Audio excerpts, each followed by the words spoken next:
Hey guys, what's up? I haven't gone live in a while. I haven't gone live in nearly 2 months. But today I'm going to do exactly what I did in my last live. On my last live, I braided my hair and I gave myself like a short bob. Today I'm giving myself 40-inch braids. So last time I had this same hair, but I took each bundle and I cut it in half so that it would be short. This time I'm not cutting it in half. This is going to be the length of each of my braids. So we're going to do that. Sorry if it's echoey. I'm in my bathroom. It is currently, what time is it? It is currently 8:34 p.m. where I am. So I'm not going to finish this till probably after midnight, to be completely honest. But we're starting now. I've already washed my hair. I've blow dried it. I have sectioned off my hair. So I have these 3 sections each in a braid. And then this one I haven't braided because this is the section I'm going to do first. So I don't know if you can see, but I have attempted to part my hair. And so now I'm going to start braiding. And I'm just going to braid and we're going to chat. That's pretty much what's going to happen. So I'm going to be here until my hair is done, and that is going to take hours. So I'm going to be here for a long time. Hey Joey, what's up? I am good. How are you? I am going to be here for a long time, and I'm just going to be braiding my hair and chatting with you guys. I literally bought this hair today. I don't know if you care, but this is the Twisted Up, and like that's the brand, and there's 4 bundles of pre-stretched 40-inch hair. So anyways, that's what I'm using. And yeah.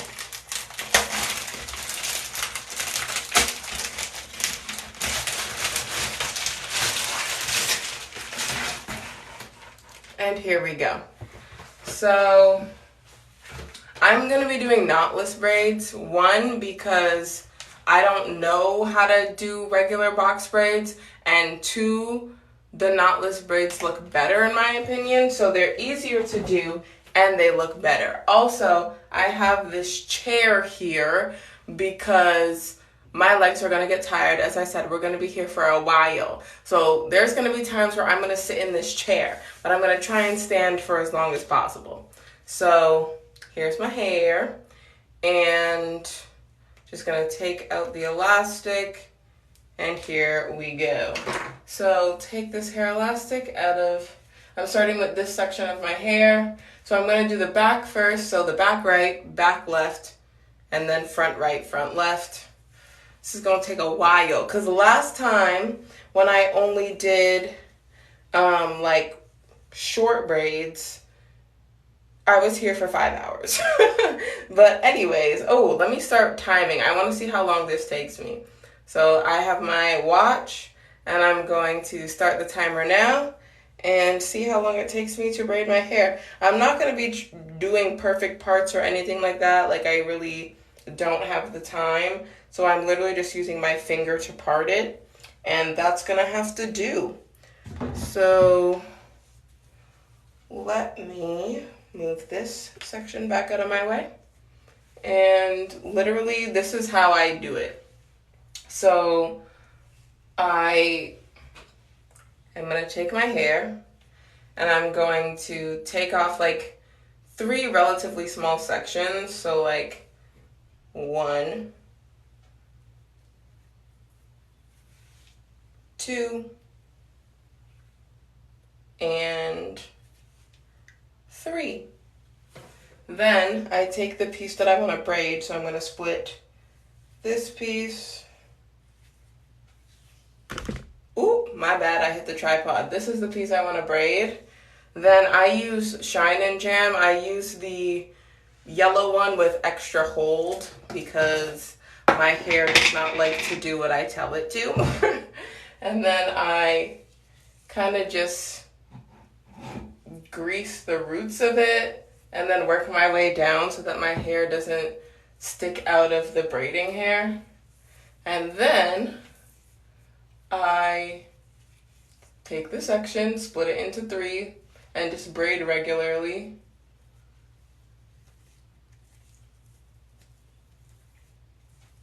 Then I take one of my pieces and let me find the middle of the piece, and I just add it into the braid. And then I braid down a little bit, add the second piece, braid down a little bit, and add the third piece. And then I just braid to the very end. And that's pretty much it. And then I'm gonna repeat that a bazillion times until I've braided my entire head. So yeah, I'm not gonna talk about my braiding process for the whole time. Literally, if you guys just wanna chat, we'll chat. Whatever you wanna talk about, we'll chat. But we're just gonna chat while I braid my hair because this is gonna take me a long time. And typically I'm just like standing in my bathroom by myself for hours while I braid my hair.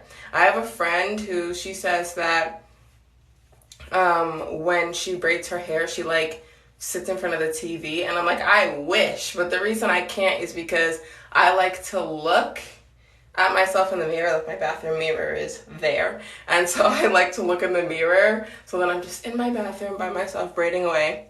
This is Scale. I don't know how you have the patience. You're beautiful, by the way. Well, thank you. Yeah, honestly, I started to learn to do my hair because of the pandemic. Like, I knew how to do simple styles before, just to like, oh, I can't see my hairdresser this week. Let me just make it look presentable for school. But then I literally haven't seen my hairdresser since December 2019. So, like, that was before the pandemic really started. But I was doing my hair for a little bit, and then March rolled around and I literally wasn't allowed to go to my hairdresser anymore. So then I just started to learn how to do it by myself. So even though I could probably go see my hairdresser, I don't really need to because it's also cheaper for me to do it myself. So yeah, that is the first braid. That is the length of braid that I am doing today. And yeah, we're just going to repeat and chat. That's what we're doing. Okay. So yeah, I definitely, one thing I do like about getting my hair done by someone else is you just get to like sit there and enjoy it. And like, especially when you're like doing braids and you have to like part your hair properly, trying to do straight parts, especially because you can't see the back of your head, is not easy.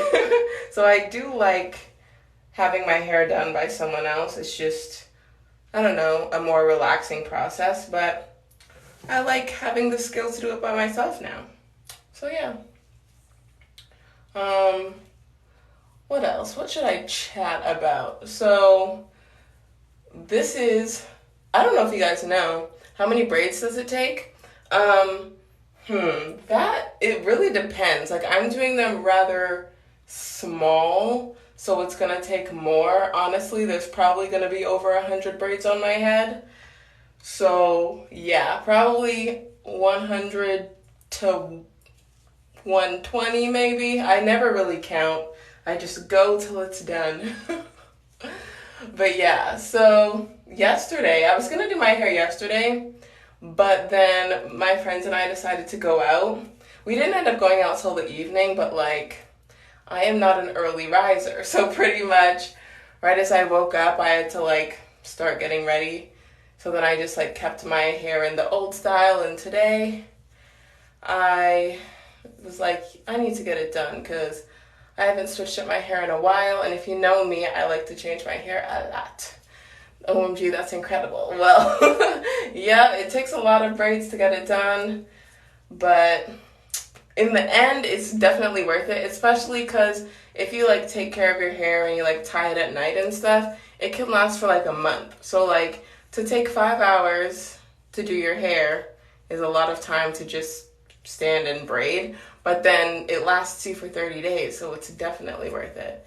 So yeah, time consuming, but totally worth it. And some people are very fast at braiding. Like when my hairdresser does my hair, she finishes it in like 2 hours. Like, she's really quick. Like, if I show up at her place for 6 a.m., by 8 a.m. I'm out. And I'm like, oh, and then I get to look good for a month. So yeah, totally worth it, but definitely time consuming. But yeah, so yesterday, My friends and I, we went to Toronto Island. So I don't know if you know, but I'm Canadian and I'm from Toronto. So we went downtown and we went to the island and we just kind of chilled and hung out, which was nice because I haven't really been able to see my friends a lot lately. And then school starts in a couple of weeks, not looking forward to that. But I'm about to be in my final year of university, so it's good to almost have university behind me. And then, yeah. Oh, you're from Burlington. I've been to Burlington a couple of times, but specifically for track meets. So I've never really been around the city. There's so many places I've been where it's like I specifically went there for like a sport or something, and I never really got to like see the city. And so there's some places that I'd like to revisit, but like just for the sake of going and not necessarily for, I don't know, track purposes. But anyways, okay, that is not a straight part. Congrats, final year. Thank you. It's actually going to be my 5th year, so I'm 22 right now. So I technically should have graduated this past April. But the reason I did not is because I have switched majors twice. So when I first went into university, I was a business major. And then I switched to computer science. And now I'm a film major, music minor. So pretty much I couldn't figure out what I wanted to do. And I eventually did, yay me. And so now I'm in my final year of my film program. And what job am I going to get when I graduate, you ask? I have absolutely no idea. But I'm just glad to almost be done. One thing I am looking forward to, olive on your burger. We have the same name. Well, hello, fellow Olivia. How are you? But yeah, one thing I am looking forward to is track. So as I said, I do track and I'm on my university's varsity track team. And like, because of the pandemic and blah, blah, blah, we weren't allowed to train. So I did actually restart track last month, but now outdoor season is over. So I have to wait till indoor season before I can compete again. But yeah, I'm just looking forward to things getting back to closer to normal. Wow, a complete change. Yes, my majors have changed all over the place. If I'm being 100% honest, the reason I originally went into business is because I thought I needed to choose a real career, whatever that means. And then I realized that, like, I don't want to spend my life doing something that I don't like. Like, if I graduated at 22, which didn't end up happening, but hypothetically, if I had graduated at 22 and then been an accountant till I was like 65, I would not have enjoyed that. And so I knew that I had to pick something that I would actually enjoy waking up for work every day. So it might be harder to find a job in the field that I'm in, but not impossible. And I'm willing to find the job openings when they pop up. So yeah, I find, at least for me, life has a way of working itself out. So if you work hard at an unconventional thing, it can still work out for you. So yeah, that's what I'm looking forward to. Finishing school. Oh my goodness. My dad wants me to do a master's. That's not happening. I'm not doing a master's. He keeps trying to convince me to do a master's, and I'm like, hypothetically, if I did do a master's, it would be later. Like, I want to know what life is like without school. Because, like, when you really think about it, like, you start going to school when you're 4, and you don't really finish till you're, like, 22, or in my case, 23. So that's, like, 18 or 19 consecutive years. Wake up, go to school, come home. Wake up, go to school, come home. And that is just not it for me, right? So if I did decide to do a master's, I want to do something else first, and then if I want to further my education, then come back to school. But I don't want to go straight from my undergrad into my master's. But it's an option, but not the option I think I'm going to take, to be completely honest. But yeah. There we go. Look at that. 3 braids done. I'm actually getting faster at this, which is nice. I'm hoping to get this done in under 4 hours, but I've done 3 braids and it's been 12 minutes. Wow. So, ooh, maybe not, but we'll see. What else? What else should I chat about? Sorry, I'm so out of the swing of things when it comes to streaming. Like, I don't know if you know, this isn't me trying to plug myself, but I have a YouTube channel, and one thing I like about YouTube is if I make a mistake or something, I can just edit it out. So, like, you wouldn't see it, or like, if I'm like, what did I want to say? And then I have like a long pause. By the time you see the video, I cut out the long pause, you know what I mean? So, yeah, that's I'm very used to pre-recording videos, but I do like live streaming because then you get to talk to people in real time, which is really nice. So yeah, I'm trying to get back into the swing of things. I haven't posted on TikTok, like to my main page in a while. TikTok has stories now. I don't know if you guys know, but I've posted a couple of TikTok stories. And so, yeah, I haven't posted something to my main page in a while. So I need to get back into the swing of things, especially before school starts and I'm literally swamped with class and stuff. I want to get back into my schedule. TikTok has stories now? Yep. That was my reaction as well. Because, like, when I saw it, I just saw this random, like, plus sign on my profile picture. And I was like, what is this? And then I clicked it, and it's like, oh, TikTok stories, post your first story. And I was like, okay.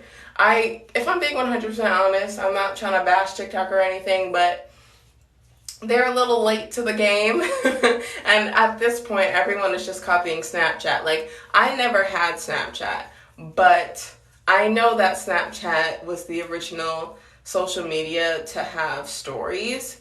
And so then, like, Instagram did it. And then because Instagram and Facebook are owned by the same person, Facebook has it, and then Twitter had Fleets, which they recently deleted because no one was using it, and now TikTok has stories.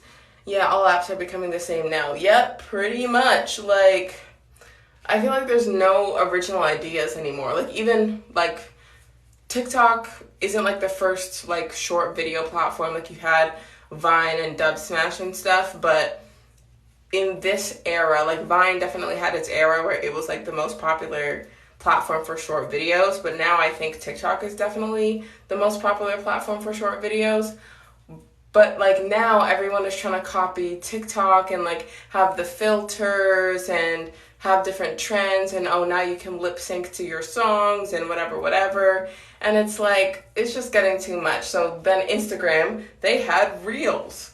And then what does YouTube have? YouTube Shorts. And it's like, you can't just, I feel like each platform should find a thing that they're known for and stick to it. Because it's like, when you try to do everything, it's like, I don't even know what your platform is for anymore. Like, I don't know. It's a bit much. And it's also, like, a lot to keep up with. Like, let's say you're, I don't know, trying to grow on social media.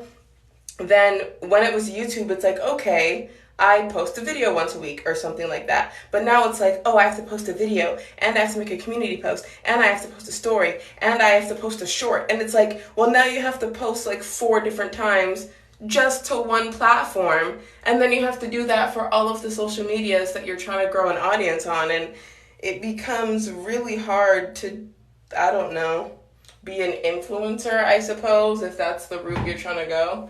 And it's like, to post so many times just to grow on one platform, not to mention having to keep up with all your other platforms. Yeah, it's definitely a lot. Which is why I've kind of been slacking over here on TikTok. But as I said, trying to get back into it, especially before school starts back. Hello, I see some new people have joined the live. What's up? How are you guys? I'm just braiding my hair and chatting. It's mainly been me and Angel talking, but feel free to join the conversation. Okie dokie. What else? I'm trying to think of my next topic. Thinking out loud.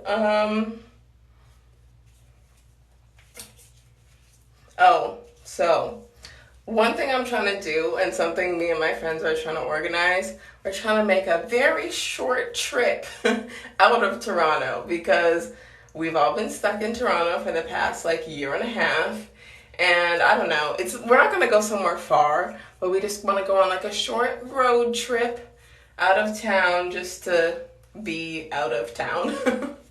Because I don't know, I'm kind of sick of Toronto at this point. Literally the week before the world shut down, I was in Alberta for a track meet. I wasn't competing, but long story short, it was a meet that you had to qualify for, and I almost qualified but didn't. So then my coach still let me go. So anyways, I was at this track meet, which was in Edmonton, Alberta. And then literally the week after we came back to Toronto, they're like, oh, by the way, the world is shutting down, you have to stay home. So pretty much the last time I traveled was literally the week before you could travel. But I want to do some traveling. Also, oh my goodness, my family, we were supposed to go on a Mediterranean cruise, which kept getting canceled and kept getting pushed back and blah, blah, blah. And so we were supposed to go this September, but it's been moved to next May, so May of 2022. So not too far away, but I am going to get to travel relatively soon. And it's actually going to be perfect timing, because assuming I do graduate in April, fingers crossed, then literally the month after I go on a cruise, it's going to be it's not supposed to be a graduation gift for me, but it's going to be a great after grad trip. That's going to be so awesome. So that's going to be fun. I'm going to get to hit some new continents. I've literally never left North America. And so on this cruise, we're going to go to some European countries. We're going to go to some Asian countries. And it's just going to be good to travel, because I've always wanted to travel, and I'm finally going to get to do it. That's going to be great. Yes, it is. I am so looking forward to it, especially because, my parents haven't really traveled very much. My background is Jamaican, so my parents are from Jamaica, and, they go back and forth to visit because, I have family out there, but they don't really travel to anywhere else, really. But my brothers, they have both been traveling a lot. So my oldest brother, he's married, and, him and his wife have traveled a lot since they've been married.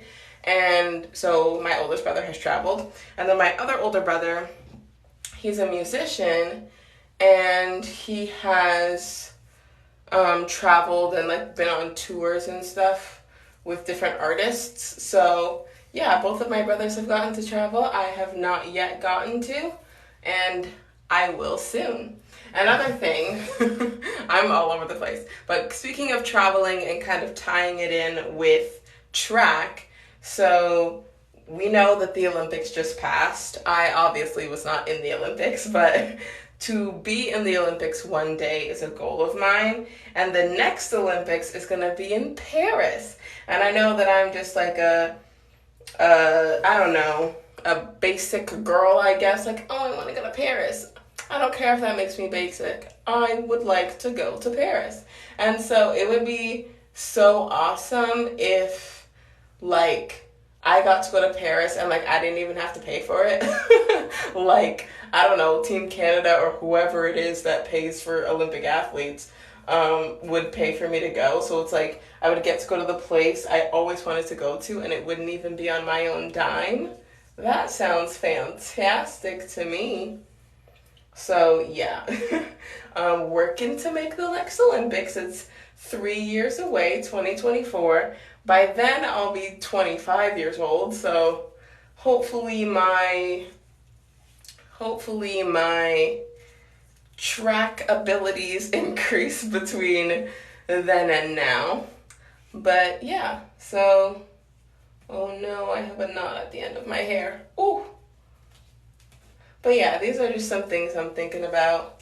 Ooh, also, in regards to track, one of my goals for when I go back to school and I'm like competing on the varsity team, a goal of mine is to break one of my school's records. So I'm a long jumper and a triple jumper, and I would say that I'm more consistent in triple jump. I would say that I'm at about the same level for both, but I'm consistently good with triple, and like I'm kind of on and off with long. Anyways, my goal is to break the triple jump record, and one of my friends, her goal is to break the long jump record. So I hope that both of us achieve that, because we're both about to be in our final year. So it's our first and last chance to do it. Because like I genuinely, if we had in-person school last year, I feel like I could have broken it, but then I went like a year without training and blah blah blah. But like if that didn't happen, I genuinely feel like I would have broken it already. But I don't know, stuff happens, life goes on, but I still have one more opportunity to do it. Like, I feel like I might have said this in my last live stream, but Harper, thank you for sending me some likes. I appreciate it. I might have said this in my last live stream, but like, I kind of feel bad for people who graduated in 2020 and 2021 because they didn't get like a proper graduation, and like they didn't get a proper final year of school and all this stuff. And it's like,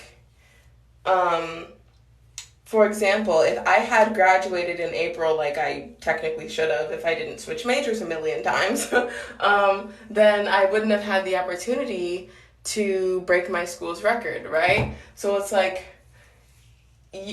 as much as I want to be done with school, I am glad that I have one more opportunity to like meet the goals that I have wanted to meet, you know what I mean? So, yeah. There's still a lot of things that I want to do, and I'm glad that I have the opportunity to potentially do it, because there's no guarantee, but I hope so.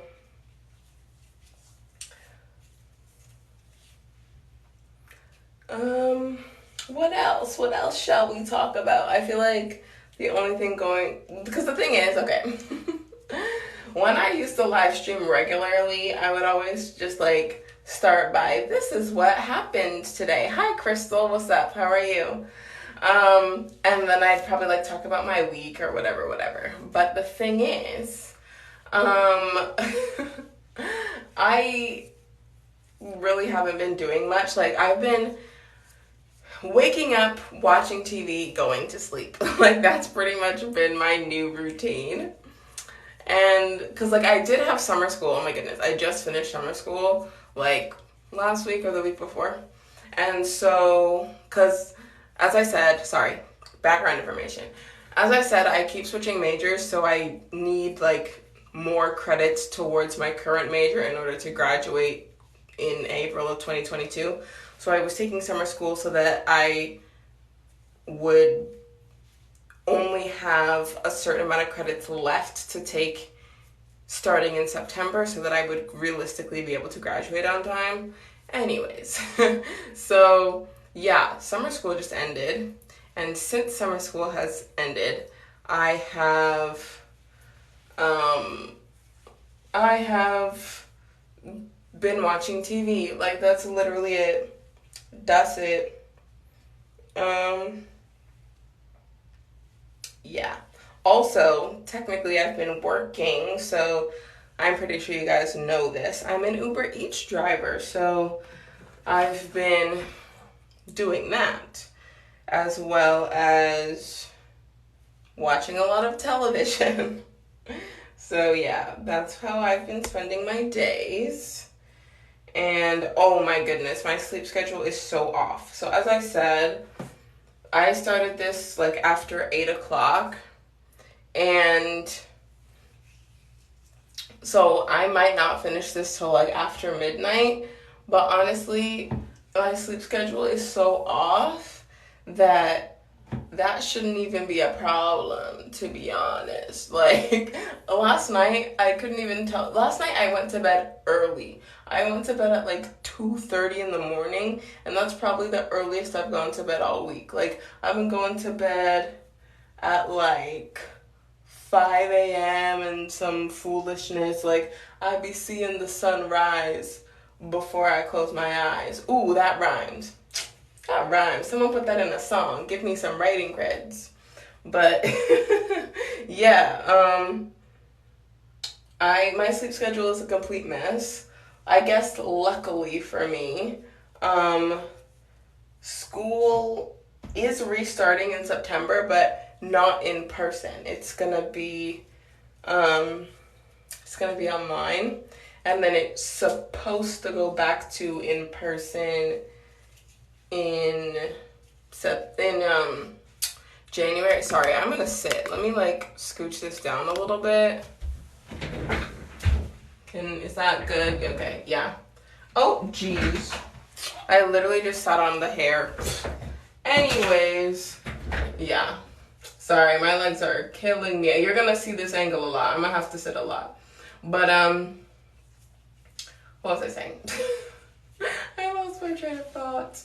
Yes, school doesn't start back in person until January. So even though my sleep schedule is like a complete and utter mess, it's really not that big of a deal because so many of my classes have been asynchronous, which is basically they post the lecture and they're like, literally watch it whenever you feel like it. Meanwhile, when you're in school in person, it's like this class is from this time to this time, and you have to be there. So if you have a class that starts at 8:30 in the morning, well then you have to be there and awake and alert at 8:30 in the morning. But when you have a class that's 8:30 in the morning, but you can literally listen to the lecture whenever you feel like, then you could listen to that lecture at 12 in the afternoon. You know what I'm saying? So my sleep schedule is currently a mess. But that's okay because of the way school is right now. So, but oh my goodness, school, like lectures and stuff, won't be in person in September, but track will. So track is sports. I can't speak about every sport, but I'm only on the track team, so I can only speak about track. But track is in person, even though the actual school part is not. So I'm still gonna have to wake up at a reasonable hour to go to track practice. So yeah, I don't know. I'm gonna have to get my sleep schedule back in order before school starts and blah blah blah. But yeah.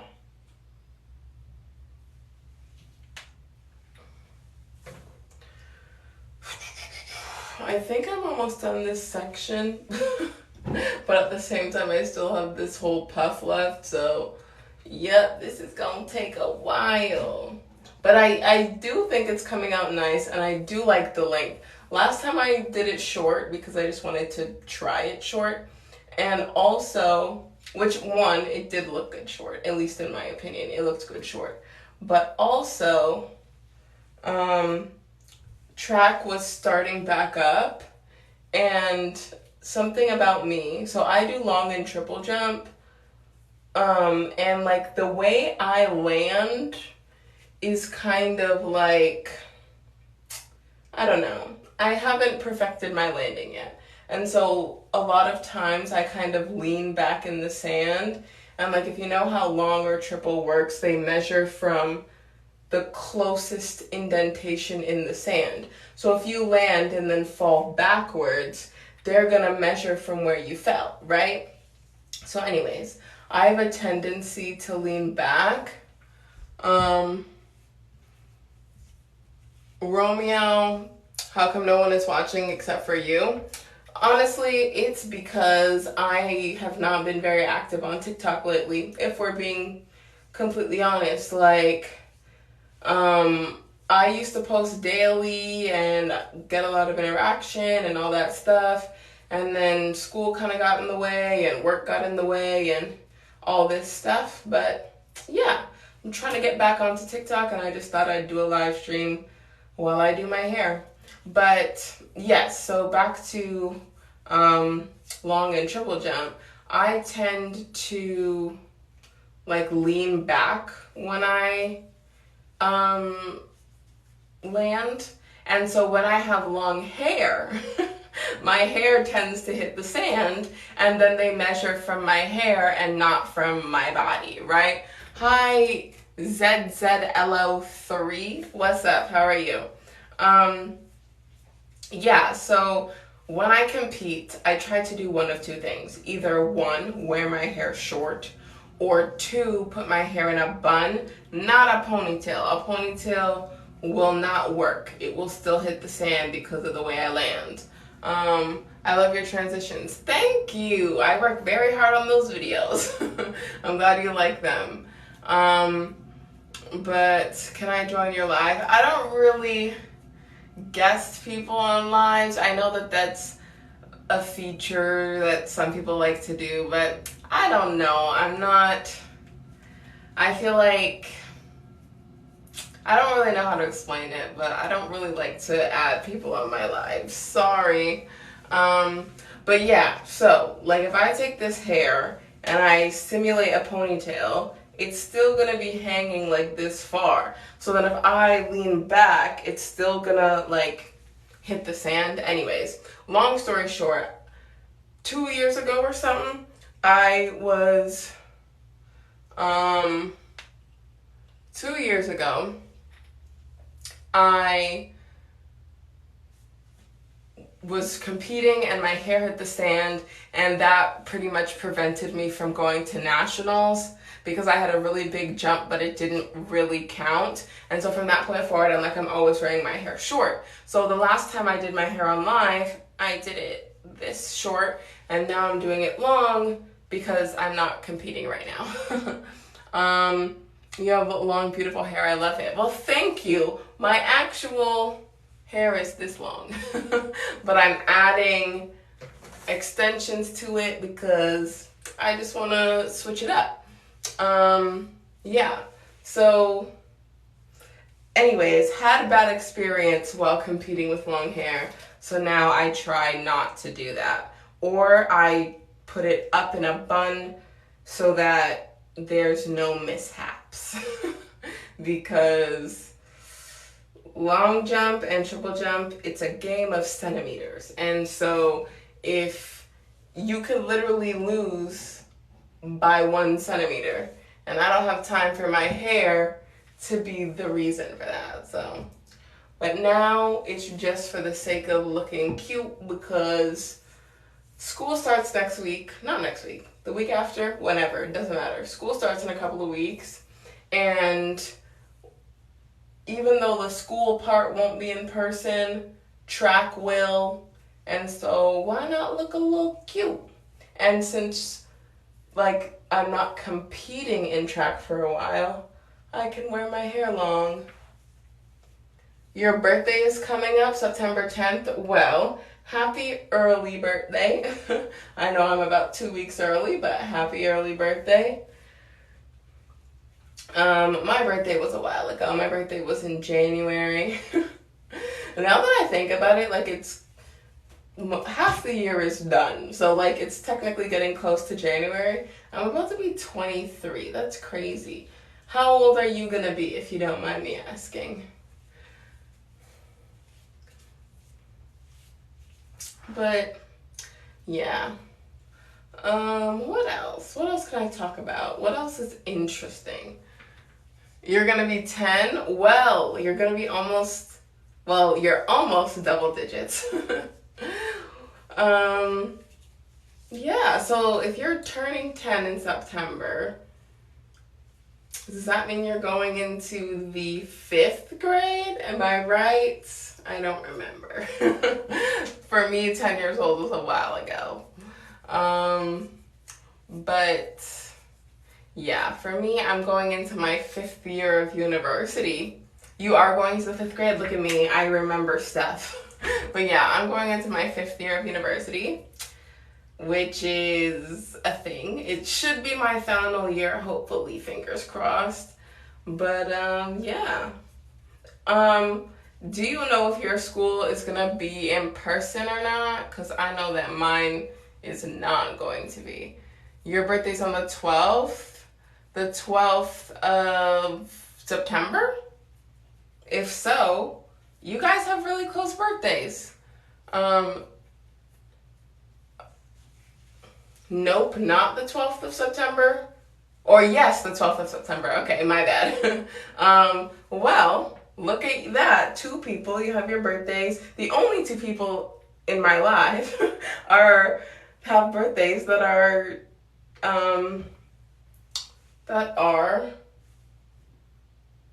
2 days apart. Sorry, I lost my train of thought for a second. I was like, huh? What's the math here? Okay. I'm gonna stand back up, get a little closer to the camera, and also closer to my mirror so I can see what I'm doing. Okay, where's my hair elastic?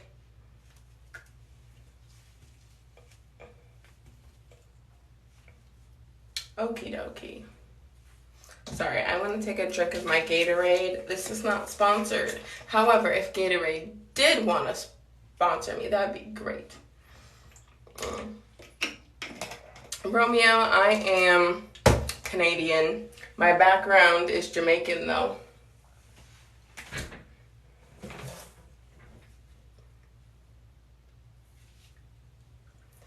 One piece, 2, and 3.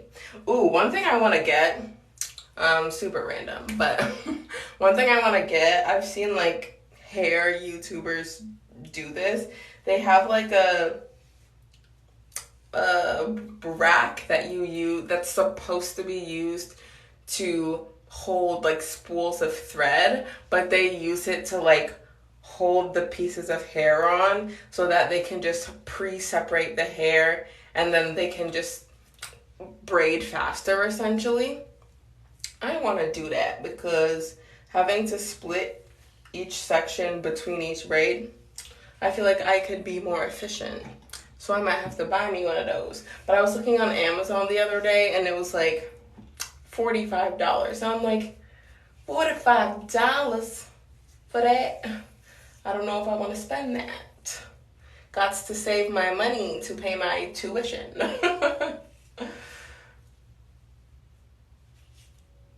Okay.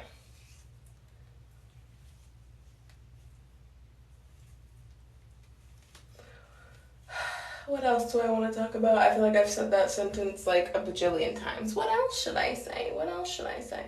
But I literally, as I said earlier, I'm out of practice with this whole live streaming thing. And I don't want to stay quiet for too long because one thing I have learned about live streaming is there is always a delay. So for example, when I say something, you guys might not hear it till like 3 seconds later or something, depending on internet speeds, depending on where you are in the world relative to me, blah, blah, blah, right? So if you wait till someone joins before you say something, then by the time you say it, they might have already left. But if you're talking the whole time and then someone new joins the stream, then they're like, oh, this person is actually talking on their stream. So I try my best to always be talking in my live streams. Ooh, something I was thinking about doing recently. So Can I give a shout out to Bukio? I hope I said that correctly. What's up, Bukio? Yeah, something I've been thinking about doing recently is like streaming, but on like a different platform, because the thing about TikTok is like, for example, you can only like have you on camera. So like, for example, if I wanted to like share my screen or something, like you can't do that on a phone, you can't do that through TikTok. But like, let's say you were on Twitch and you were like on your computer, you could like share your computer screen or stuff like that. Like, for example, I have a Nintendo Switch. I got it for my birthday last year. And like I've been thinking like, oh, maybe I should play some games and stream. I'm not a gamer by any means. Like, I'm not like super good at any games, but I do like to just like, I don't know, sit and play Mario Kart, right? So I was like, oh, I could stream. But the thing is,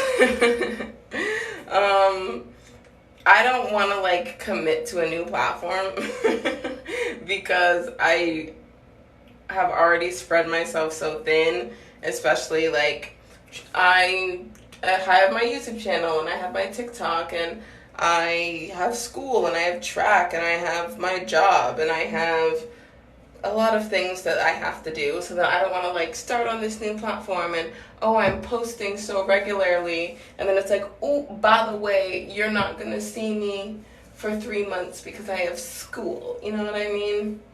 So I don't know, I'm contemplating because I do think it would be fun, but at the same time I just don't know if I have enough time. I'm hoping, I think I told you guys this in my last live stream, the year after I graduate, I'm like taking a, I suppose, gap year. You know how some people typically take a gap year? Oh no, something fell. You know how people typically take a gap year between high school and university? I'm like kind of just like to figure out what they want to do. For me, I'm taking a gap year after I finish university, and instead of trying to go directly into the workforce, like the traditional workforce, I'm gonna spend that year, continue to live at home with my parents, blah, blah, blah, all that stuff, and try and pursue like social media, right? So I won't really have any bills to pay because I'm still gonna live at home with my parents. And then I'll have more time to pursue this full time because I won't have school anymore. What school do I go to? I don't think I really want to say. I don't know. Like, after I graduate, I'll say what school I went to. But like obviously I'm not popular enough for this to happen, but I've seen it. No need to apologize. I'm just saying, I know that some people don't mind saying it, so I guess it's a valid question to ask. But like, I don't know. There are some people on the interwebs who might just show up at my school one day, and I don't need that. I don't know if you can hear that, but my AC just kicked in, so if you can hear a sound, that's what it is, just letting you know.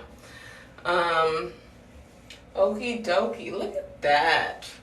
Look at that. I'm actually getting a lot better at braiding. Like, look at that. That's a clean braid. Like, skills. Skills.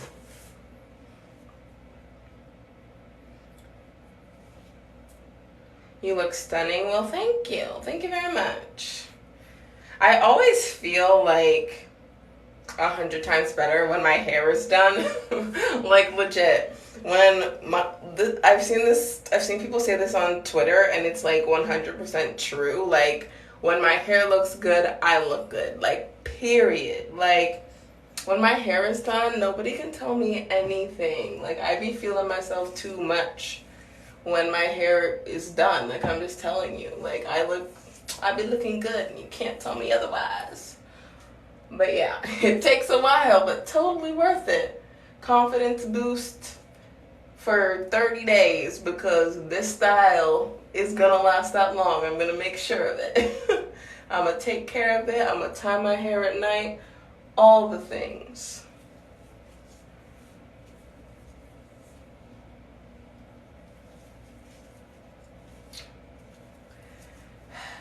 Ooh, why does this keep falling? Oh my goodness. One thing I am gonna probably do at some point, because I like doing color in my hair. Like, okay, this isn't me trying to plug myself, but if you follow me on Instagram or if you watch, like, I don't know, like 5 TikToks ago on my page, I had blue hair. So it was like a black to dark blue to light blue ombre. I really liked that, and I might have to do that again because I don't know, I like having a little color. I like having a little fun with it. Do I like science? I literally haven't taken science since the 10th grade. So I think that says everything you need to know about me in science. Or was that supposed to be a pickup line? Because now I see the next line. Listen, I don't know about that. But if we're being serious, science is not really my thing. Literally, I don't know about anywhere else. But it's supposed to be a pickup line? Yeah, I figured. But since we're on the topic of science and I've run out of topics to talk about, let's just talk about science for like 2 seconds. In Ontario, you literally only have to take science till the 10th grade, and then you can choose if you want to drop it or not. I chose to drop it. So there's that. Anyways, yeah, I honestly, it's very hard to hear tone through like typing. So when I'm reading something, I don't really know how to interpret it. So if I get it wrong, my bad. You've never done science? How have you never done science? Is science not like mandatory, like everywhere, like worldwide? What grade are you in where you have not done science yet?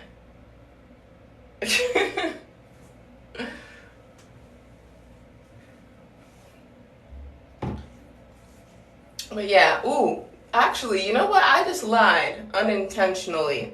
I just said I haven't done science since the 10th grade. Not entirely true. When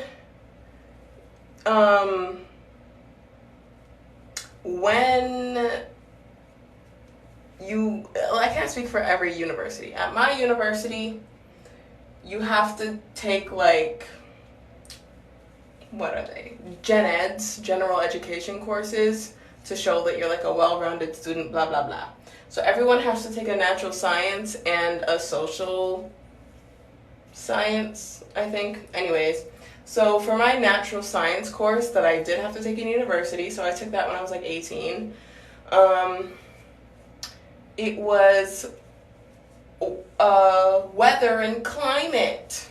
So I learned about clouds. I learned about different types of clouds. I learned about hurricanes, learned about earthquakes, learned about tornadoes, and blah, blah, blah. So one thing I can tell you, stratocumulus clouds are the most common type of cloud. There's some science for you. But yeah, but that's something that doesn't make sense to me, because you don't have to take science after grade 10 where I live, but then you have to take science in university. So it's like, how do they expect you to do well in university science when you haven't taken science since you were like 15 years old? Like, I don't get that. Like, how am I supposed to do university level science when I didn't even finish high school level science? Like, I got a B+ in my university science class, but I'm just like, but how? Like, I don't know. Anyways, I'm not gonna complain. I'm gonna take my grade and go. But like, I don't know. I learned about the Southern Hemisphere. Is that science? I feel like that's more geography. What did you learn about the Southern Hemisphere? I know in the Southern Hemisphere that the seasons are flipped. So like in the Northern Hemisphere, December is winter, obviously. And then, but in, like, for example, in Australia, December is summer. So like the seasons are literally opposite. So I know that, but that's it. That's all I know. I was also not very good at geography. But I did get an A in geography in high school, if that means anything. Honestly, can I be honest? I do think I'm smart. Like, but at the same time, I also think some of my good grades are just because I test well. Like, you just need to know how to take a test. You don't actually need to know it. You just kind of have to memorize it. You know what I'm saying? I'm very good at memorizing things. And I feel like that's because, like, okay, I play the piano, and in like the Royal Conservatory piano, whatever, you get extra marks for memorization. So like if you don't memorize a piece, you won't get as high of a mark versus if you do memorize it, right? So anyways, I started playing piano at the age of 6, and I still play, but like I stopped taking weekly lessons when I was 16, right?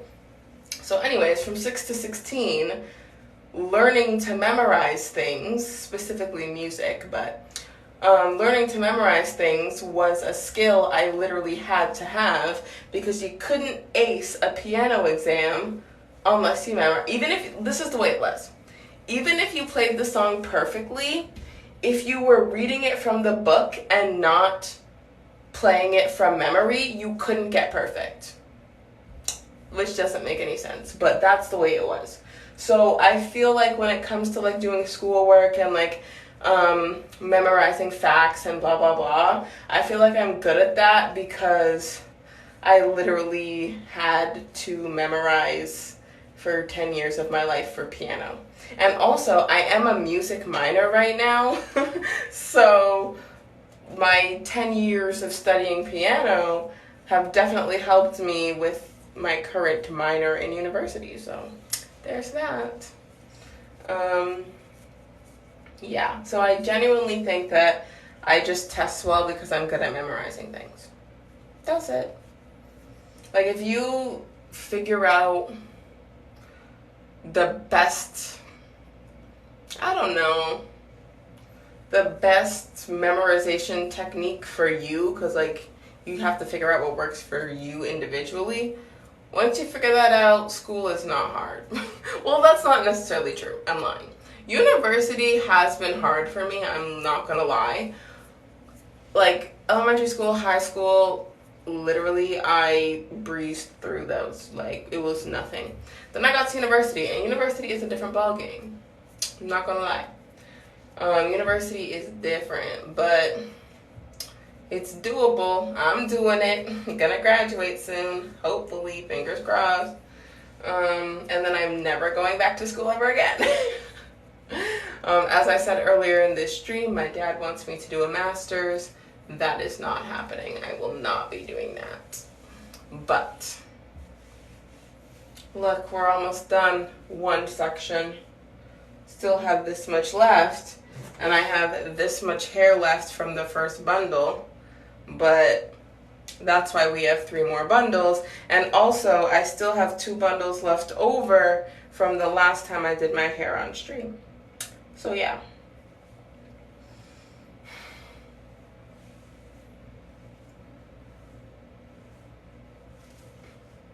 Okie dokie.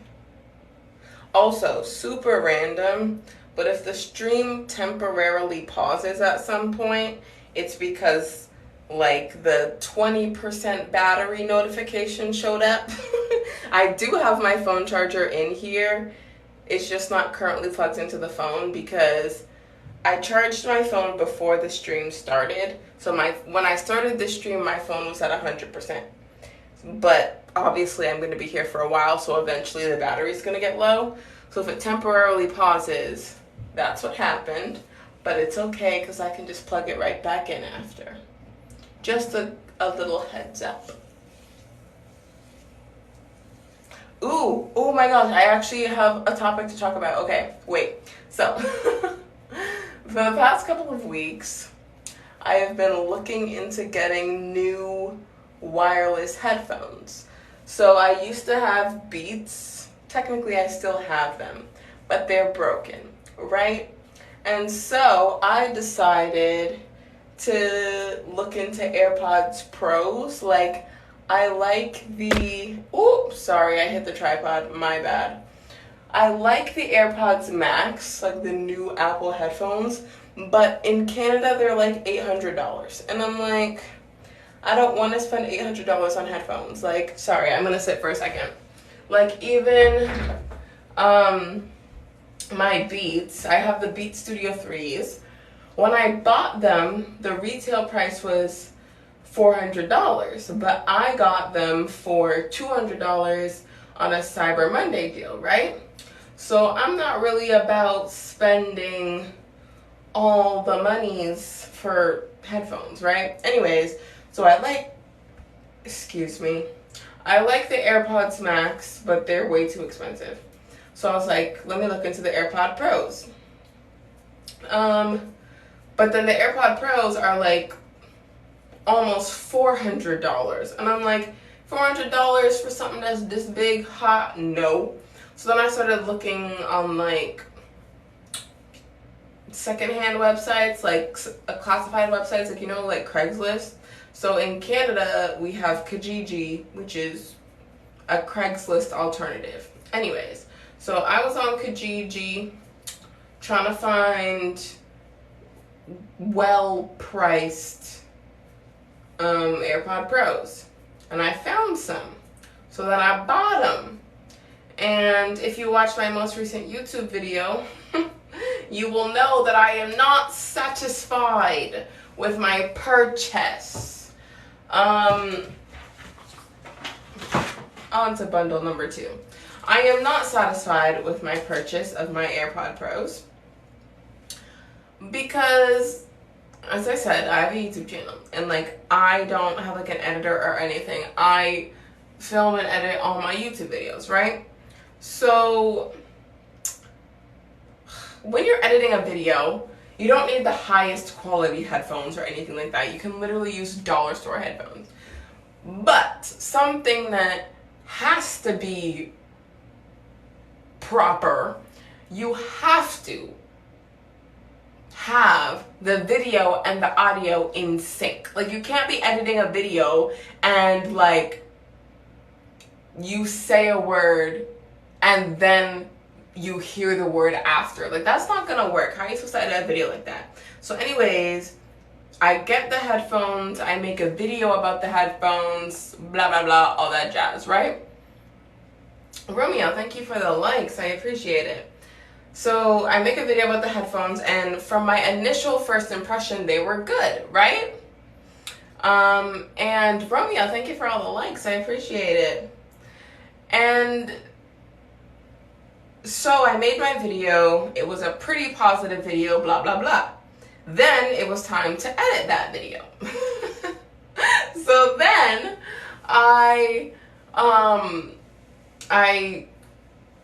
okay, in the video I had connected the AirPods. I'm gonna stand up now. In the video, I had connected the AirPods to my iPhone. Hi Gabriel, what's up? How are you? And then when it was time for me to edit the video, I had to put the footage from my camera onto my computer. So I was gonna edit the video on my Mac, right? So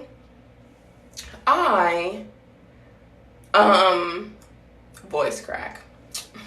I was trying to connect the headphones to my computer and like they wouldn't connect. So basically I had to I had to go into my iPhone and completely disconnect the AirPods from my iPhone in order for them to connect to my Mac so that I could edit. So anyways, I'm like, whatever, let me just do what I need to do. So now my headphones are connected to my computer. So now I import my footage, whatever. So now it's time to edit. And when I press play, the video and the audio weren't playing at the same time.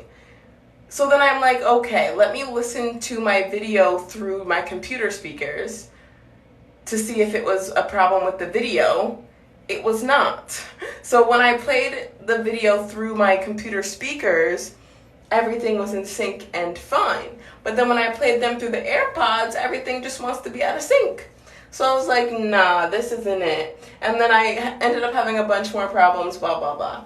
So then I ended up filming a continuation to that video. So I had just filmed the video, oh, the AirPods are so great, blah, blah, blah. And then I started having all these problems. So I was like, no, I can't upload this video. I can't lie and say how good they are because they're not. So then I ended up filming more and being like, ha, I know I just said this, but these are all the problems I've been having, right? So long story short, I have AirPods Pros and I do not like them because there's a latency issue. And apparently it's not just my AirPods. It's not that I got sold bad AirPods.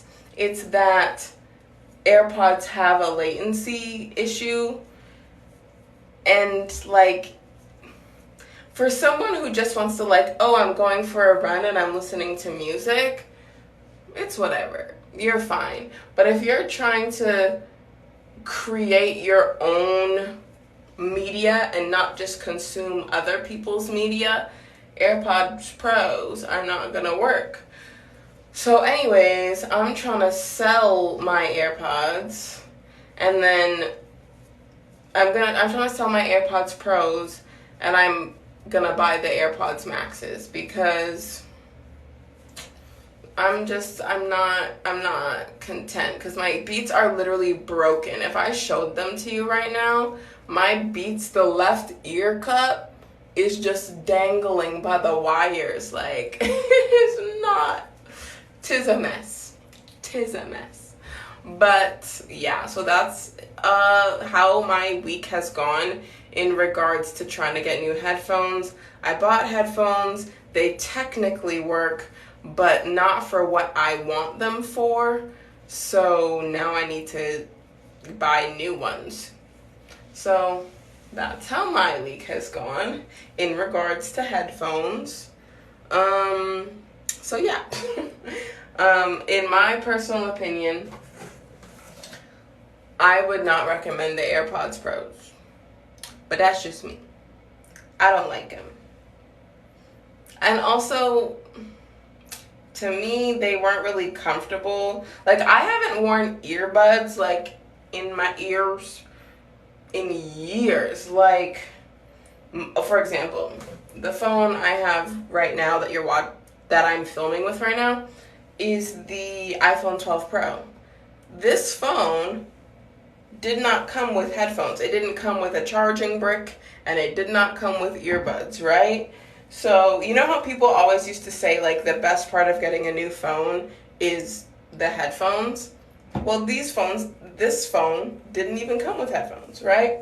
Anyways, so I haven't used in-ear headphones in years. So then now going back to the AirPods, like, they don't feel comfortable. Hi, the unofficial vlogger. What's up? How are you?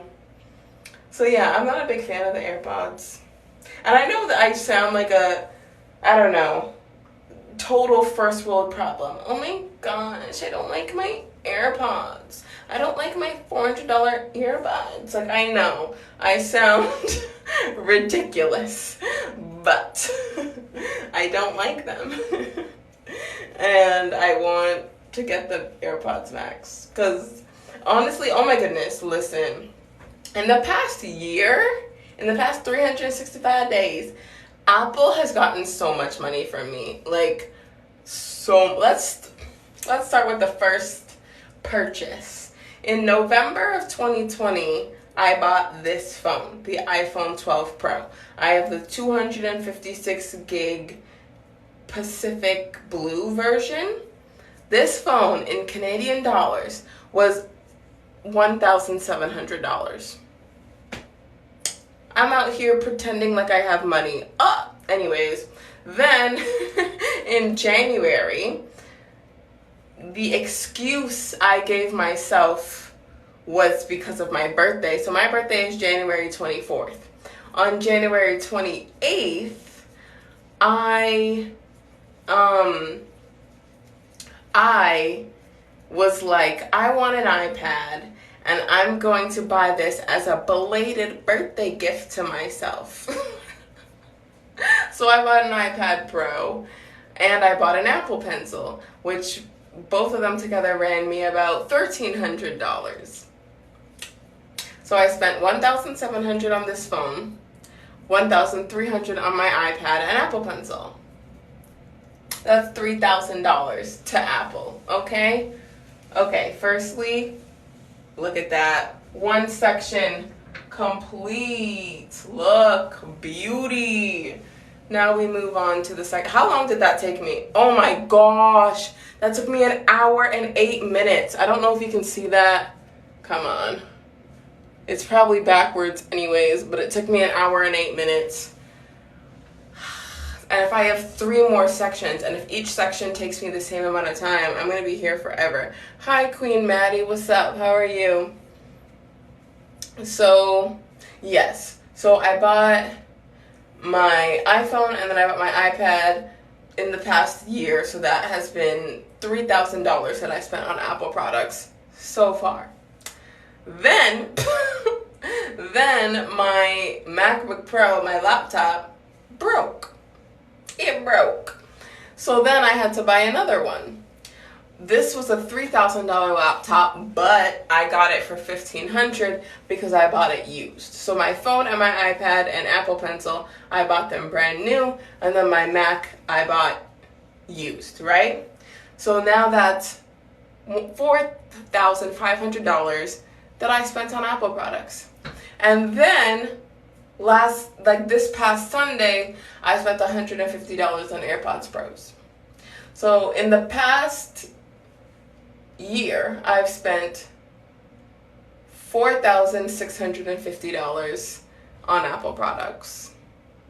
I'm out here acting like I have money. I don't know.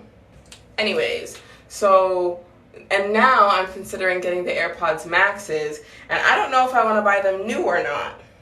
Because I don't mind a secondhand product, because if it works and I get it for like half the price, I don't care if it's used. I don't care. I'll sanitize it first. I don't care if it's used. But yeah, so Apple is taking all my money this year is what I'm trying to say. But I will not be upgrading for a while. Like, for example, this is the iPhone 12 Pro that I'm using right now, but my last phone was the iPhone 8. So, like, I had that phone for a while before I bought this one. So, yes, I did upgrade pretty much all my stuff this year, but I'm not going to be upgrading for a while. So, I feel like it's worth it in the long run, I suppose. So, yeah, anyways, that's my little chat about Apple. I'm not gonna lie, I really like Apple products.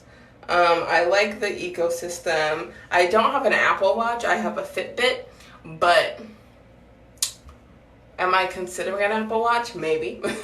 What is your favorite color? My favorite color is blue, but like a very specific blue. Like, I don't know how to explain it, but kind of like an electric blue. Like, think about if like you saw a lightning strike, but it wasn't yellow, it was blue. Like, picture what that kind of blue would be, and that's my favorite shade of blue. Your favorite color is blue as well? Cool. At one point when I was young. My favorite color was pink, and then it was purple, and then it's been blue ever since. It's been blue ever since. Also, super random. I know you didn't ask, but my least favorite color is yellow. Sorry to anyone who has a favorite color yellow. However, my bedroom walls are yellow, so I know that that sounds like, why is your bedroom your least favorite color? But that's because, sorry, I'm looking for something. That's because when I moved into this house 14 years ago, the walls were already yellow, right? Will Mail Morales, I hope I said that correctly. Thank you for the likes. And hi, Fatum, how are you? Your least favorite color is orange? See, that's the thing. I have multiple least favorite colors. For me, it's pink, yellow, and orange. But, like, at different times. Like, sometimes pink is just not doing it for me. And other times, orange just isn't there. Like, so I get it. I understand. I'm not a fan of orange either. But yeah, so when I moved here, the walls were already yellow, and like, we were supposed to paint my walls before we officially moved in and before all my furniture got moved in, but then like, I couldn't decide what color I wanted my walls to be, so then my parents were like, Olivia, it's time to move in, you haven't decided yet, so we're just gonna leave it, which honestly and truly, that's on me, because all I had to do was pick a color, and I didn't. So anyways, now I don't want to paint my bedroom walls, even though they're not a color I like, because one, I'm going to move out soon, I hope, fingers crossed. I'm 22, and I'm hoping to move out by the time I'm 24, so in the next couple of years. And also, so one, I don't want to paint it because I'm not even going to get to enjoy it for that long. And two, I'll have to take all my stuff out of my room to paint it, and I don't want to do that. And also that means I wouldn't be able to sleep in my room for a couple of days, and I'd have to sleep on the couch because my room would smell like paint. Too many options. Yes, that's exactly what it was. I was like, oh, so I want it to be blue, which is my favorite color. Oh, but that might be a little loud. Like, I was 8, and I was like, oh, but that might be loud. That might be a loud color. I didn't know what I was talking about. I was a literal child. But anyways, I was like, oh, maybe like have an accent wall, and I was doing way too much. I was doing the most, and then it was too late, and I just had to move in. You have to go. Well, Maddie, thank you for joining my stream for a little bit. I am going to try and start streaming earlier. I know it's late. For me, it is... Sorry, my watch is on a timer. For me, it is 9:51 p.m. So if you're in a similar time zone as me, it's probably late. So sorry for streaming so late, but thank you for checking in.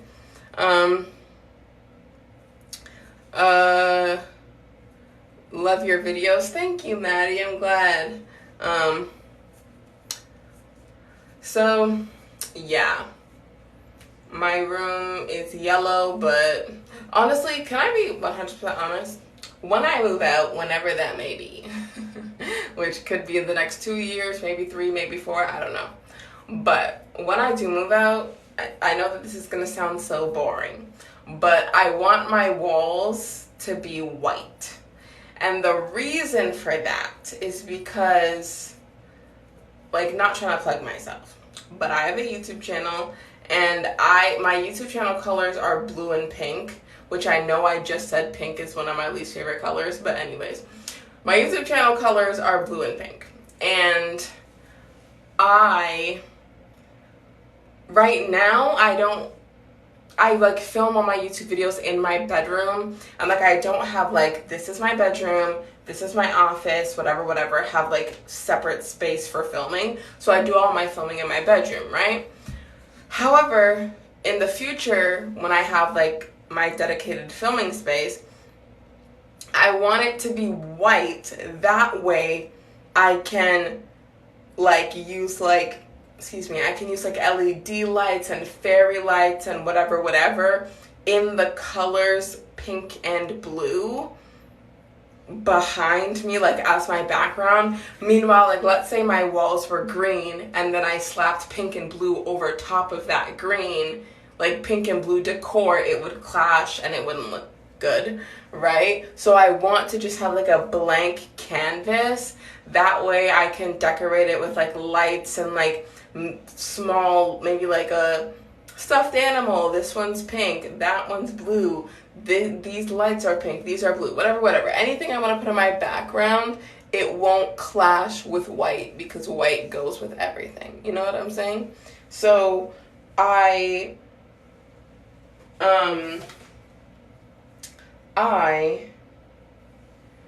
lost my train of thought.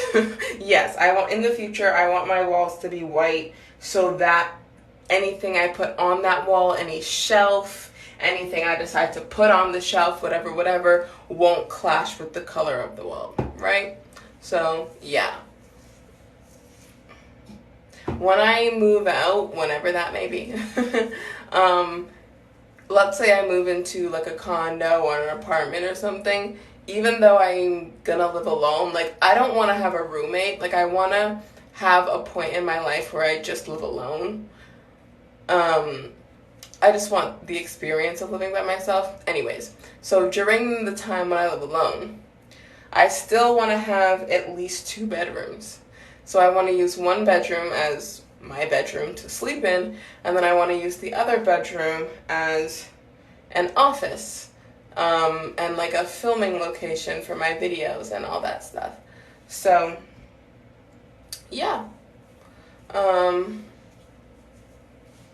That is what I envision whenever I have a space that I can fully personalize. Like, yes, I have my bedroom. I don't have to share a bedroom. I've never shared a room. Like, I have 2 older brothers, and they've shared a room at a point in time, like when we were little kids. But I've never had to share a room because I'm the only girl. And so I've always pretty much been able to decorate my room any way I want because I've never shared a bedroom. But, sorry, I'm gonna sit.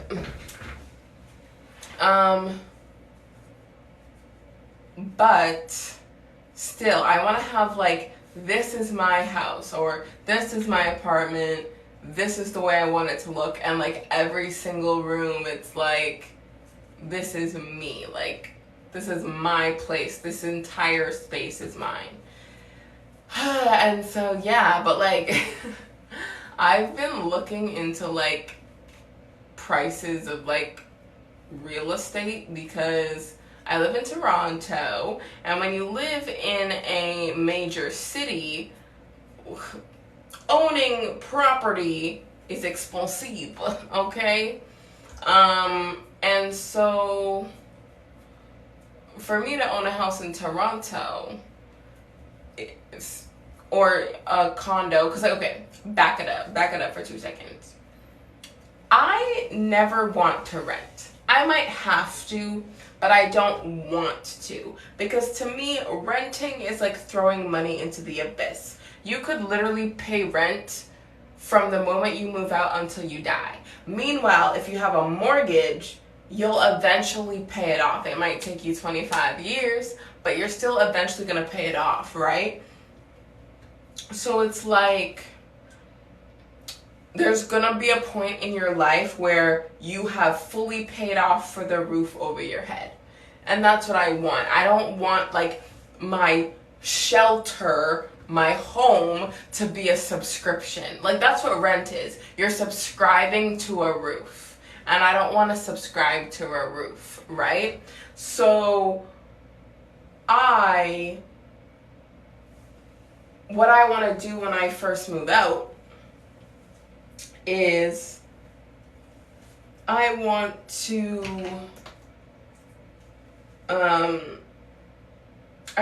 move out into a condo, and I don't want to rent that condo. I want to own it. Like, I own room 3107. Like, I want to own it, right?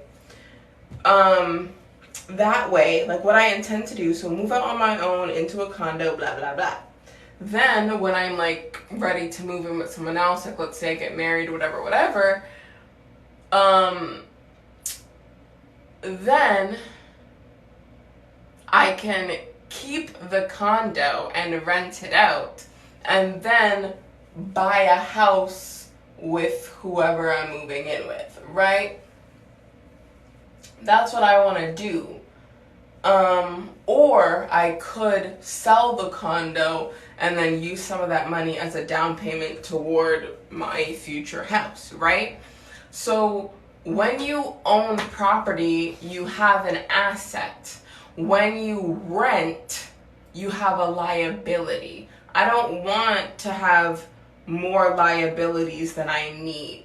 Like, for example, a car is not an asset. Cars lose value. Cars depreciate, right? I don't want something that isn't making me money. Like, how do I explain? Like, a house, the value tends to go up over time unless there's like a crash in the market, whatever. House prices tend to go up. So, I bought this house for $200,000, lived in it for 20 years, and by the time I sold it, it was worth $800,000. So you just made $600,000 on your house, right? So I don't want, hi, 006, what's up? How are you? So I don't want to rent, because then when you're ready to move from that place, even though you probably paid thousands of dollars in rent, you never got anything from it. Meanwhile, if you paid thousands of dollars in mortgage, then when you're ready to sell, you have money, and that thousands of dollars went towards something. You know what I mean? Who are you talking to? Technically myself. I've said this earlier in the stream. Even when no one's in the stream, I still like to keep talking, because if you wait for someone to join before you start talking, there's a delay. So for example, I might say something, but you don't hear it till like 3 seconds later, right? So if I was just sitting here silently braiding my hair, and then you join the stream, and you just see someone sitting there silently doing nothing, then you're gonna leave, right? But if someone is engaging from the moment you come into the stream, then you're more likely to stay. So does it work for every single person who joins? No, but it'll work for someone. And then, I don't know, that's how you get people in your stream. So yeah, when it comes to eventually moving out, I don't want to have to rent. The good thing about renting is the down payment is lower. Like, for example, how do I explain? If you want, in Toronto, I don't know about anywhere else, I can only speak about where I live. If you want to buy, you have to pay at least 10% down. So for the sake of using easy numbers, let's say a house costed $100,000, which no houses in Toronto cost that little, but let's pretend. If a house cost $100,000, you would have to pay $10,000 down, right? Minimum. Meanwhile, if you were going to rent that same place, you would probably have to give them first and last month, right? Which might be, if first month is $2,000 and last month is also $2,000, then that's only $4,000 down. So you get to save that $6,000 down payment, which means you could move out sooner if you had to save $6,000 less dollars. Like, you didn't have to wait till you had $10,000. You could move out even with the $4,000, right? So renting is better because you can move out sooner because you don't need as big of a down payment. But then in the long run, renting is just throwing your money into the abyss, in my personal opinion. So I don't want to have to rent. I want to buy something from the jump. Not that, like right now, right now what I'm mainly focusing on, I'm not focusing on buying a house right now or renting or like buying a condo or anything. Right now I'm focusing on paying my tuition. But I am looking towards the future because I want to be, like, when I want to move out, I want to be able to, you know what I'm saying? So, I don't know. Like, I don't have like this is my 5-year plan, this is my 10-year plan. I don't have that figured out yet. But I do know the basics of where I want to be, how exactly I'm going to get there. That's a work in progress.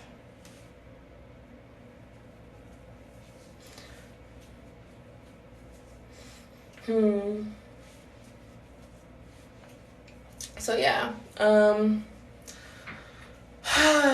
What else? I don't know. I feel like I might be talking about topics that you're not interested in. I don't know how long I was just talking about real estate, but I feel like I was just talking about that for probably like 15 or 20 minutes. Let me hint. I'm not exactly sure what that means. Join you. I don't really guest on my streams. Sorry. But yeah, what else? If you have a topic you want to chat about, because we can chat.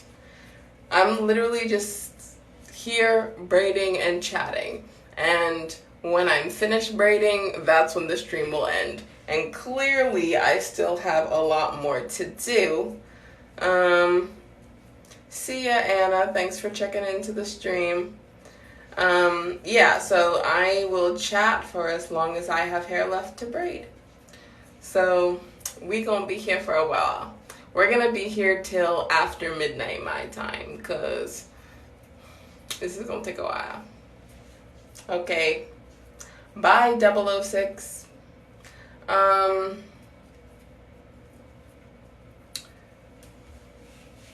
Okie dokie. So, ooh, I don't know if you just heard that. If you did, that was my back. Long story short, I'm only 22, but I already have a bad back. So there's that. So if you see me like twisting, it's to crack my back.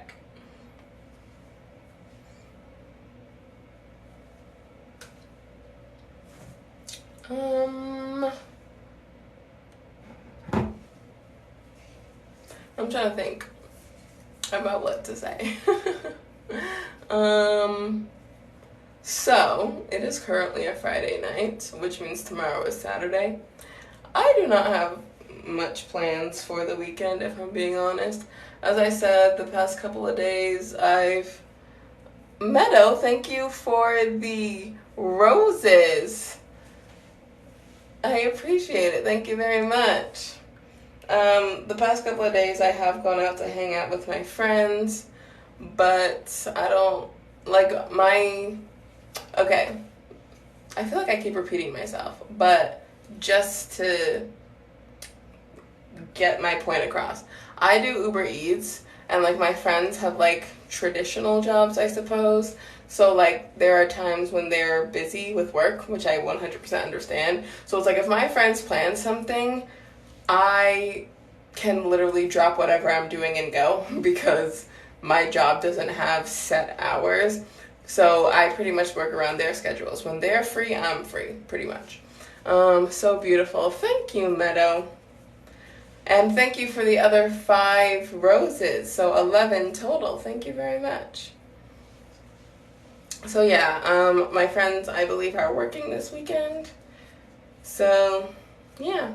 But we had a good time when we hung out yesterday. As I said, we went to Center Island, which is in Toronto, or I guess across the lake, but you get there you go downtown Toronto and then you take a ferry to the island.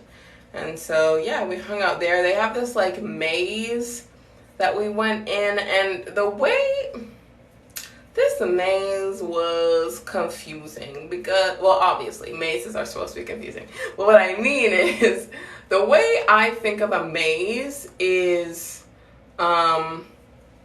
like, you were at Center Island the other day. Cool.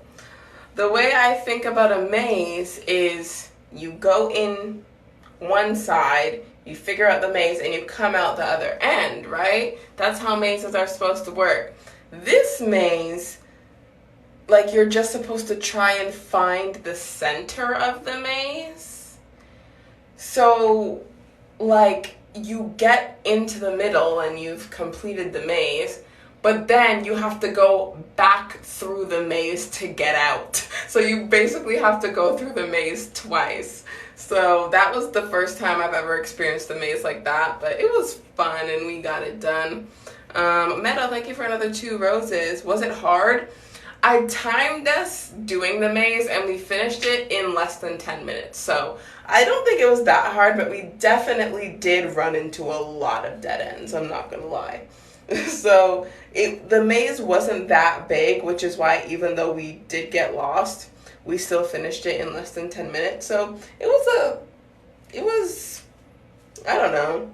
I don't know if that considering the size of the maze, we probably should have finished it sooner. So maybe it was a little bit hard, but it was fun.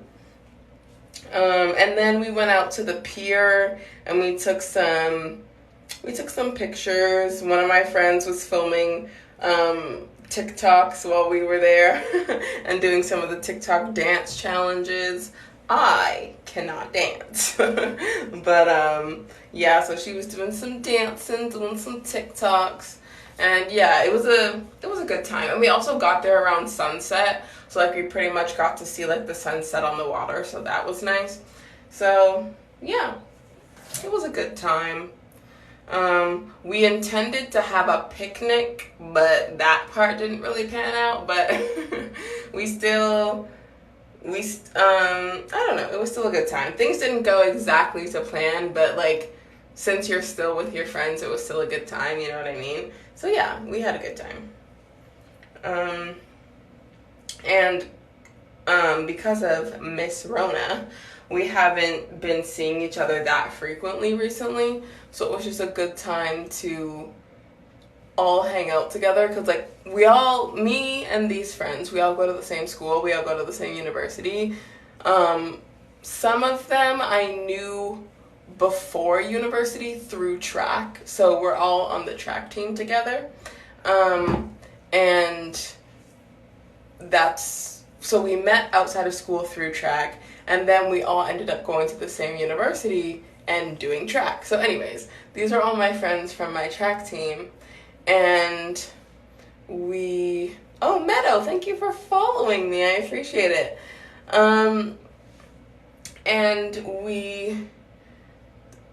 Hi, DanceKilla22, what's up, how are you? And Meadow, thank you for another 7 roses, I greatly appreciate it.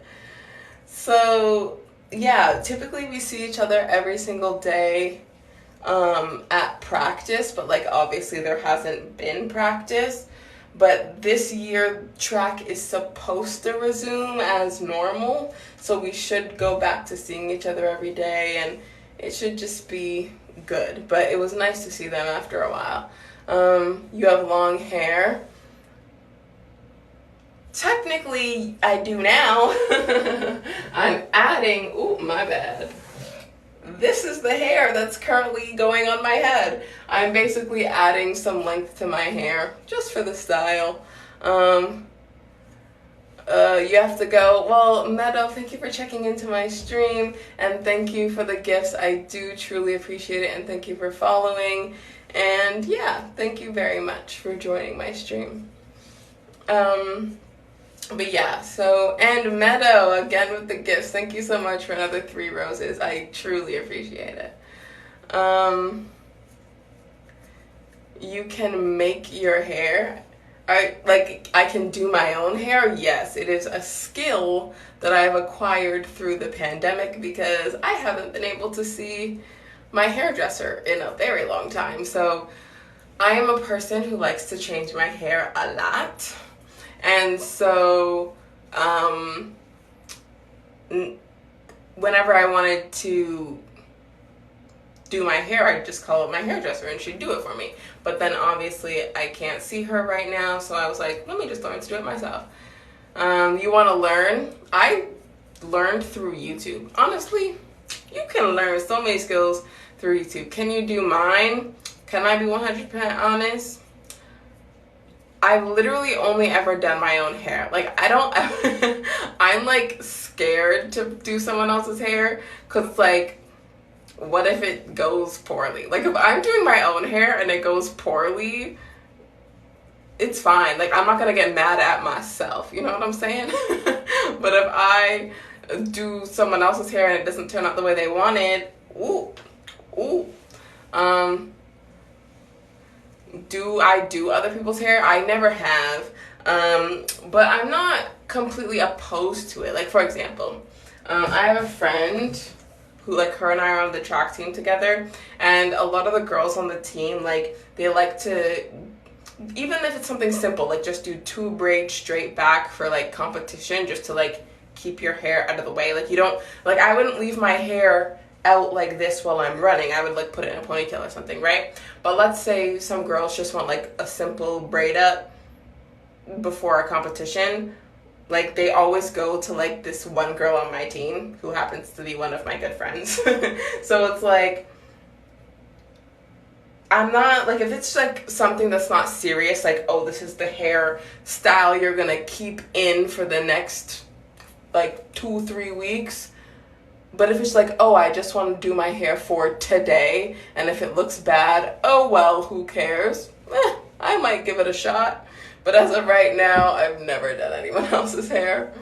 But I feel like it would be easier because, like, for example, when I do my own hair, I don't pay attention to the parts because I can't see them. Like, I can't see the back of my head. So if the part isn't straight, like, I just, like, I'm a perfectionist. And what I could do is, like, where is it? So, like, my bathroom mirror is here, and I have this handheld mirror, and I could go like this to see the back of my hair to see if, oh, is my part straight? But if I did that for over 100 braids on my head, I would literally never finish, right? So I don't pay attention to, ooh, my bad, I picked up the wrong piece of hair. I don't pay attention to the parts, because if I did, I would want to make them so perfect. Sorry, I hit the tripod, my bad. If I paid too close attention, I would try way too hard to make them perfect. And oh my gosh, I keep hitting the tripod. I am so sorry. I would try way too hard to make them perfect, and I'd never finish. I would be here for 10 hours, and I don't have time for that. Because even when I'm not trying to make them perfect, it takes me 5 hours, so yeah. But if I was doing someone else's hair and I could actually see what I was doing, it wouldn't take me long to make a straight part, because I wouldn't be using 2 mirrors to, like, maneuver and see what I'm doing and blah blah blah, right? So I feel like if you can do your own hair, then you could probably do someone else's hair, you know what I'm saying? One thing I want to learn to do, though, that I haven't learned to do yet, I want to learn to do feed-in braids. So, like, I'm doing knotless braids right now, which is essentially single feed-in braids, because you're, like, gradually adding more hair. But, like, what I mean by feed-in braids is, like, cornrowing my hair while adding more extensions, like adding more braiding hair. I've never attempted that. And if I do attempt it, the first time will probably not be on stream because I'm not gonna lie, sometimes I be getting frustrated while I'm doing my hair. So it's like if I'm doing a hairstyle for the first time, I don't want people to be watching me mess up my hair. But like, for example, braids, I've braided my hair so many times. So it's like, it's time consuming, but it's not frustrating because I know what I'm doing. You know what I mean? But yeah. Also, another reason I like doing my hair on stream though is because it like ensures that I'm gonna do all of it. Like I've never, even before I started streaming myself doing my hair, I've never like done half my hair, gone to sleep, and then done the other half. I've never done that. But I feel like especially when I'm doing it on stream, like I want to show the finished product to the stream. So I'm gonna get it all done in one sitting instead of like, oh, I'll do this section, take a break, this section, take a break, this section, take a break, and then it's just by the time I finish the last section, the first section is frizzy. Like, I don't have time for that. So I'm just trying to get it done all in one go. So I'm doing it live to hold myself accountable.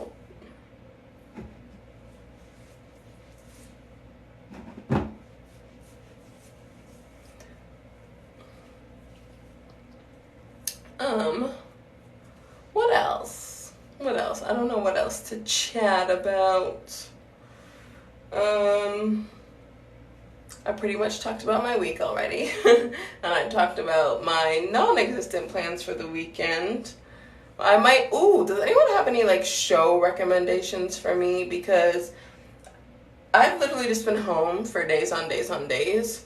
Like school, summer school over, whatever. Hi, I hope I say this correct. Calopexia. I hope I said that correct. What's up? How are you? But yeah, I've been home for days and like I haven't had school or track or anything like that, and I've just been binge watching shows. Like I watched like a whole show in like 2 days, and it's like I need some recommendations because so as I said, I'm going into my last year of university and I'm taking a full course load. So like I'm gonna have to like manage my time very well in this coming school year because I don't have time to procrastinate. I don't have time to dilly-dally. So I don't know. I'm not going to be binging TV shows at all during this school year because I'm going to be too busy with the school and track and blah, blah, blah. I'm going to have to manage my time very well, right? And so I want to do my binging now so that during the school year, it's like, it's okay. I'm caught up on all my shows. Oh, I've watched this. I watched that. Like, I want to watch TV now because I'm not going to be able to watch any TV when school starts. Calopexia, you're doing good. I'm glad to hear it. Oh my goodness. Like, I've done a lot, but I still have so much more to do. Okie dokie. I probably should have made these braids bigger. I think I made them too small. Something I might try next time. I've done this before, but I did it like 2 years ago. I might do some jumbo braids.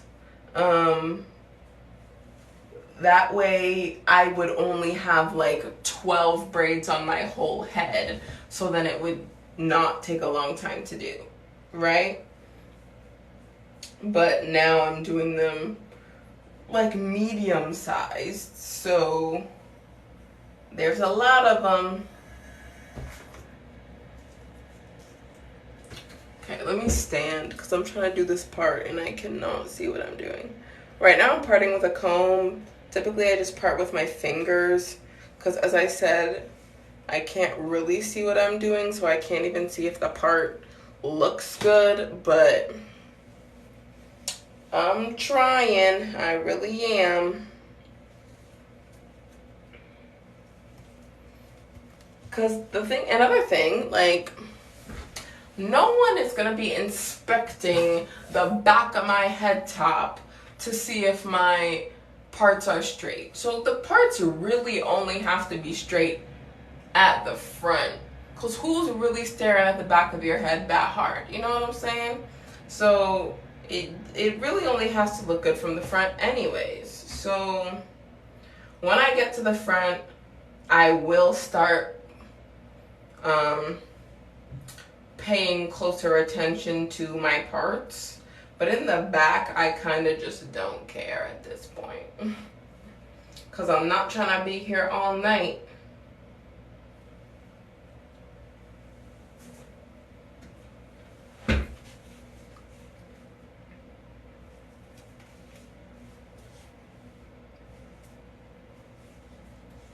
Okay, I'm going to try and braid a little bit faster because this is taking a long time. But I knew it was going to take a long time. This is not my first time doing this, and I know that it takes a while. And especially because I'm streaming and I'm chit-chatting and I'm not solely focused on the braiding, so it's taking me a little extra time. Yeah, this is going to take a while. But I'm going to try and go a little faster while still keeping it neat. As neat as possible, because I'm trying to make this hairstyle last. I like switching up my hairstyle, but at the same time, I don't like standing in my bathroom for 5 hours braiding my hair, right? So I don't want to have to like redo my hair like every week or every 2 weeks or something. One, because that's just tedious. and two,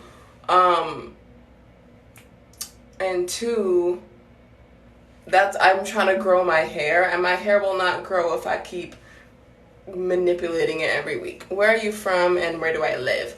I'm from Toronto, Canada, and I live in Toronto, Canada. Hello, Gigi. What's up? How are you?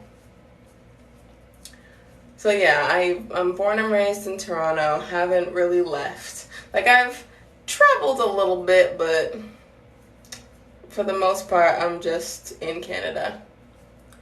Do you bring the wig? I'm not entirely sure what you're asking. I'm using braiding hair right now, which is not my hair, not gonna lie. But typically if I'm going anywhere, like if I'm going on vacation or something, I do my hair beforehand. Cause imagine going on vacation and you spend the first 5 hours of your vacation getting your hair done. Nah, that doesn't sound fun to me. What is my origin? My background is Jamaican. Both of my parents were born in Jamaica and migrated to Canada in the early 90s. And I was born in the late 90s. I was born in 99. So my parents had lived here for a while before I was born.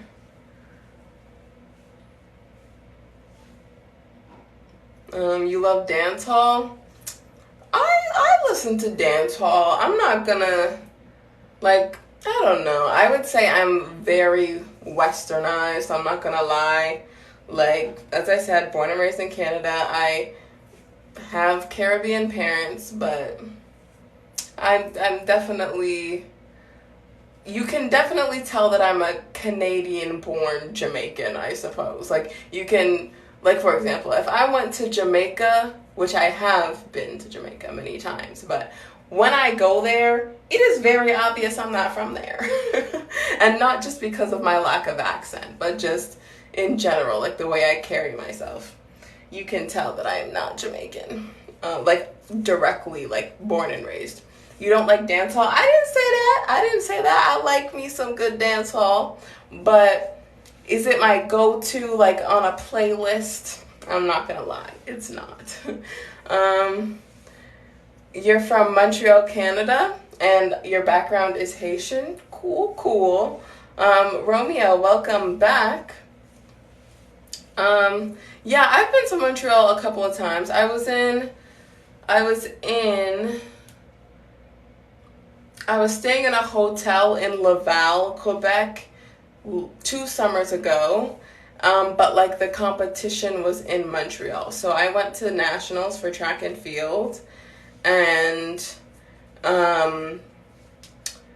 yeah, so our hotel was in Laval, but then our competition was in Montreal. So I come to Montreal, I would say at least once a year when there's not a pandemic.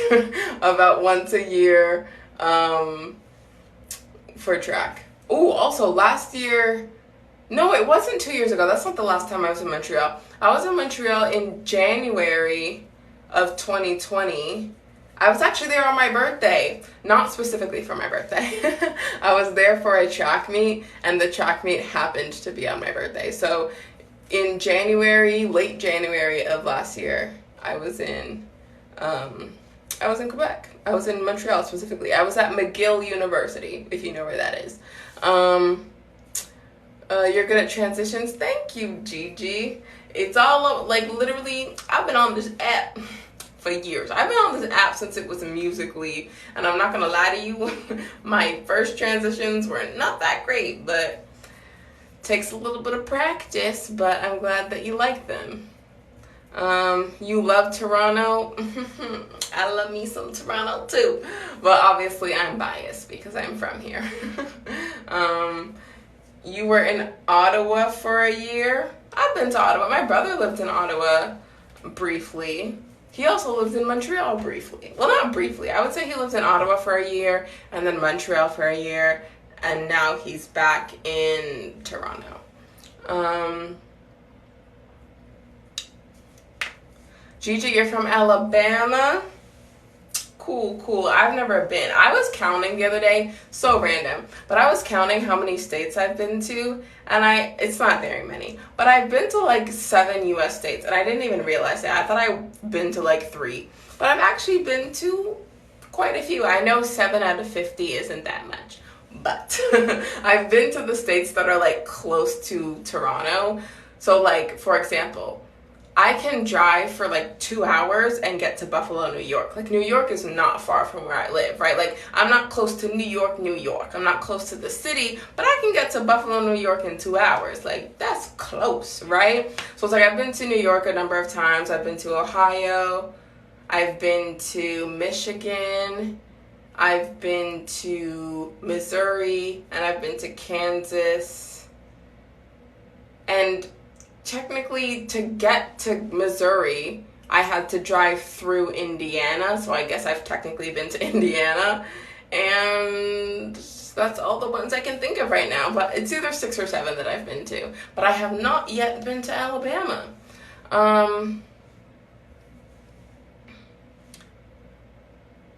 Dance Killa, you sing and dance? I wish I could do those things. I cannot. Like, okay, when I was in high school, I did music theater, so like technically I did sing and dance at one point, but am I good? That's subjective. You saw Drake and The Weeknd, you went to their concerts. I have only been to one concert ever, and it was a Jonas Brothers concert, and I had a very good time. I went with one of my good friends. This was 2 summers ago. It was in August of 2019, so I was 20 at the time. I went to my very first concert when I was 20 years old. Yep. But it was a good time, and I know that I don't have anything to compare it to because it's the only concert I've been to, but I'm still gonna say it's a good concert because I enjoyed myself. So yeah, it was a good time. And also, like, I've literally been listening to the Jonas Brothers since forever, and like, so like, obviously they were together and then they broke up and then they got back together, right? So I had never been to a Jonas Brothers concert like when they originally got together, like back in like the early 2000s, but I got to go in my adulthood and it brought back memories. Like, they were singing some of their old songs and they were singing songs from Camp Rock, and it was a good time. It was basically a throwback concert. Like, they obviously sang their new songs, but they sang a lot of their old songs, and I was like, this brings me back.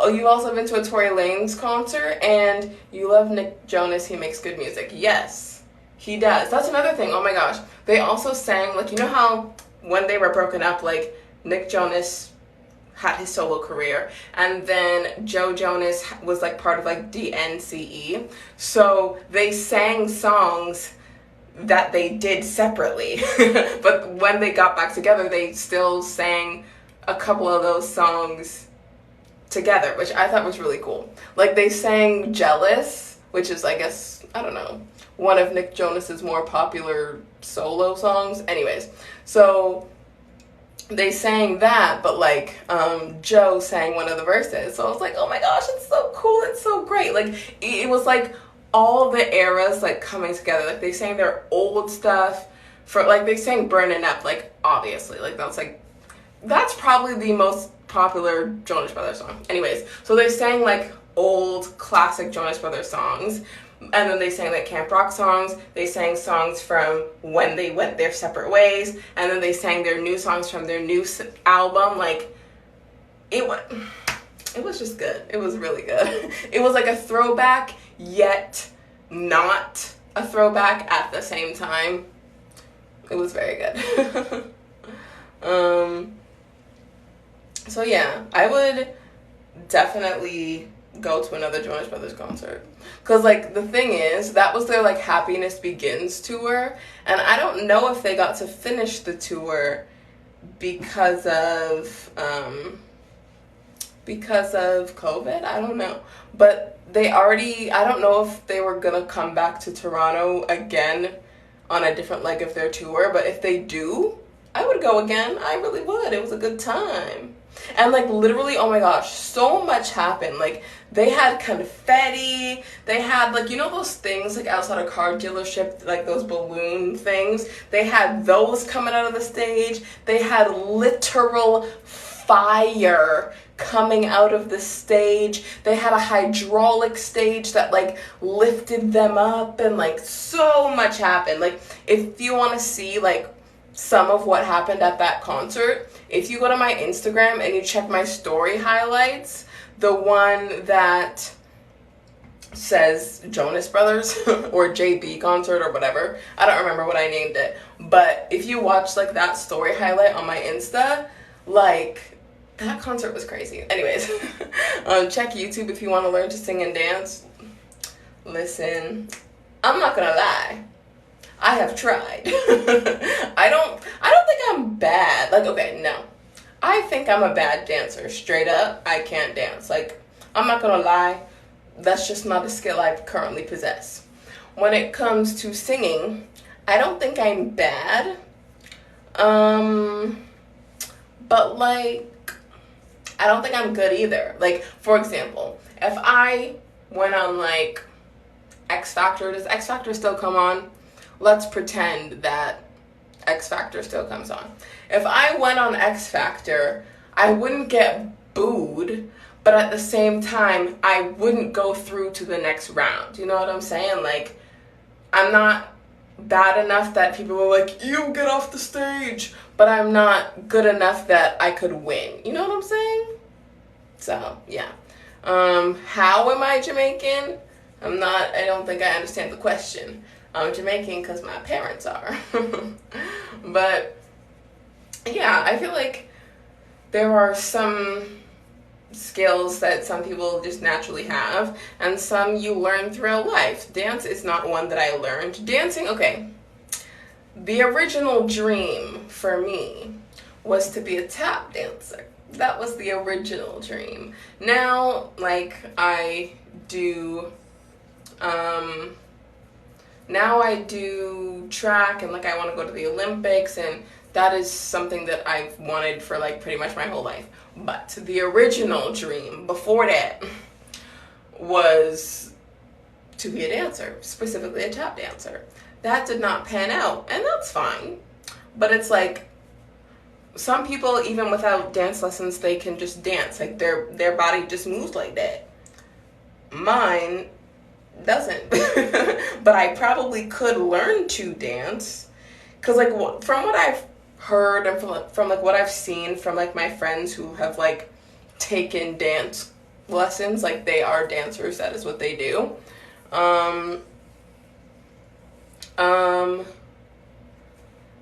you very rarely just study one genre of dance. Like you start as like you pick a genre to start, but by the time you're my age, you've done a little bit of hip hop, you've done a little bit of contemporary, you maybe even did some ballet, you maybe did some tap, whatever, etc., etc. So it's like when it gets to a certain point, you've tried all genres, and then when it comes to the point where like you want to pursue dance, then you pick like your main genre, but you're still capable of doing them all. Like for example, have you ever watched So You Think You Can Dance? So like the contemporary dancers, they pick hip hop one week, but they can still do it, right? Because it's like that's not the first time they ever did hip hop ever. They decided to specialize in contemporary, but they've done hip hop before. You know what I'm saying? So I feel like if I had taken dance classes, I would have been good,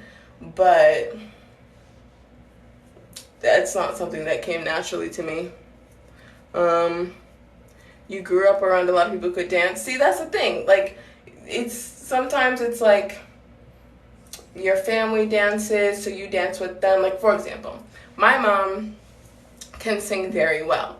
And, like, my grandparents sing, my mom's siblings sing, right? And so, like, growing up, they would sing together. Like, for example, let me put it this way. In my mom's household growing up, if you were singing Happy Birthday, you weren't just singing Happy Birthday. You were singing Happy Birthday in a 4-part harmony. You know what I'm saying? Like, they could sing, right? And that's just like how my mom's household was. So my mom's a very good singer. But for me, I don't really sing. I probably have the ability to because my mom sings, her parents sing, my aunts and uncles sing, all that jazz. But it's just not, it's like, for example, your vocal cords, it's a muscle, right? Like there's all these muscles in your throat. If you exercise those muscles by singing regularly, you're going to be good.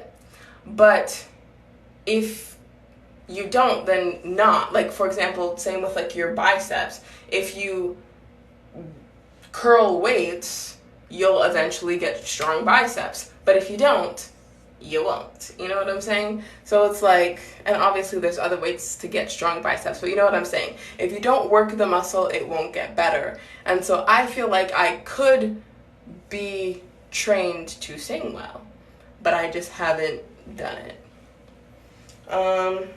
You used to sing in church when you were young? I sang in church as well. Like, I was in my church's youth choir, but I don't know. It's just something that never really stuck with me. And also, I don't really know how to explain this. I wouldn't say I have stage fright because I do perform. Like, as I said, I played the piano for years and I would always perform piano. And like when I was in high school, I was in band and I played the flute. And so like I was also in music theater and whatever. So I've performed a lot. I wouldn't say I have stage fright, but when it comes to singing, I'm very nervous to sing in front of people. I've done it. Like I've been in my school's choir. I was in music theater. I was in vocal class. Like I have sung before. Don't be up in here thinking I'm about to sing for you because I'm not. But I can carry a tune, but like I don't think I'm like the next like famous person because I can't sing and singing in front of people takes a lot of guts for me and I'm not about that. Sing something, haha, nope, not today, so sorry. Today is not the day for me to embarrass myself on the internet. No, today is not that day. You want to learn an instrument, piano and guitar? I recently started learning the guitar. I started playing the guitar in May. I'm not good. But like I'm not ready to like perform in front of people, but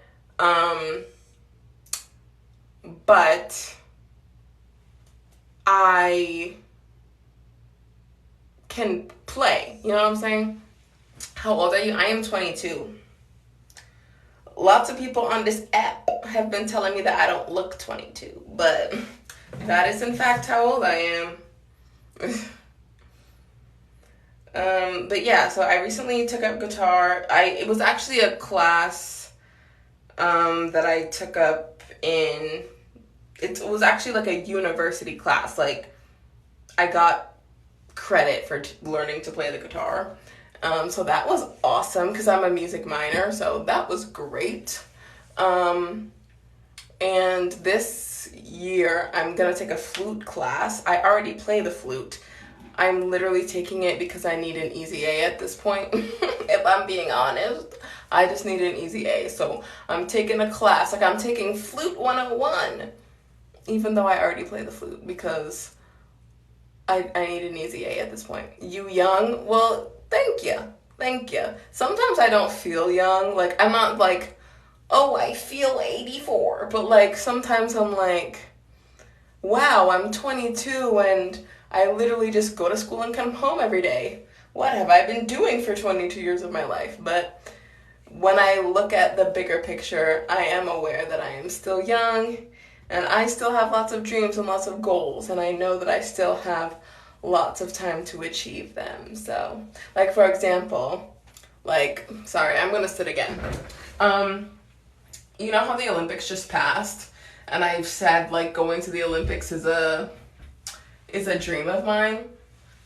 Some people at the Olympics were younger than me, right? Like, there were teenagers up in the Olympics, right?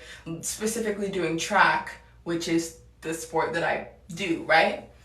So anyways, I see people younger than me or the same age as me at a professional level, and I'm not there yet, which could be discouraging, I suppose. But at the same time, while sports is a short career, like a regular career, like if you're a teacher or something, you might retire at 65. But for track, you might retire at 35, right? So obviously, sports in general are a shorter career because you're only in your prime physical ability for a short time, right? But even though I'm running out of years to be a professional, I still know that I'm young. You know what I mean? Like, the next Olympics, I'm gonna be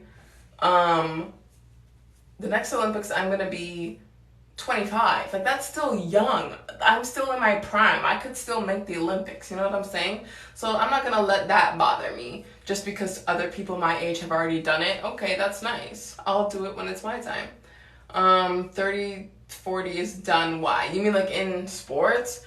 You retire earlier in sports because, like, your body can't take it. Like, okay, you know, I don't know if you were here for this part of the stream, but I, like, cracked my back, and I said that I'm 22, but I already have a bad back. Like, literally, doing sports is so hard on your joints, and it's, like, hard. It's really hard on your body. Like, people aren't physically strong for long. Like, I don't know how to explain it. Like, when you're like 60, you're not going to be able to do all the things that you could do when you were 25. Like, it's just not practical. So, like, yes, there's the anomaly. Like, what's his name? Justin Gatlin, I believe is his name. He's a US sprinter, and he was at the last Olympics, and he was like he was almost 40. Like, I think he's 40 now, right? And he's still running sub 10 seconds, which is an anomaly. People don't typically do that, right? Like, people aren't typically capable of doing that, right? So it's like your body, like, you can still be fast at 40. You can be fast for a 40-year-old, but you can't necessarily compete with a 23-year-old when you're 40. You know what I'm saying?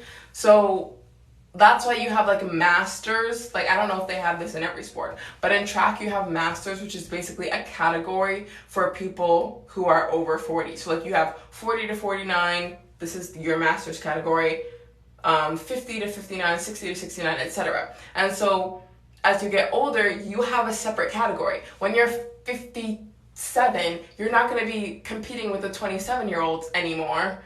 Because if you did, they'd whoop you. Like, it's just what it is, right? Like, you're not gonna be a 27-year-old when you're 57. It's just not happening. So, but when you're a 57-year-old doctor, you have so much more experience than that 27-year-old doctor. So you're gonna be a better doctor at 57 than a 27-year-old, but you're not gonna be a better athlete at 57 than a 27-year-old. You know what I'm saying? Like, different careers have different primes, have different peaks in your career. And sports, you peak early, which is why if you're like 20 and you're like, oh, I'm gonna be a gymnast, unfortunately, it is far too late for that, because gymnasts tend to retire at like 20. Like, Simone Biles is what, like 24 or something, and she's an old gymnast. She's not old. She's 24 and she's considered old in her sport. Like, what? So it's like, for certain things, you have to peak early because the career is just short. You can't be a gymnast at 52. Like, it's just not a thing. Or rephrase, you can't be a competitive gymnast at 52. Meadow, you're back on a different account. What's up? How are you? So yeah, your body just isn't as... I don't know, you don't, your body deteriorates as you get older. Like, I don't know how else to say it, but it's just what it is. And when you play sports, like, you are more, what's the word? You're harder on your joints and stuff. So, like, I always make this joke to my friends, and they're like, Olivia, don't say that. I'm like, but it's true. I'm like, I'm not gonna have ankles by the time I'm 40. Like, legit, my ankles are broke up. Like, I do triple jump, and like, now, like, I have to wear gel heel insoles when I jump, or else my ankles hurt. Like, it's ridiculous. Like, my ankles be hurting me, and I'm 22. Why are my joints broke up? You know what I'm saying?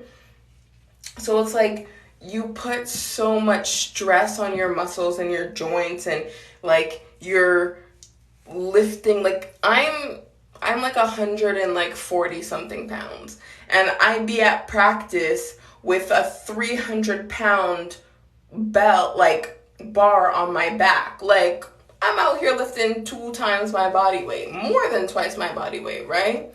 It'll be like, no, I think it's 2 times. So it's like, I'll be lifting nearly 300 pounds on my back, and I'm like $140. Like, what am I doing, right? And so, but it's like, you need to do that for the sport. And as you get older, you can't lift twice your body weight.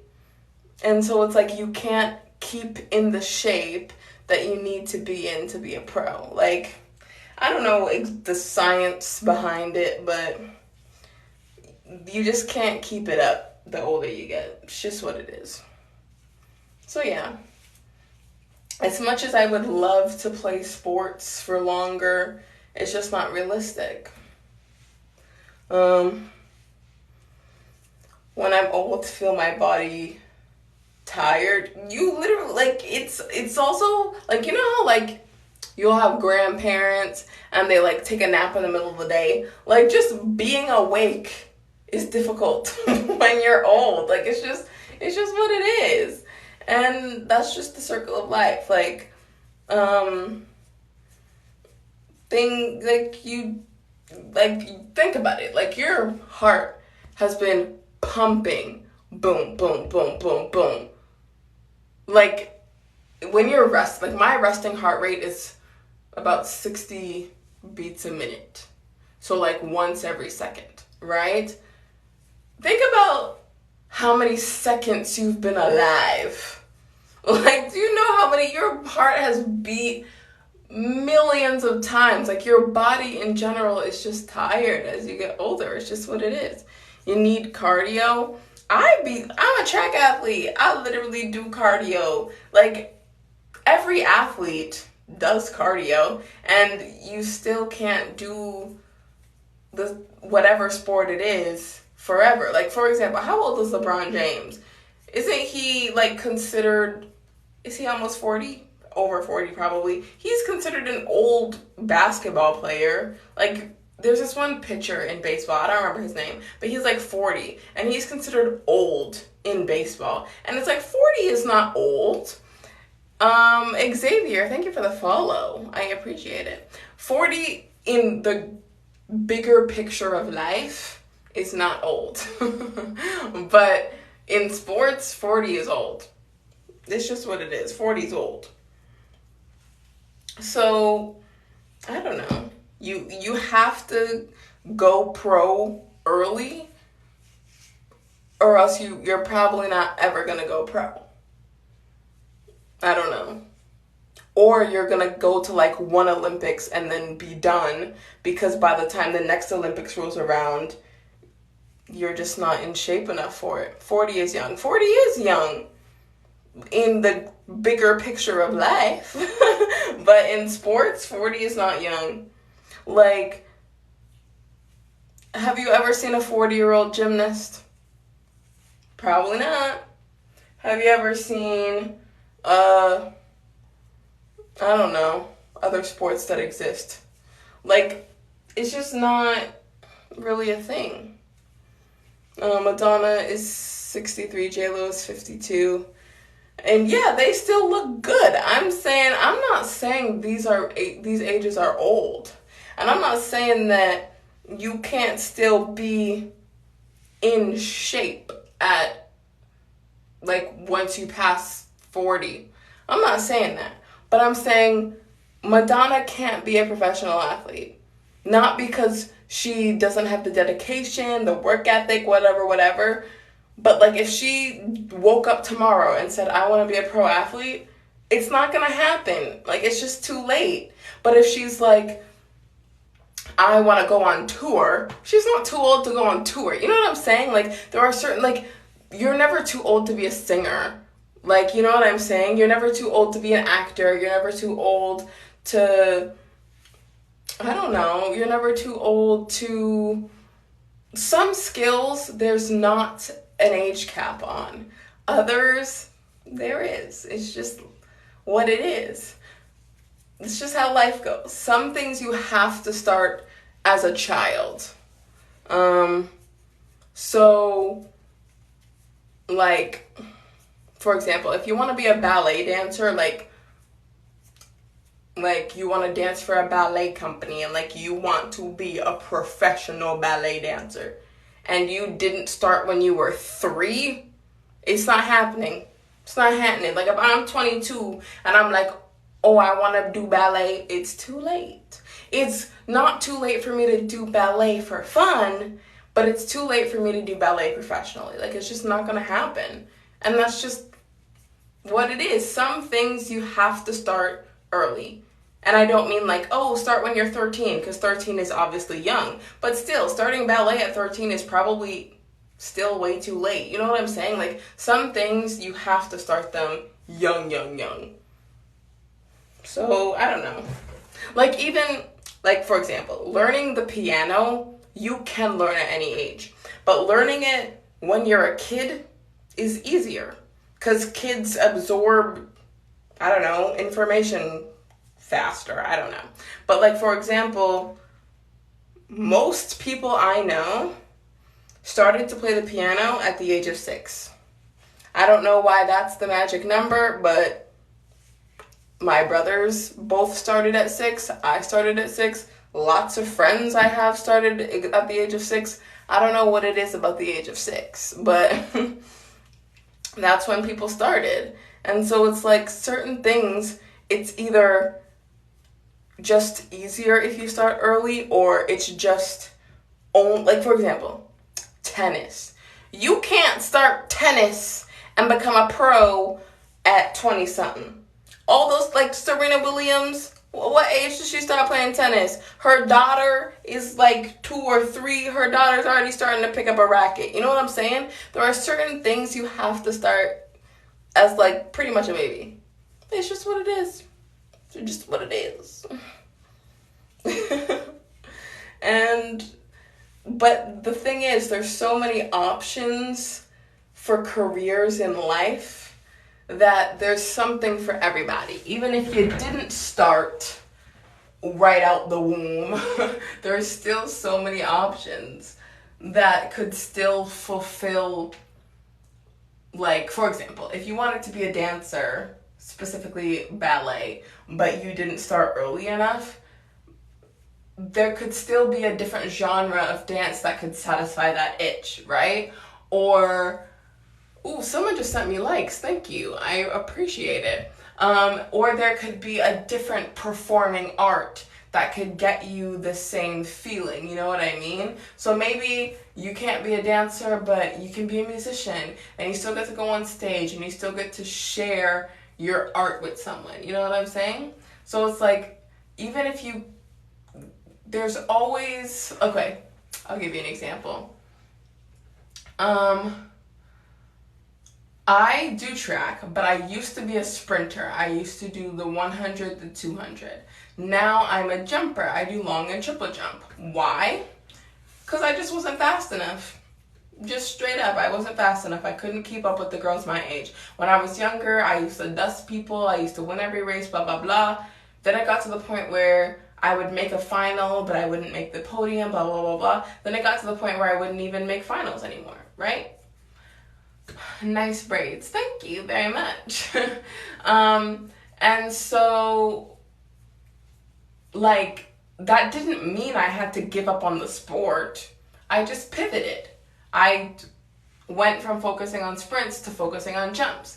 And the speed that I do have is helpful in jumps because it's called running long jump. So speed helps propel you forward and helps you jump farther, right? So I didn't have to start from scratch. I didn't have to learn a whole new skill. I just took the skill I already had and applied it to something else in the sport. So I can still go to the Olympics for this sport and da-da-da-da. So it's like my Olympic itch, even though I am not likely to go for sprints, that doesn't mean I can't go, right? So it's like there's always something that you can do that should satisfy you. You know what I'm saying?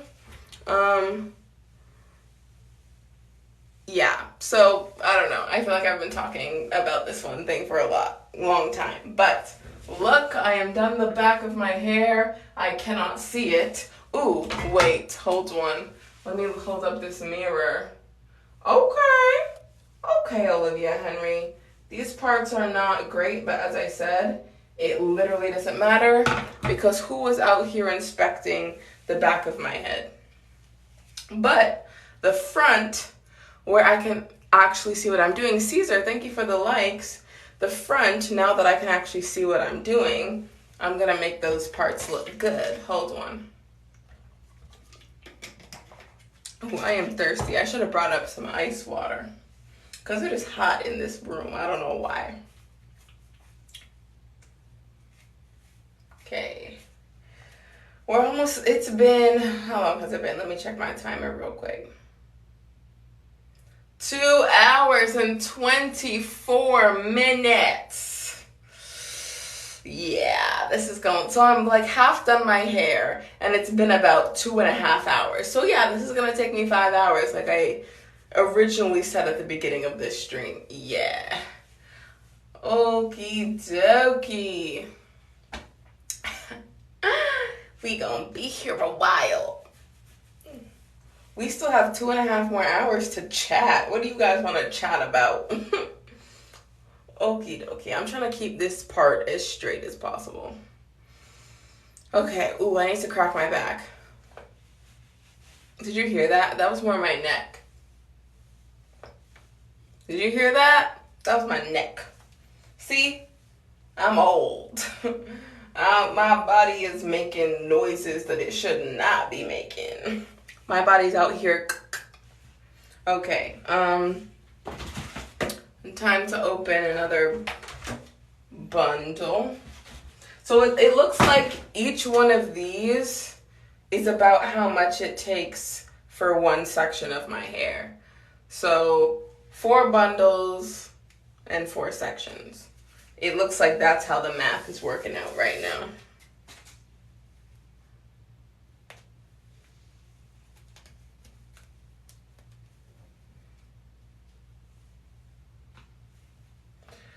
Okie dokie. I don't know where my tail comb is, so I've been using this comb to try and part my hair. It's not my favorite comb to use, but it's doable. Sorry, I'm just gonna be quiet for a little bit while I try and get this part straight. Now that I can actually see what I'm doing and I'm actually caring about the parts.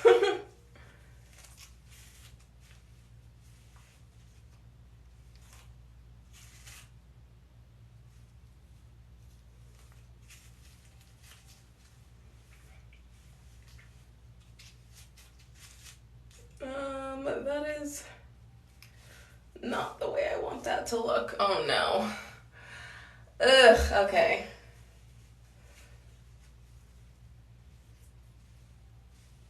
This is really hard. I'm not very good at parting my hair, which is definitely one part of the braiding process I need to get better at.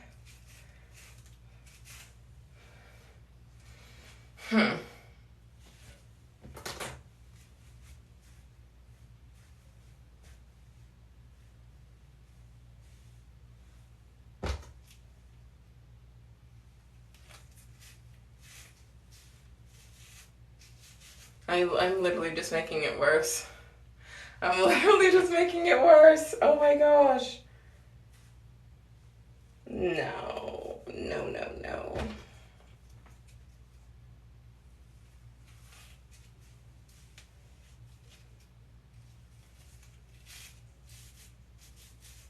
Honestly, I think that's the best I'm gonna get it, so I'm gonna leave it like that.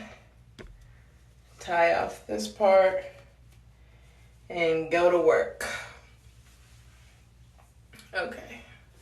Oh my gosh, my arms are tired. Okay. Let me start splitting my hair into sections. I'm trying to split it into 6 sections, which gives me enough for 2 braids instead of just doing 3 at a time and then having to split between each individual braid. I'm trying to speed up my process.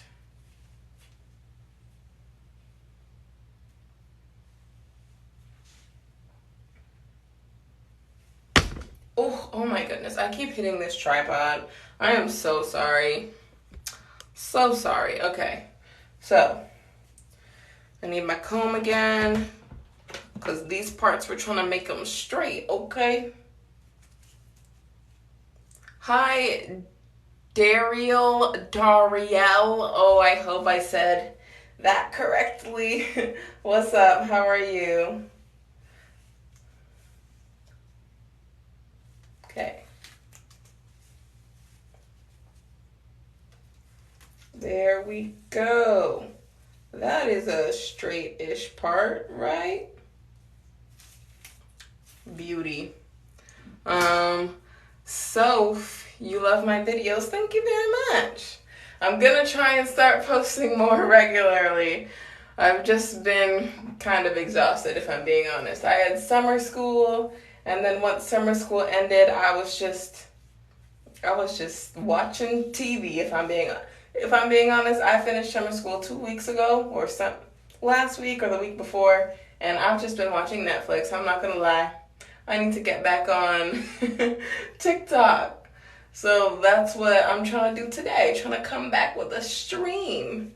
Dariel, you're doing well. I'm glad to hear that. Okay. Have I watched Outer Banks? I have not. Netflix keeps suggesting it to me. I might have to watch it. One show that I recently watched, and this show, I don't know the rating on it, but I would not be surprised if it's rated R.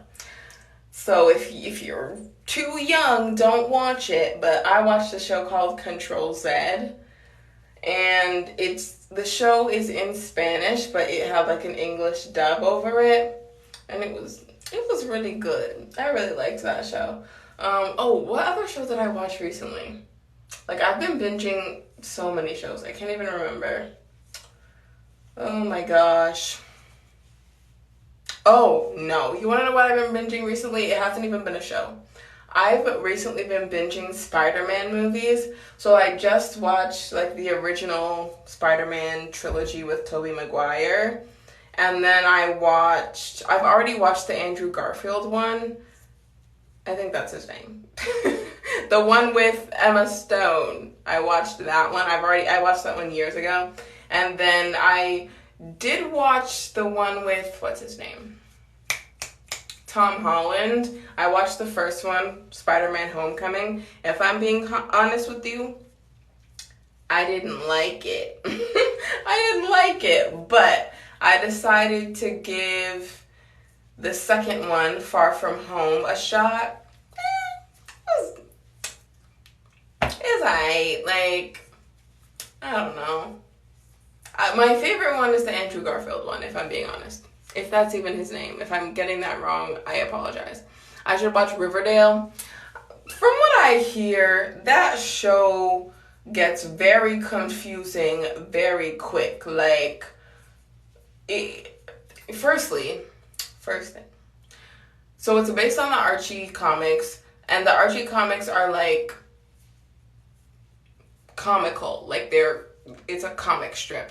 But then Riverdale does not look like a funny show. It looks like a very dark show. Like they're always making like dark versions of stuff that you enjoyed as a kid. Like even like the Winx saga. Like the Winx characters are supposed to be sparkly and glitter and happy, and they always want to make a dark version of it. And it's like, why can't, like, even though like the people who enjoyed it originally are all adults now, adults like to be happy too. So it's like, you can show a happy version of these things. You don't have to make them all dark. Or like, have you seen the new Nancy Drew? I haven't watched it, but based on the commercials, it looks so dark. And it's like, I get it, Nancy Drew is like a mystery thing, whatever, but it's still like, why does it have to be like, oh, I don't want to watch this show at night because it might be scary? Like, from what I see from the previews, I would not want to watch Nancy Drew at nighttime.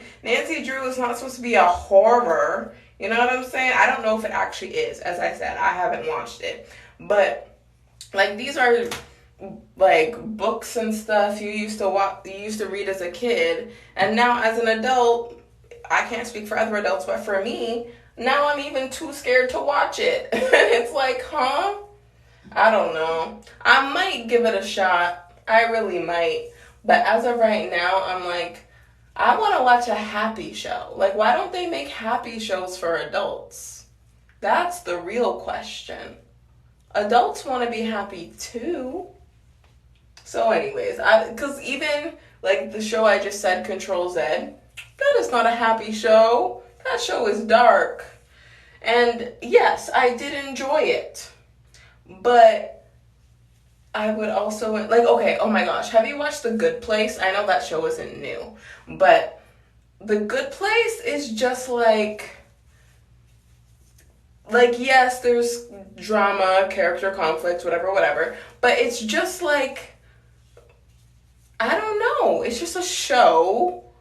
The characters are likable, there's some comedy in there, blah, blah, blah, like, it's just, I don't know how to explain it. Like, it's a happy show. It's an easy watch show. Like, you just sit, have it on in the background. Like, it's just a show that's easy to watch. You don't have to do much thinking.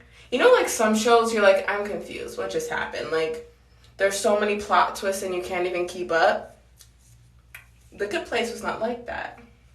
There was a plot twist at the end of the first season. If you haven't watched it, I'm not going to spoil it.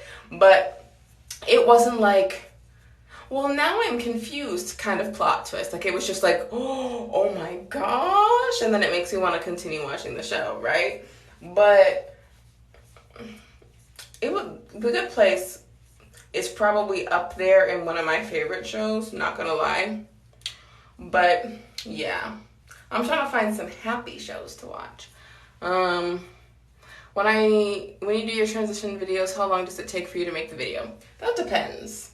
Some take as little as like half an hour. The longest one I've ever done probably took me like 3.5 hours. Like, okay, when I'm doing the tutorials and I'm just showing you how to do one transition, like to actually film it probably takes 10 to 20 minutes. But then I obviously like edit it and like do the voiceover and stuff. So after I'm completely finished, maybe it took me over an hour.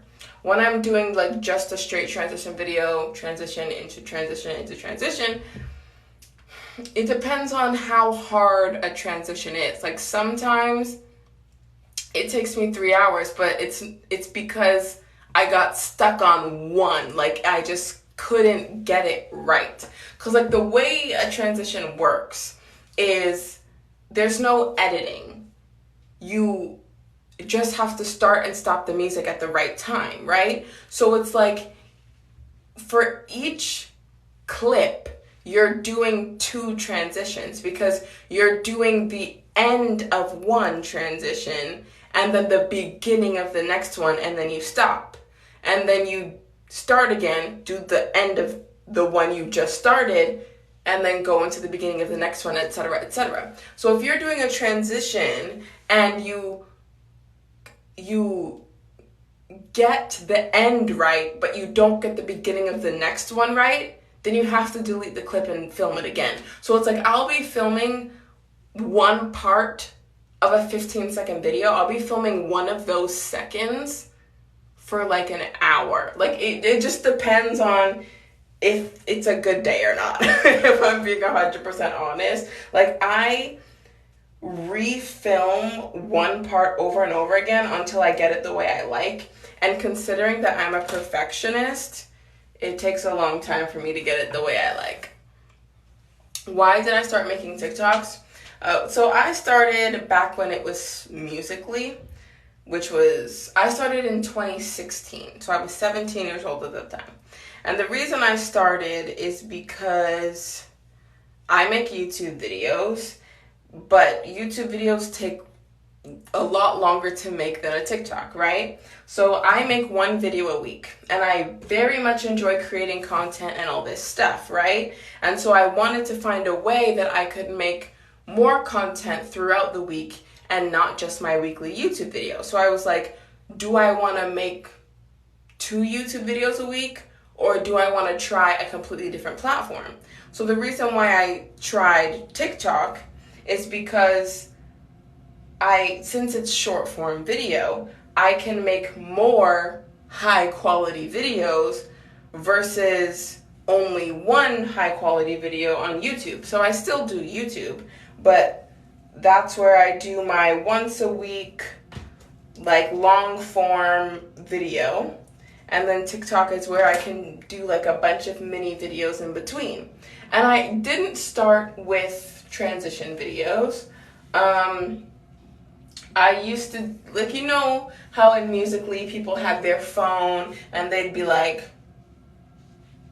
yeah, those are the videos I did originally because that's what everyone was doing and that's just what I thought the platform was.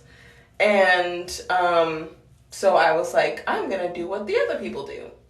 And then I found like the transition side of Musical.ly, which is now TikTok. I found the transition side of Musical.ly and I was like, that is really cool. I want to learn how to do that. And so literally you just learn one transition at a time. Like, I don't know if you've noticed, but I do a lot of the same transitions in my videos. But the reason why they're still like new and fresh is because you might do the same transitions, but you do them in a different order, or now you're doing them to a different song, and it's just, I don't know. But then I always try and learn new ones. So it's like, hey, that transition you saw at the end, that was my first time trying it. What did you think, right? So I always try and learn new ones, and I always try and like do the ones I already know, but maybe in a slightly different way and stuff like that. So yeah, I just found transition videos and I thought they were cool and wanted to give it a try. If I'm being honest with you, my first transition videos were not good. but the more you do it, the better you get, which is literally like with anything. So yeah, I started on the platform because I like making videos and I wanted to make more of them. What is the hardest transition that I have done? That is hard. The one that probably took me the longest to learn is the head spin. Like when you take off your head and you like spin it and put it back on.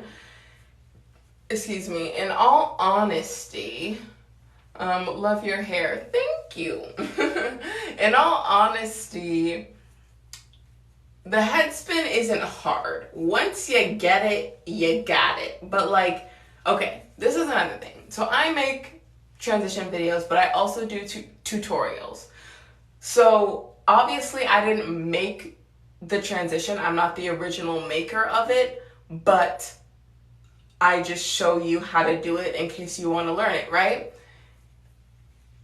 The way I learn transitions is by watching them in slow motion. So if you go to someone's video and you click duet and then you watch it in like slow-mo, like you click the 3 times so it'll play slow, then you can figure out, oh, that's how they did it. Because each transition is just 2 clips lined up perfectly, right? So it's like, then you figured out, oh, that's how they lined it up. That's what they did, this, that, and the other. And so when you just see it happening, like boom, boom, boom, boom, boom, you're like, whoa, sensory overload. What did you do?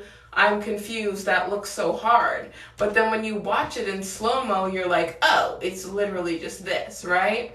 So the head spin was probably the one that took me the longest to figure out. Like the first, I think I made a video and the title was like, finally figured out the head spin or something like that. I don't know. But the way I did it in that video was wrong. Like the way I was doing it, well, I guess it wasn't wrong, but it's not the way I do it now. And so you just kind of figure out what works for you. Like for example, I made this one tutorial and someone told me, that's not how you do it, this is how you do it. And I was like, that could be another way to do it, but that's not the way I do it. You know what I mean? So it's like, as long as let's say you use a different filming technique, but you still get the same result, then it doesn't really matter how you do it, as long as it looks good in the video, right? So it's like, to learn transitions without watching a tutorial, like if I haven't made a tutorial yet, or if another TikToker you watch hasn't made a tutorial yet, you can still learn it. Just watch a video that has the transition you want, watch it in slow-mo, and you'll get it, trust me. But yeah, the head spin, I know that was a very long way to answer the question. I'm so sorry. I'm someone who rambles, obviously. But yeah, the head spin took me the longest to learn, but none of the transitions are really hard, if I'm being honest. Once you get them, you got them. Like, you can just do them very easily from that point forward. Unless, I'm not gonna lie, when I take breaks from doing transitions, like I don't post on TikTok for a while, and then I come back, I'm like it takes me a while. Like it might take me 2 hours to film a video that used to take me half an hour because I'm just out of practice, you know what I mean? But if you continually do it, it's not that hard.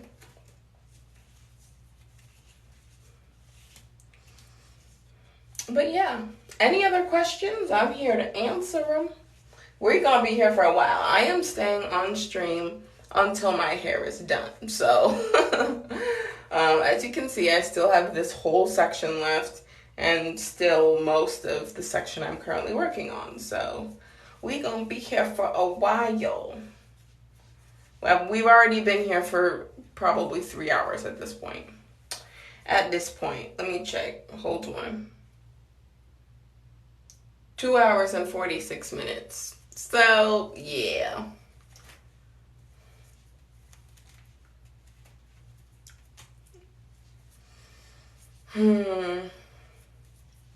But yeah, one thing about TikTok though, have you ever created a transition? No, I don't think so. I made one video. It's my most popular video. So if you want to check it out, it's the one with 1.1 million views.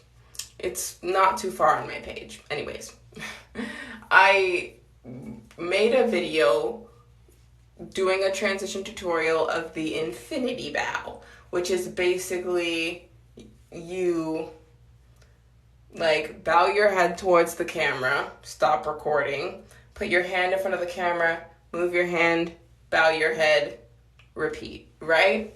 And I said that I thought I made it up because I've seen people do something similar, but they always do it with like a hoodie, and like each time they come through they're wearing a different shirt, and I just would do it as a way to like, if there's ever a song where it's like something repeats, I would do it as like a glitch tutorial. And so people told me I didn't make it up, so I guess I have to take their word for it. Like, I don't want to take credit for someone else's transition, but that's what I mean. Like, I don't think I've ever made up a transition from scratch, but I've definitely modified other people's transitions to make them my own. So, yeah. So I don't think I've ever created one from scratch, but I've definitely modified it, and it's like, this is my interpretation of it, you know what I mean? So yeah. And it's all about, the way I like to do transitions is like, do what the lyrics say. So like, to a certain extent, like let's say the lyric says fly. Well, obviously I can't fly, but it's like, how do I explain? If the lyric says something about change, then I might change my hair, or I might change the sweater I'm wearing, or something like that. Or if it's like, or let me give you an example. I did a transition tutorial showing how to do the body flip, and hi, Allie Snow, or Allison, my bad. Allison, what's up? How are you? I can't read, clearly. Anyways, I was doing a transition tutorial on the body flip, and I used the song 24 Karat Magic by Bruno Mars, and it's like, what is the lyrics? It's like 24 karat magic in the air. So that's when I did the body flip, when he said air, because it's like, well, your body's in the air when you do it, right? So I try and like make the lyrics, make my transitions mimic the lyrics. So yeah, like I try and make it make sense. Like I don't just do transitions willy-nilly. Allison, thank you for the likes. I appreciate it. But everyone does it differently. Like you just kind of have to find your style and whatever works for you, whatever you like to do. And like some people will do like 30 transitions in one video. And that's their thing. Like, and some people do like slow-mos specifically. Like they lip sync to the song and then they do very smooth transitions between speeds, between like normal speed and slow-mo, or between fast and slow, or whatever, right? So there's also different types of transitions. It's not always body flips and head spins and stuff like that. It can also be, I transition between speeds, you know what I'm saying? So there's like a subgenre within transitions, you know what I'm saying? You inspire lots of people. Well, thank you, Soph. I just like to give people a fun video to watch. That's something I like about TikTok. Like it's short form content, so like you could just watch like 20 videos that you really like back to back, right? In like such a short period of time, and which could definitely brighten your day, right? But like with YouTube, for example, you can definitely watch lots of videos back to back, but that's gonna take you a long time because YouTube videos are longer and therefore take longer to watch. But yeah, I like TikTok. It's very, I don't know, it's a very easy to consume, if that makes sense. Oh my gosh, we're up to 1.1k likes. I feel like a lot of those came from Soph, so thank you very much. Okie doke. I hope that is good. Okay, I'm trying to be done. I'm really trying to be done. I've been here for a while. Ooh. I'm trying to crack my back. I'm sorry. My back is hurting. I've been standing for a while. And I'm thirsty and I'm almost out of Gatorade, as you can see. And now I'm out, so. Okay, let's do another part. Your hair looks really pretty. Thank you. Thank you very much. I've been learning to do my own hair because I can't see my hairdresser right now. So I'm glad that I'm doing a good job. Okay. One thing I do like about my hairdresser though, she does it so fast. Like I can get it done, but it takes me a while. Like this, as I said, this is probably gonna take me like 5 hours. When my hairdresser does it, it takes her like 2. Like she just be like, done. Like she be doing braids so quick. But then again, she's a professional, so that's to be expected. But like, I need to get faster at this. But yeah, I really like the length. I haven't worn my hair long in a while. Like the last couple of hairstyles I did were short, and I like the length. How do you braid? So when I'm doing knotless braids, which is basically like you don't add in the hair from the root. So let me see if I can show you. Ooh. So if I want to, let me get my comb. If I want to section off a hair that I want to braid, so this is the section I'm going to braid, right? So first I like to use this hair gel. It's Shine and Jam. It just kind of helps keep my hair together so that there's not flyaways in my braids. So I like to use my Shine and Jam to kind of clump my hair together, like so. Then I just start by braiding regularly. So split into 3 pieces and then braid a little bit. Like just braid down a couple of times. Then I take a piece of hair and I just add it in and then start braiding some more. Then take another piece, add it in, start braiding down. Oops, sorry, I hit the tripod. And then add my third and final piece and then braid to the end.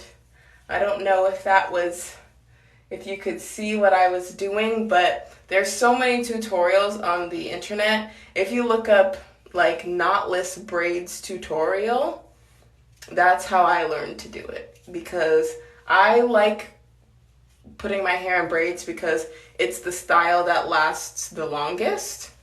Like some styles I do after a week, it's frizzy, but my braids, I can keep them in for a month and they still look good, right? So I wanted to learn how to braid so that I could maintain my hair for longer. YouTube is your best friend. What is your favorite part about TikTok? This might sound bad, but allow me to explain. My favorite part about TikTok is that it's easy to grow. And I don't mean like, oh, it's like I just want to be famous. Like, that's not what I mean. What I mean is like, since it's easier to grow and easier to have a bigger audience, you can reach more people. So like, I like to make some videos and just make an entertaining video, make a cool video that you saw today, right? Or some people, they might have an important message to share. Other people might do skits and they want to make you laugh, and people just want to make your day better, right? And with a platform like TikTok, it's easier to provide that for more people because it's easier to grow. Like on YouTube, I've been on YouTube for years. I have 8,000 subscribers, and technically I have been on TikTok for years, but last summer I went from 7,000 to 70,000 followers. Like has that ever happened to someone on YouTube? Yes. But it happens to more people on TikTok. Like people be out here with 100 million followers up on TikTok. How many people have 100 million subscribers on YouTube? You know what I'm saying? PewDiePie does, and like T-Series does. But like what I'm saying is, it's easier to reach more people on TikTok. So if you want to entertain people, put a smile on more people's faces, it's easier to do that on TikTok. If you want to give out important information, it's easier to do that on TikTok. And so it's easier to grow, which I like, not just for the sake of, oh, I want to be famous, but because if I have something positive or important to share, TikTok is the place to do it, because that's where TikTok is easier to go viral, and it's easier to then share what you want to share. You know what I'm saying? So that's why I like TikTok. Like, if you have something to say it on TikTok, because that's the place where most people are probably going to see it. And also, TikTok is also very shareable. Like, you can make a TikTok up to 3 minutes now, but most of them are under that. And with Twitter, you can share a video up to 2 minutes and 20 seconds, right? So someone could download your TikTok and then re-upload it to Twitter, and then someone can watch the full video. Meanwhile, if you upload a YouTube video and it's like 10 minutes long, then yeah, someone can upload a snippet of that video to Twitter or something, but not the whole thing, so people won't get the full message. So the thing I like about TikTok is not only is it easily viral and easily consumable within the actual app, but it's also like easily shareable and easily viral on other apps.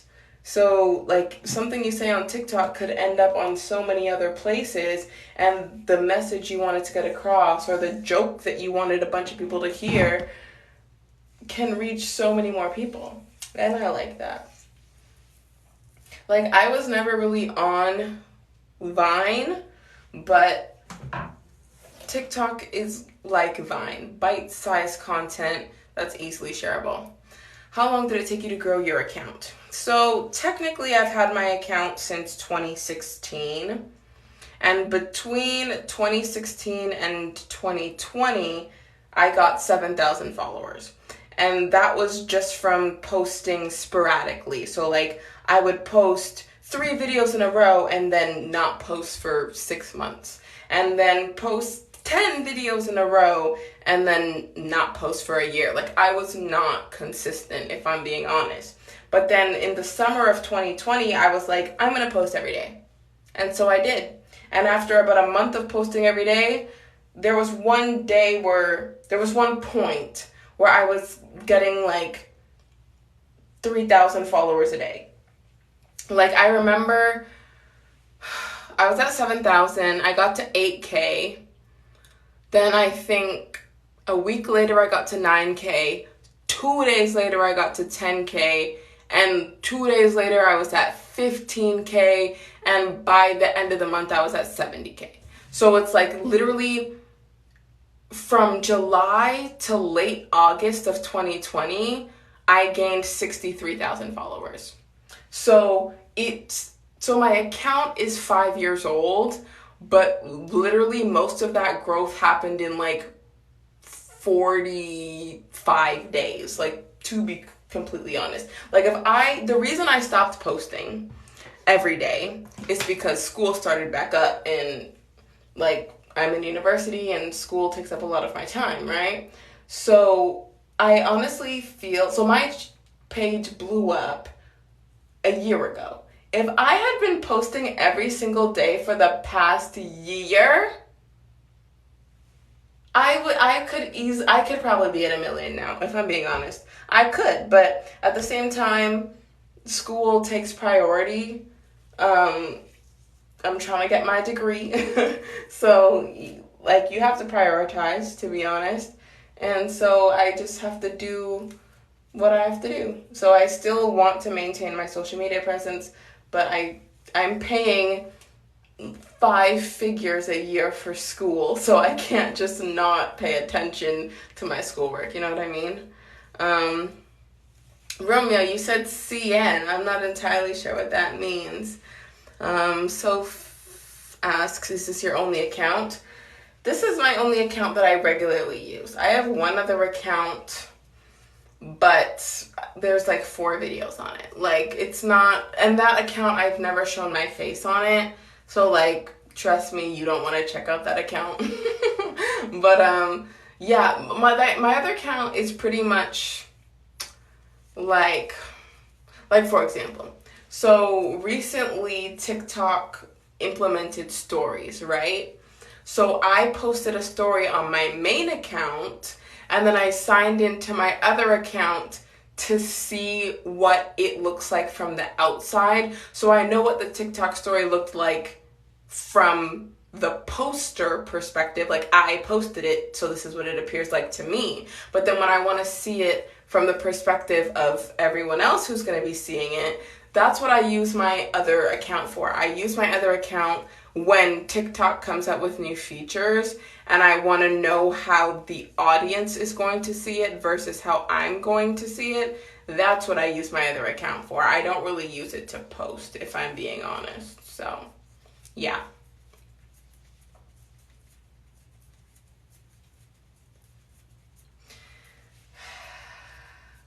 Ooh, look at the parts of the front. The parts of the front actually look good. Look at that. Oh my goodness. See, the parts of the front are the only ones that matter. You can't see the back of my head. You should, like, ain't nobody inspecting the back of my head, so the front is what's important. Like, if we're having a conversation, why are you looking at the back of my head? You know what I'm saying? If we're, like, for example, you and I have been chit-chatting. I've been on this live for 3 hours and 3 minutes. All you need to see is the front. And that's all you gonna see. How did TikTok affect your regular day? You mean, like, if people would, like, recognize me, or do you just mean, like, the process of filming a TikTok into my day? I'll just answer both. So in terms of, has my daily life changed? Like, do people recognize me? Nope. To be 100% honest, I've been recognized in public once, but it was not from TikTok. It was from YouTube. Like, someone, like, I'm an Uber driver. That's how I pay my bills right now.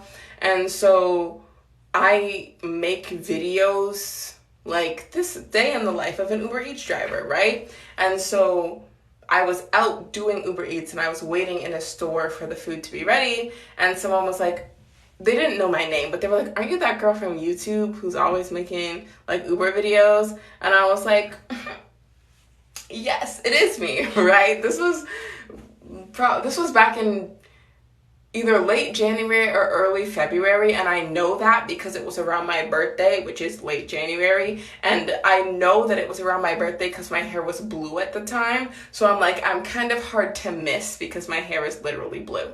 So this was months ago, but yeah, so I've been recognized in public literally once, and it wasn't through TikTok. But as for TikTok affecting my daily routine, back when I would post daily, now I get a lot of views during the day, like 3 p.m.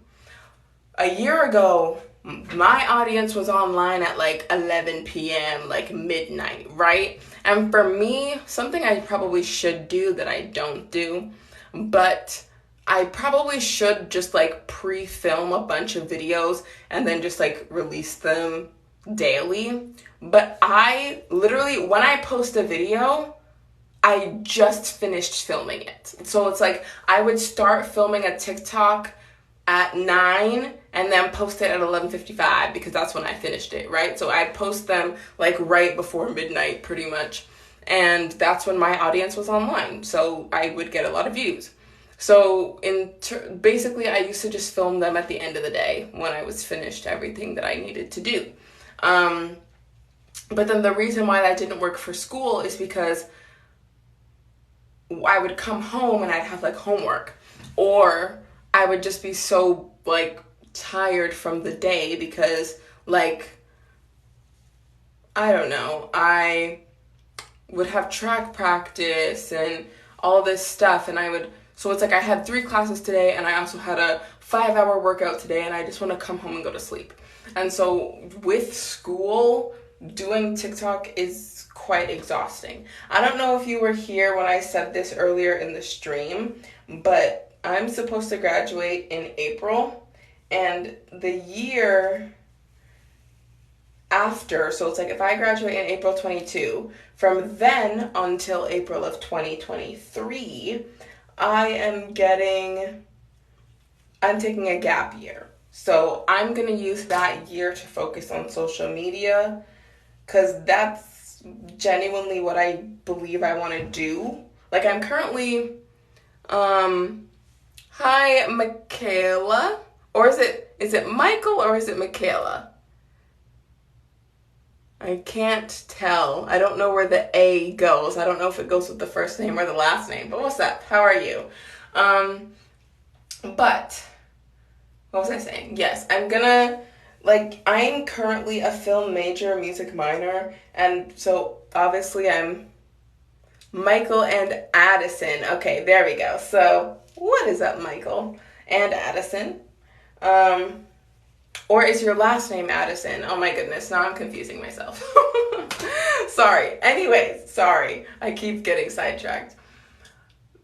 Clearly, I'm interested in like film and stuff. I do YouTube. I am on TikTok and stuff. I very much enjoy creating content. And so I'm a film major, which I feel like just makes Michael or Addison. Okay. Okay. So yeah, filming things is what I like to do. Creating content is what I enjoy, right?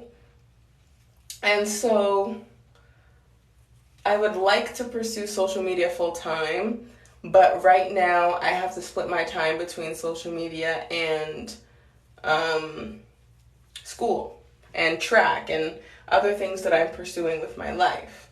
So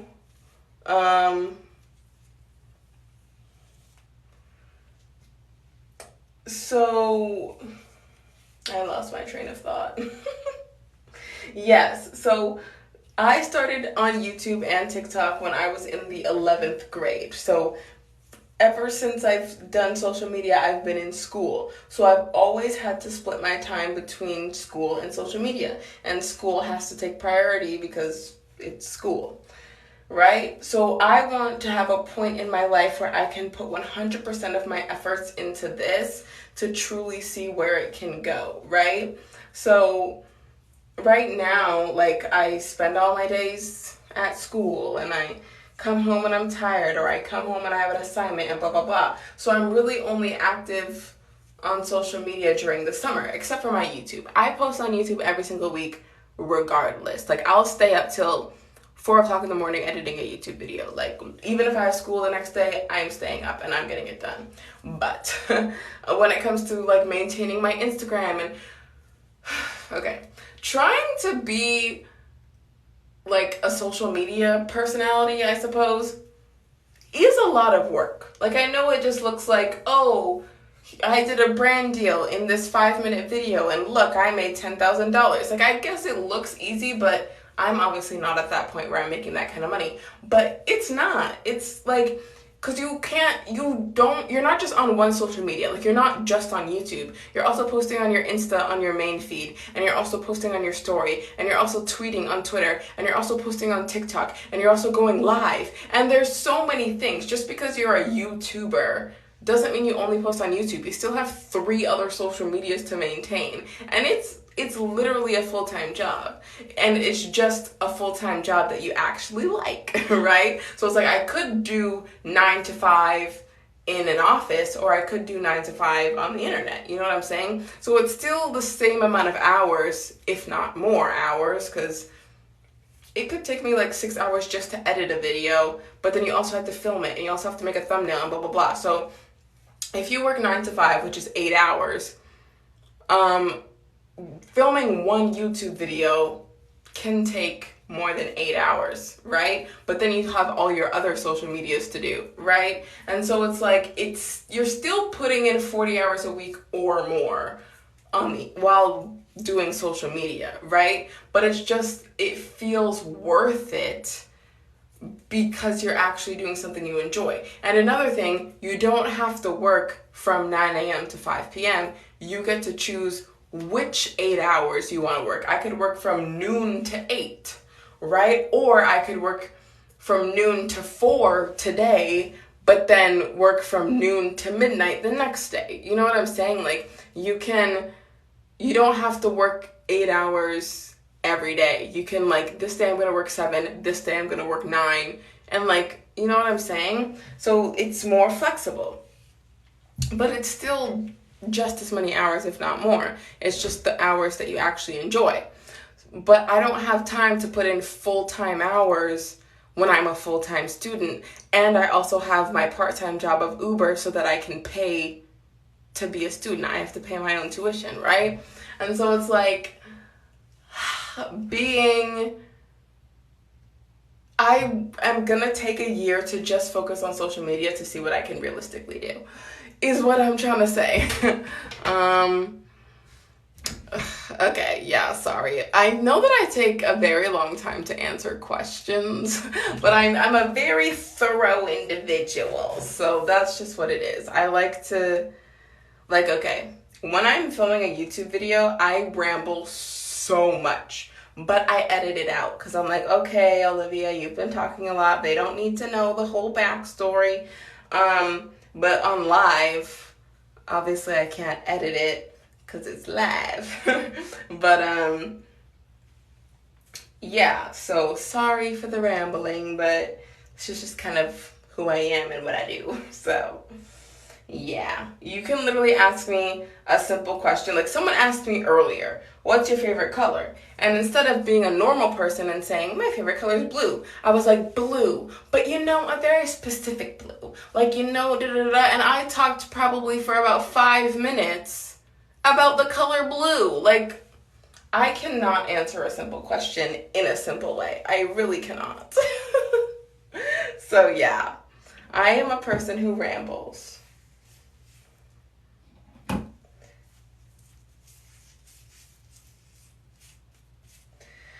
Oh, it is very hot in this bathroom. I wish I had a fan, but at the same time, no, because then you wouldn't be able to hear me because of the fan.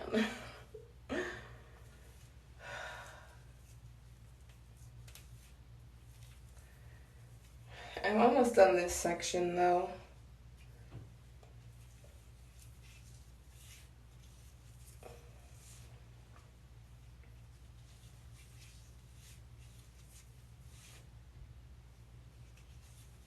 Does anyone have any more questions? I've liked these questions. Back to back to back questions gives me lots of things to talk about. I'm gonna sit for a second. This is tiring. Also, quick question from me to you guys. Do you enjoy these streams of me just kind of doing my hair and chatting?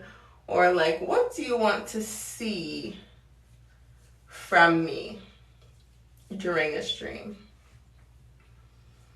Because I don't, honestly, talking a lot is fine. I don't talk much. Yeah, I feel like I just want to fill the silence. Like, I definitely feel like when I'm in person, like when I'm like with my friends, I would say that I don't talk very much. My friends are definitely a lot more outgoing than I am, so they talk more than I do. But also, one thing about streaming is I'm in a room by myself. Like, yes, you guys are here and I can talk to you, but the only voice being heard is mine, right? So it's like you type something in the chat and then I read it out loud so that when I answer it, people know what I'm actually answering, right? So that it makes sense to everyone.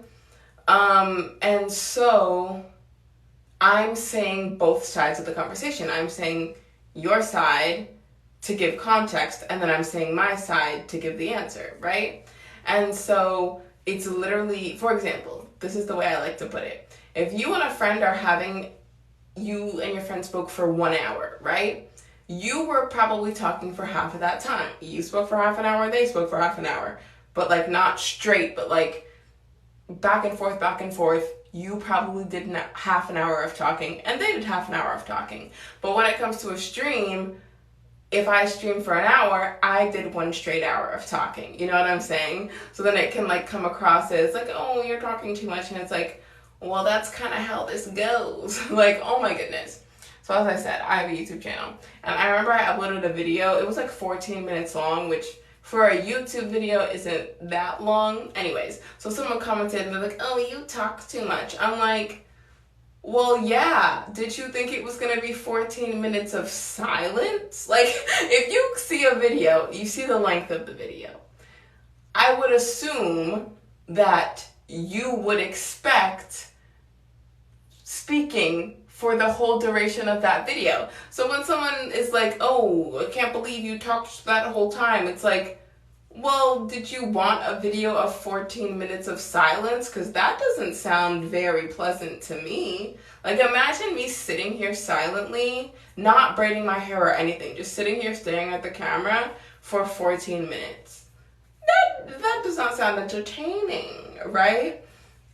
So it's like, for example, TikTok now has a option for you to download your streams after they're done. So I have a second YouTube channel that it's kind of my spam. I upload anything. Sometimes I upload vlogs there. Sometimes I upload a live stream. Sometimes I re-upload my TikToks there. Like, I just put anything on that channel, right? So, I'm going to upload this stream to that channel in case someone missed it and they wanted to watch it and blah, blah, blah, right? So,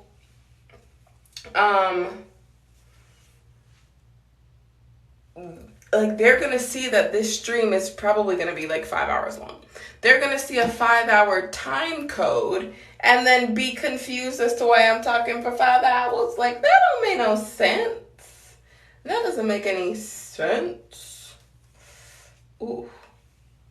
Parting my hair, not my favorite thing to do.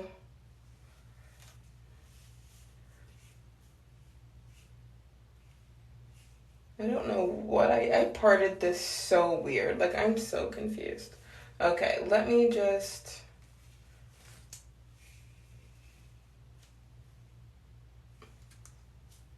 Yeah, okay. I've been kind of parting my hair diagonally, and now I'm getting to the end, and I'm like, I don't know how to finish this. But we gonna get it done. Ooh, when I was watching videos on like trying to learn different hairstyles, some people have like specific braid patterns, and they're like, do this many braids in the back, this many in the middle, this many in the front. I'm like, that sounds like I don't know. It made it sound more complicated than it needed to be. I'm just like, I'm gonna put braids in certain spots until there are no more spots to put braids. Like, I this whole time I've been braiding, I have not been counting. I don't know how many braids are on my head right now. But yeah, I don't have time to count the rows and figure out how many hairs are in, how many braids are in however many rows. Like I have 27 rows of braids and each row has 13 braids. Like that's probably not good math. 27 times 13 is way too big of a number for that to be accurate. But you know what I'm saying. Like I don't have time to do the calculations. Like, oh my goodness. One time I did do the calculations once. Like 2 years ago, not 2 years ago, maybe a year ago, when I did jumbo braids. And I bought, like, let's say I bought 3 bundles, and then I was gonna break each bundle into 4 sections, which would then give me a total of 12 braids, right? Because I was just using like leftover hair that I had. I didn't go buy hair, right? So I'm like, I want to finish off this hair. I don't want to have any left over. I want to use the exact amount. So then I had to part my hair in a way so that I had exactly 12 braids so that I could use the exact amount of hair that I had. That took me forever. Not to calculate it, like where are my 12 braids gonna go, but to actually part my hair to put the 12 braids in the right spot. Like, nope. That took, like, to put 12 braids in my hair took me like 3 hours. I'm like, nah, B, that should not have taken that long. That should not have taken that long.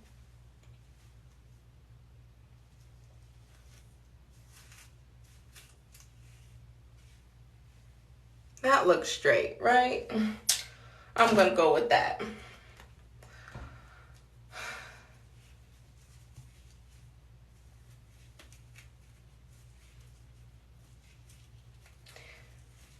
Okie doke. Okay, this is gonna be 2 braids. I'm gonna split this into 2.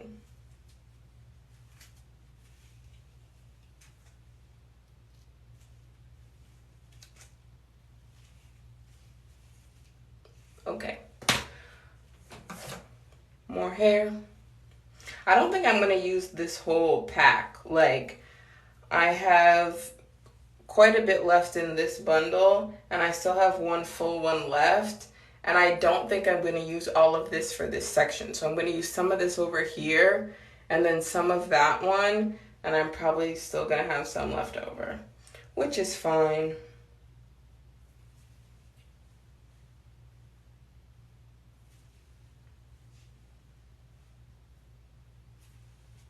Okie doke. That part is not really straight. Hold more.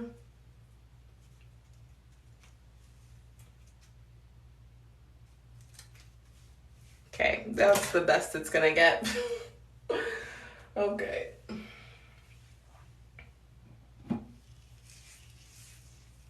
So, does anyone have any more questions for me?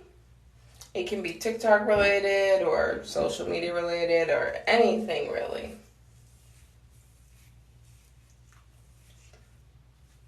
Also, I asked this before and I did get some suggestions, but does anyone have any Netflix suggestions for me?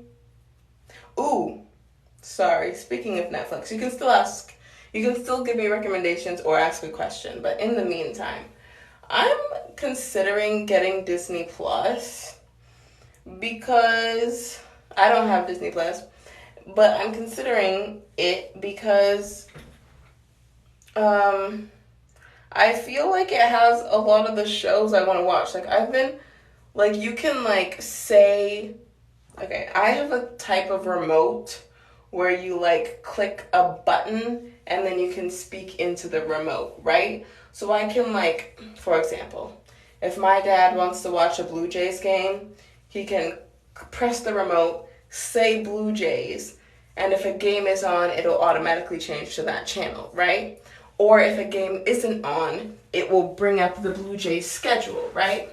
So, for example, if I say a movie and let's say that movie is available on Netflix, right? Then it'll bring up a menu to say like, oh, do you want to open the movie in Netflix, right? But some of them will bring up a menu saying, do you want to open this movie in Disney Plus? Which I don't have. So if I clicked yes, open in Disney Plus, then it would ask me to log into Disney Plus. Meanwhile, for Netflix, I'm already logged in, so it just brings me straight to the movie, right? Anyways, so if I click yes, open in Disney Plus, it asks me to log in, which I can't because I don't have Disney Plus. And that has happened for so many movies where the only option to watch it is on Disney Plus, and I'm like, there's so many movies I want to watch, but they're just not available to me right now. Like, oh my gosh, I have Apple TV, because it came like with my iPad. So I bought an iPad in January, and then I get like a free year of Apple TV or something. So I have it on all my iDevices, whatever. Apple TV is absolute trash. Like, it shows you movies that you can't watch. So I'm like, why are you showing me this movie? Like, Apple TV, like, you know how Netflix has Netflix originals, but then they also have other, like, movies. Like, this is a movie that used to be in theaters, and now it's on Netflix, right? Apple TV only has Apple originals. Any other movie or TV show it shows you that isn't an Apple original, you can't actually watch without paying an additional fee. So I'm like, I don't want to watch any of your Apple originals. I came here, like, on Netflix, do I watch Netflix originals? Sure. But I also watch a bunch of stuff that aren't Netflix originals, right? Like, I like having access to both, right?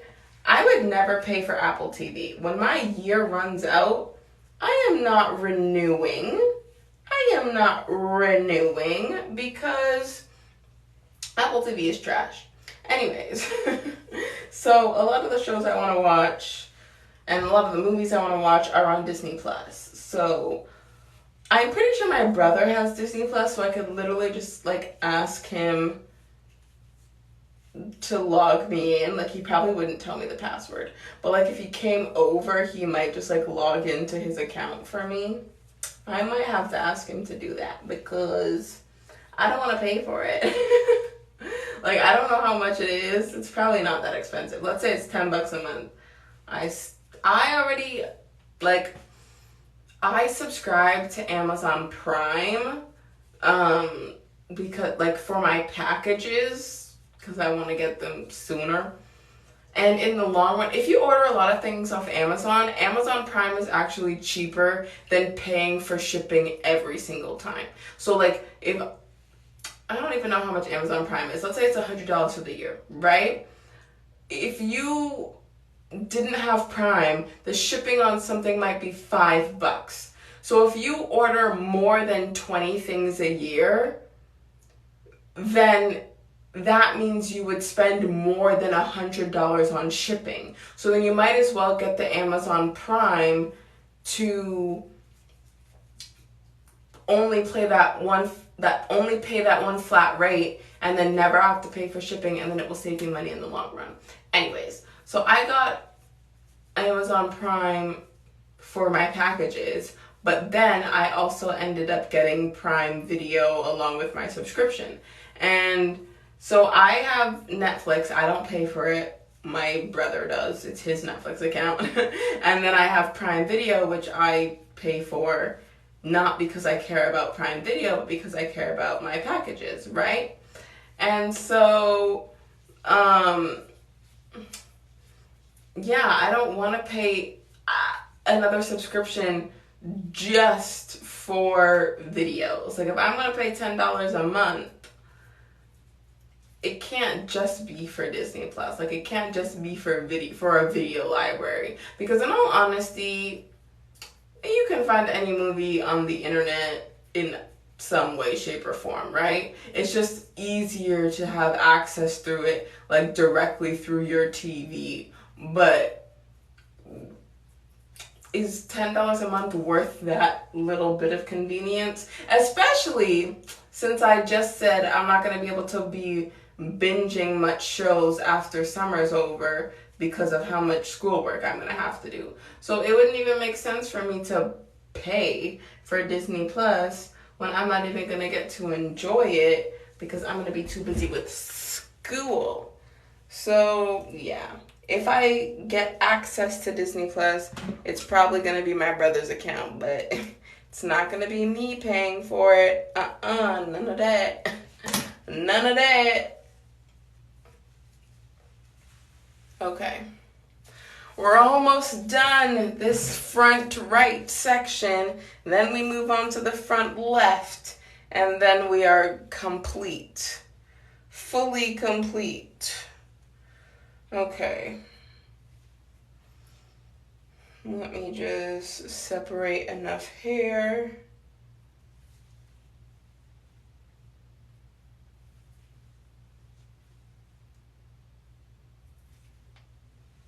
Beauty. Okay. So.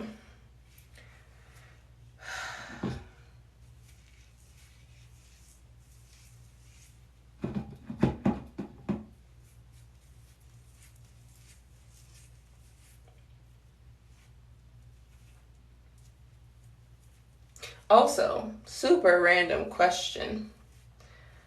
Did you guys join this stream because you got a notification?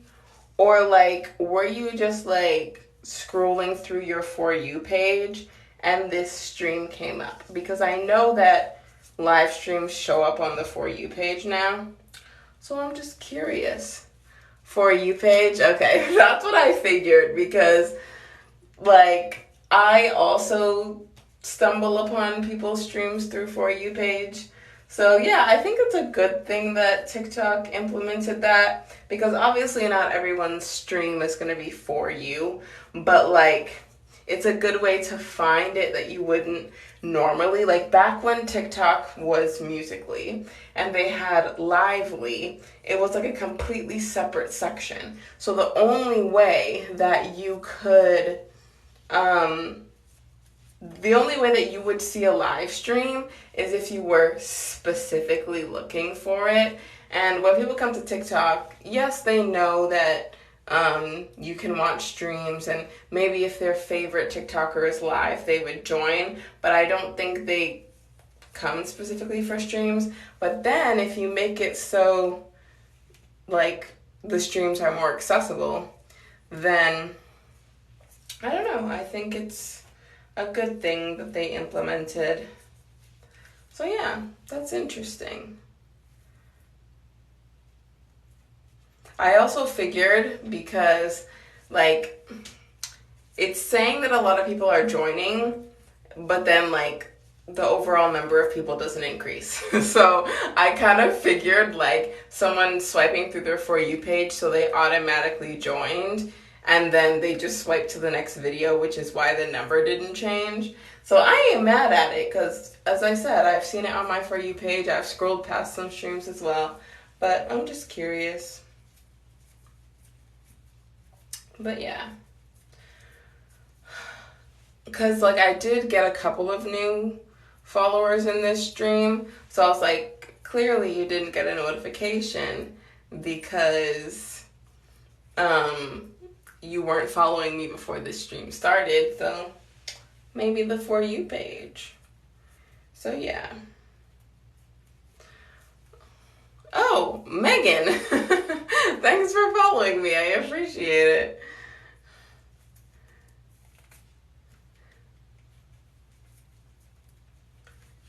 And there we go. One more braid for this section. And I'm done with the right side of my head. And then the front left, and we're completely done. Okay. Let me make sure all the right pieces are in the right place.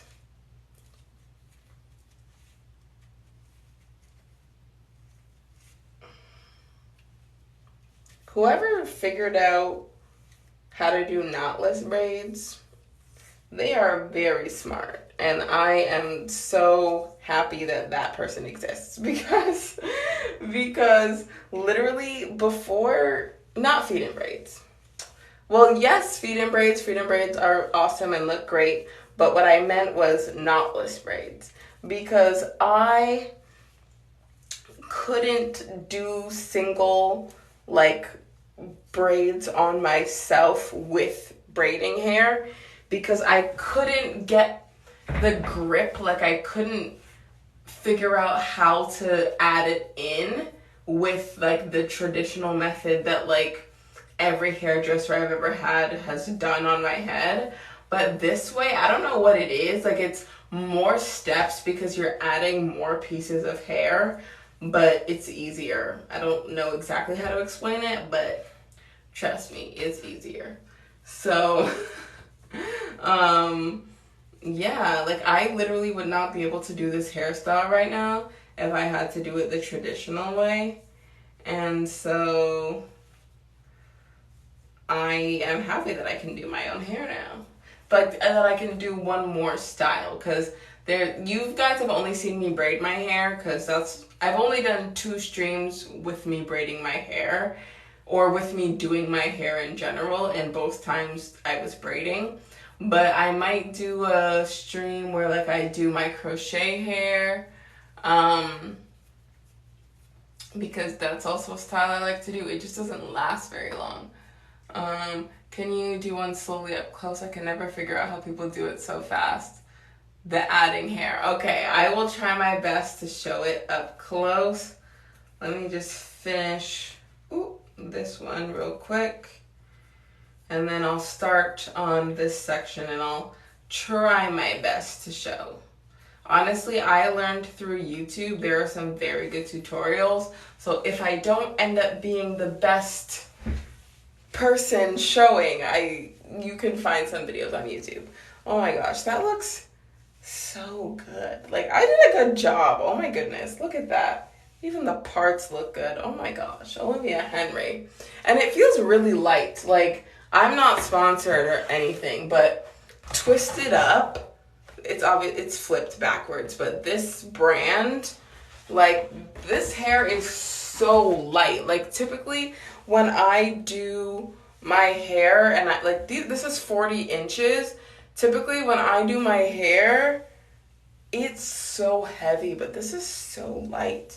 It's so beautiful. Thank you. Okay, let me take out this side and try and show you up close how I learned to do it. Because there's different methods, but this is the one I use. Okay.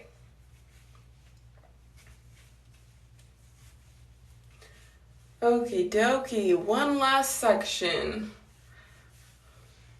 One thing I wish though, like, I don't add extensions or anything because I don't like my hair or anything like that. I very much like my hair. The only thing is, like, as you can see, my hair likes to stick up. And so my hair doesn't have enough weight that it will stay down on its own. So the main reason I add braiding hair is just to give my hair weight so that it doesn't defy gravity. That's literally all it is. That's the only reason I add hair. Because, like, if you saw my last stream, I did a bob. Like, my hair was, I used braiding hair, but it was this short, right? And so it's not necessarily a length thing or anything like that. It's just to add weight. That's literally all it is. That's why I use braiding hair. Okay, let me try and part this off. I'm not very good at parting. Okay, sorry. I need to take a break though. Like, how long is this? I've been here for 3 hours and 40 minutes. So I will show you how to do the braid. I just need a quick break.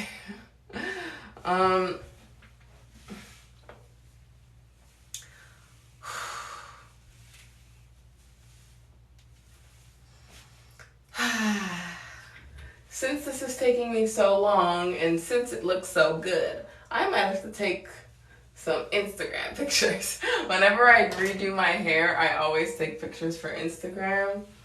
Because it's like, your hair's just done. You're photo ready. Why not? Okay. Let's see. Let's see what we can do. What time is it? Like, it is...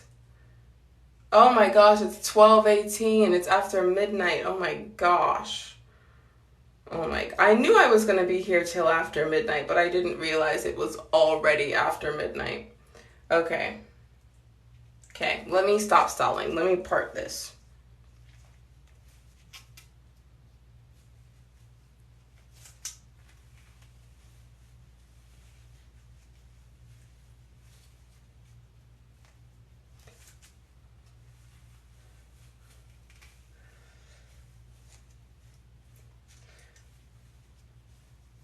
It's a little awkward because, like, I'm right-handed and I'm trying to use my right hand to part the left side of my head.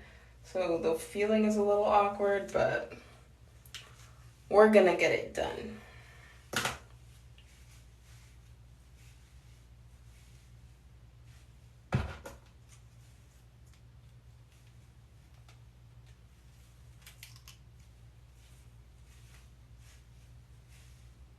Okay.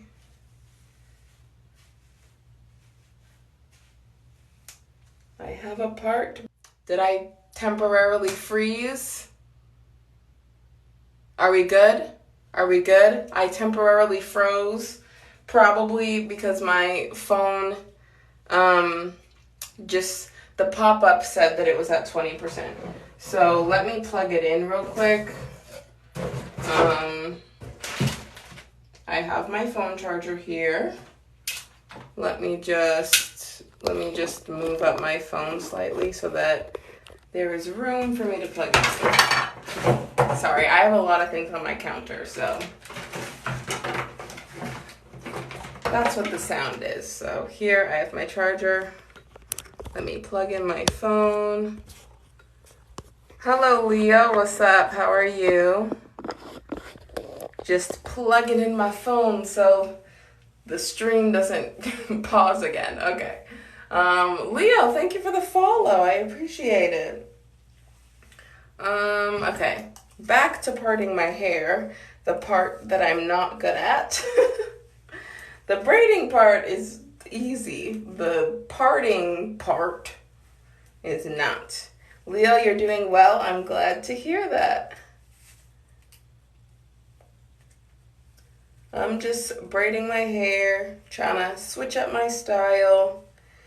And I decided I'd do a live stream because doing my hair takes a long time. And usually I'm just kind of in my bathroom silently braiding. But I'm like, you know what?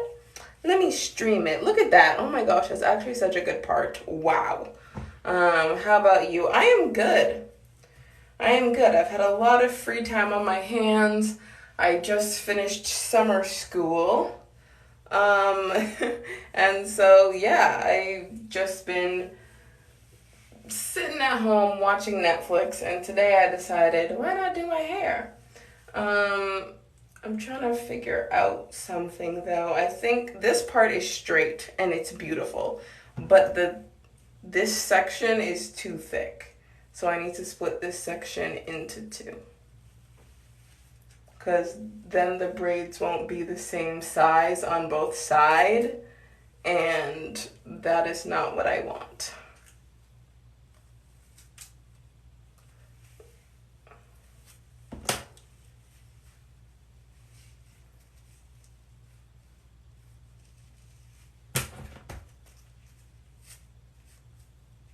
Okay, that's the best we can do. And then I'll just twist these two pieces together to keep them out of my way. And then I already have the next section pre-parted, which is beautiful. Okay, so now I'm going to try and show you guys how I do these braids. So this is my braiding hair, and I'm going to split it into 3 smaller sections. So 1, 2, and 3, right? So that we're going to use all 3 of those sections for one braid. So if I part this section,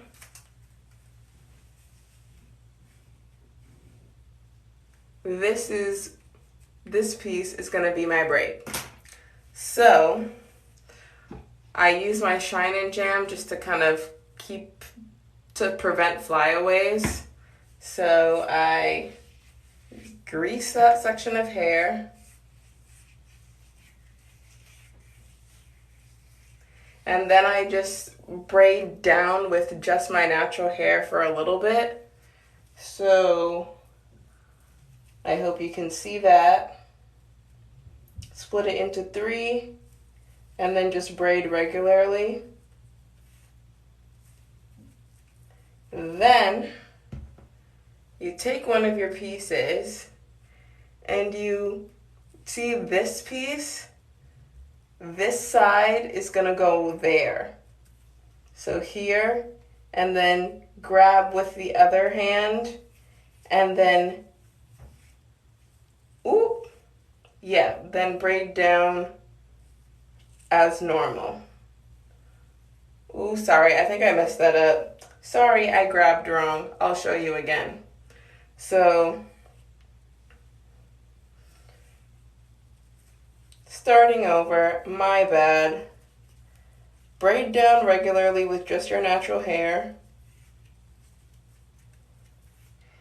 Take your piece, grab one side in each hand, and then continue the braid. Then pick up another piece and do the same thing. And then pick up your final piece and do the same thing.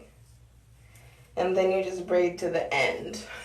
I don't know if that was very clear, but I tried. So yeah, basically each piece of hair only has 2 sides. So each time you add a piece, it's only gonna add to 2 of your 3 strands, if that makes any sense. I'm probably making it sound more complicated than it is, but as I said, there's lots of videos on YouTube, lots of close-up step-by-steps. That's good. Thank you so much for doing that. You're welcome, Megan. I'm glad I could help. But yeah, I definitely think doing your own hair is a good skill to have. And because honestly, it just saves you a lot of money. Like when I bought this, it came with 4 pieces, but I've already used 3 in my hair. And it costed, after tax, it was like $6.20, right? And then I'm doing my hair myself. So this whole style is going to cost me $6.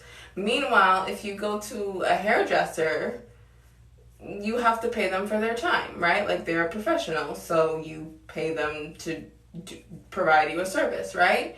And like for me, for this would probably cost me like $150 from my hairdresser, right? So I just saved myself $144. So yeah, like, yes, just sitting down and getting your hair done for you is so nice. I'm not gonna lie.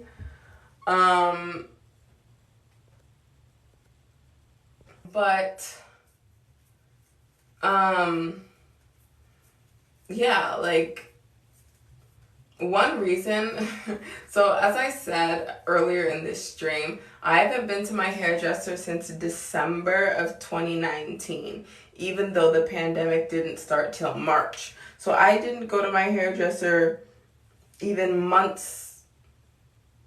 while I could still go to her, I still hadn't gone to her for months. Not because she wasn't doing a good job. She was doing a very good job with my hair. But because I'm a student, I I'm paying my way through school, blah, blah, blah, all that jazz. And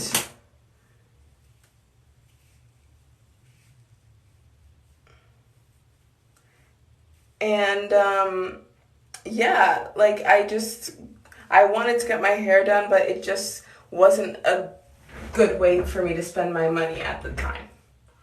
So I just started to learn to do it myself, and then styles like this that I couldn't do. Like I could do simple stuff. Like first I started just with my natural hair, right?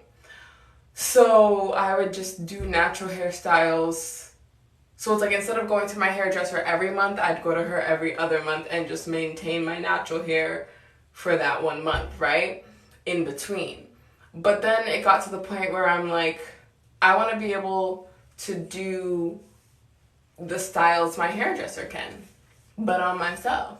So I'm a hairdresser and I 100% agree, save the money wherever you can. Yeah, like my hairdresser does a very good job and she does it very fast. Like she's very good at her job. Me not going to her anymore has nothing to do with her quality of service. It's literally just me needing to pinch my pennies because life is expensive.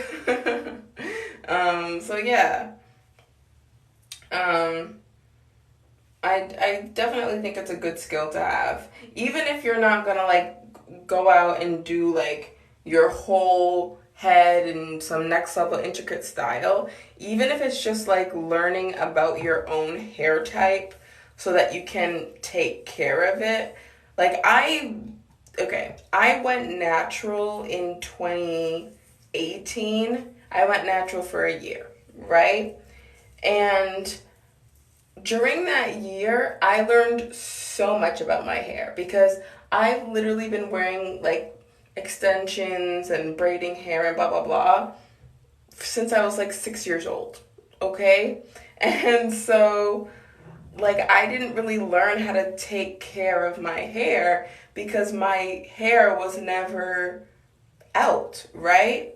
And so during that year that I wore my hair natural, I really learned like what products work for me and stuff like that, which is really important because your hair is not just about looking good. Your hair also needs to be healthy, right? And so I try my best now to only do things that are good for my hair. Like I try not to apply direct heat to my hair. Like I literally haven't straightened my hair since I was like 15. The last time I straightened my hair was the first week of school when I was in grade 10. So that was like 7 years ago. Like for example, if I want straight hair, I'm gonna wear a wig. You know what I mean? Like I don't need to heat damage my hair if I want to have a straight style. You know what I'm saying? So it's like there's so many options to get the style you want without directly damaging your hair. Like I can braid up my hair and then do a sew-in, right? And so Miranda, thank you for the likes. I appreciate it. So I can have the style I want while preserving the health of my hair, right? So there's just certain things. Like I don't do relaxer in my hair anymore. I haven't relaxed my hair since I was maybe 13, 14. Like that stuff literally just made my hair fall out. Like my hair's not long, but this is the longest my hair has been in a long time. Like my hair is past my shoulders now, and to me that's long. And yeah, I'm just trying to take care of my hair. That's why I don't like to do my hair too often. Like I've gotten to the point where I only do my hair once a month, right? Because if I do my hair like every 2 weeks or something, that's me taking it out, combing it. Every time you run a comb or a brush through your hair, you lose hair, right? So I'm trying to retain length. So I'm trying to do styles that can last a month and actually look good for a month. So that's why I like doing braids. Like people, when I was growing up, people always said braids make your hair grow. And it's not that braids make your hair grow. With great braids aren't a growth serum, but it's just that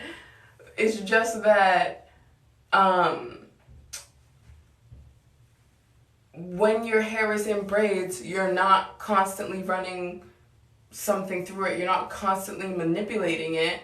So then you keep a lot of your new growth. That's all it is. It just helps you retain length. My hair's been through it. I'm surprised I still have any left. Yeah, honestly, the year I went natural, as I said, I learned a lot about my hair, but that was pretty much through unintentionally damaging it. So that one year I went natural, like just cold turkey. I'm like, okay, I'm not wearing weaves anymore. I'm not wearing extensions. I'm just gonna figure it out, right? And because of that, at first I was putting a lot of the wrong stuff in my hair, which then ended up damaging it, and my hair ended up literally falling out. And like my hair got to the point where it was like above my ear. Like it was quite short, and like obviously like it has grown back, right? But yeah, that first year was rough. My hair fell out that first year because I didn't know what I was doing. But yeah, I've done a lot to my hair, like especially when I was younger. I used to get relaxers really often, and I just tried to make my hair like easier to maintain, I suppose. Instead of learning how to maintain the hair I had, I tried to change the texture of my hair to a texture that's easier. And it's like, well, no, your hair can be easy to maintain if you just learn the proper way to maintain it, right? And so it definitely took a lot of trial and error, but I eventually got there. So, yeah, like, I don't know. The thing about hair, though, is it does grow back. So if you do damage it, like, for example, I didn't want to do a big chop. Like, my hair was very damaged before I went natural. Like, the reason I chose to go natural is because I was transitioning my hair, like, some grew in, I trimmed the ends, etc., etc. So I had finally just trimmed off the last bit of damaged ends. And so I was like, okay, now my hair is 100% natural. I don't have any previously relaxed hair on my head anymore. I'm gonna just like embrace my natural hair, which was a good thing. Felt very empowering. But then I ended up damaging it in other ways. But yeah, I've just been trying to do good by my hair. And my hair has been growing in, and I don't like have a hair length goal or anything. I just want my hair to be healthy, and right now I think it is. So I do need to get a trim. The ends are looking a little bit see-through, so I do need to get a trim, but right now,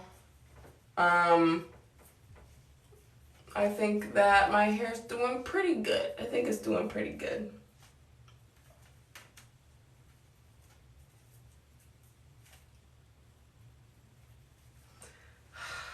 I've been here for so long. Oh my goodness, I'm thirsty. I need something to drink. When I am finished this stream, I'm getting something to drink. I've been here for, oh my gosh, we just passed 4 hours. 4 hours and 21 seconds. Yeah, oh my gosh. It looks good though. Haven't had long hair in months, but it feels very light. Oh my goodness. Like I barely feel like I have anything on my head.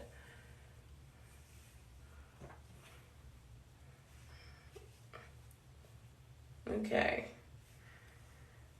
This is my last section of that bundle, but I have one full one left, which is more than enough for the section of hair that I have. So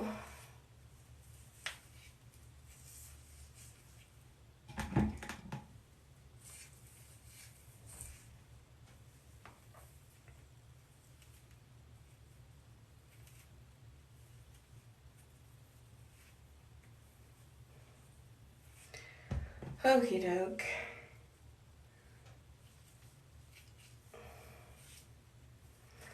What else do you guys want to chat about? I feel like I feel like I've talked about so many different things at this point. I don't even remember all of them.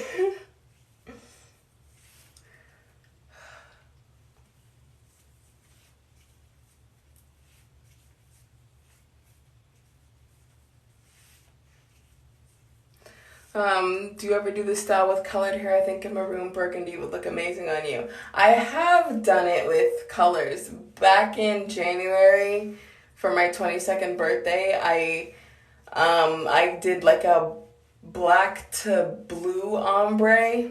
I really like that one. I have done a black to red ombre. That was a couple of summers ago. Yeah, whenever I do a color, I typically do an ombre though, because I find, for me personally, I find it suits me better if like the roots are my natural color and then it fades into a different color. But I've never tried something that was just straight one color. I'm not opposed to it. Might give it a try.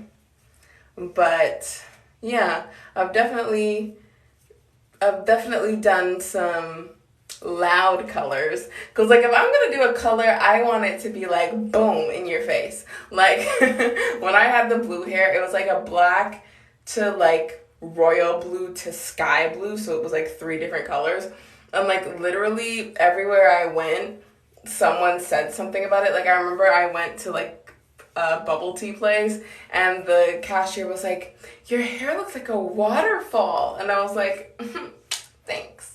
So sometimes I just like to keep it subtle, just black. But other times, if I'm gonna go with color, it's gonna be boom. Hi Giovanna, all the way from Brazil. What's up? How are you?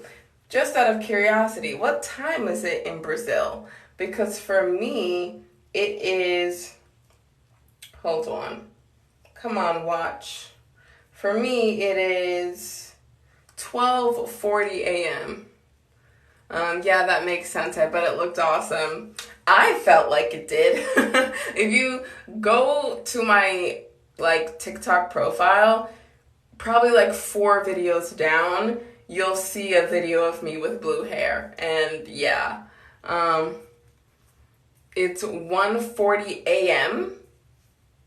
like 1:40 at night. I feel like Brazil would be like in the PM now. Like, is it 1:40 in the afternoon? Because I feel like Brazil's far. Because if it's 1:40 a.m., that means you're only an hour ahead. Or is Brazil 13 hours ahead? I don't know. I'm not a very well-traveled person. Megan, you're from Newfoundland. We're in South America, though. Oh, okay. Yeah, see, sorry. I'm not very good at geography. My bad. Okay, so you're only 1 hour ahead. Interesting. So, like, if I went to Brazil, I would be jet lagged. That's only an hour. I'm gonna have to make my way to Brazil one day. You're from Newfoundland and it's 2:10. Yeah, see, that's the thing. Some of the Canadian provinces, it's like only half an hour off. It's like, so it's like, for me, it's 12:40, but for you, it's 2:10, so that's an hour and a half. It's like, I don't know what time zone it is. Is it like the Maritimes? Is that the time zone? I haven't taken geography in a very long time. But it's like there's one time zone that's only half an hour off and the rest of them are a full hour off. And that one always used to throw me off when I was in school. But I have never been to Newfoundland. I want to go to more Canadian provinces. Like, I'm from Ontario and specifically Toronto. And, like, I've been to Quebec, which is in the same time zone. And I've been to Alberta, which is 2 hours behind. They're in mountain time, I think. So yeah, you're in maritime. See, I listened in school. I know stuff. And yeah, so what was I saying? I lost my train of thought. It was right there and then it went away. Yes, so I've been to Alberta, Ontario, and Quebec. So I'm not very well traveled around Canada, and I'd like to see more of Canada. And when I went to Quebec, I went to Edmonton, which is like one of the major cities. But like I know this is basic, but like I want to go to Banff. Like I want to see like the scenery of Alberta. You know what I mean? I want to go in the mountains. You know what I'm saying? Because in Toronto, we might have mountains. I don't know. Maybe. But I'm not in the city, I'm in the suburbs. But like I live about half an hour from the city, so it's like I have lived the city life at some point is what I'm trying to say. So like I don't see mountains or anything where I'm at. So it's like I know I don't have to go all the way to Alberta to see mountains, but why not? Why not make a trip of it? You know what I'm saying? She's so pretty. Thank you, Amaya. I appreciate it. You should come to Brazil. You will probably like it. I hope to. I want to be a very well-traveled individual. As of right now,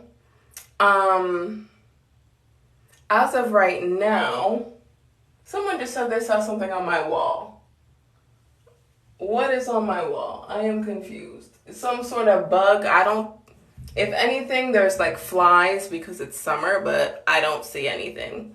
What was I saying? Well, I totally lost my train of thought. I read that one comment and I lost it. Oh yes, traveling. I hope to be more well-traveled. But as of right now, I'm not. I said it earlier in the stream. My family was supposed to go on a Mediterranean cruise like next month, but then it got canceled because of COVID. So we're supposed to go in May of 2022, which is actually going to be a month after I graduate from uni. So it's like, it's not supposed to be a graduation trip for me, but it's going to end up being a graduation trip for me. So I'm going to get to visit. We're going to go to Europe and we're going to go to Asia and like a lot of countries within Europe and a lot of countries within Asia. And it's just going to be good. And I'm going to get to check some places off my bucket list. So that's very good. Also, I said this earlier, but I'm a track athlete and I obviously didn't go to this Olympics, but I hope to go to the next one. And the next Olympics is in Paris. And I know, I'm so basic. Every girl wants to go to Paris. Okay, and I'm okay being basic. I want to go to Paris, okay? I want to go to Paris. And if I can get Canada to pay for it for me, like imagine getting to go to Paris for free. Oh, so yes. Your girl's trying to make the next Olympics. One, because I'm an athlete and going to the Olympics sounds amazing. And also Paris. So yeah. Sorry, I missed some comments, so I'm scrolling back up. I'm gonna say this wrong. Minas Gerais, there's a lot of mountains. I probably butchered that. I'm so sorry. But yeah, I want to do some more scenic stuff. Like for me, I'm in the suburbs / close to the city. I see a lot of skyscrapers, but that's it. I wanna go the scenic route. You know what I'm saying? Also, my pronunciation is exactly right for Newfoundland. See, now I'm thinking about how I'm saying it. Some people I know say Newfoundland, like the 3 different words. I say Newfoundland. Is that right? Now I'm overthinking how I'm saying it. I should come to Bukayo. I'm not exactly sure where that is, but then again, I told you I'm not very good at geography. But I just want to travel in general. Except one place I don't want to travel, and I'm sorry if I offend anybody, but I never want to go to Australia because they have too much wildlife that scares me. I'm sorry. Nope. You're probably gonna go to Spain in 2022. That's another place I would love to go. I just want to like explore Europe. I think Europe seems just awesome, and maybe it's because I'm not from there. Like, you know how like for me, Canada's just like whatever. So people who are like, for example, from Paris, they're just like, okay, that's it, right? But I feel like somewhere that you're not familiar with is always gonna seem like, I don't know, like special. I don't know. I just want to go to Europe. Minas Gerais, probably still saying it wrong, sorry, is a big state in Brazil. I love it, and I live in Sao Paulo, the Brazilian New York. Okay, interesting. Interesting. And your grandma lives in Spain? Well, I hope that you get to go, or your great aunt lives there. I hope you get to go and visit. Sorry, I need to take a seat. I've been standing for a very long time.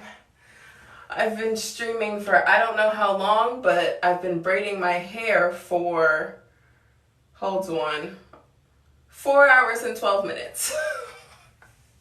So I need a break. But yeah, so I hope to be a very well-traveled individual. One thing I've always wanted to do, so like,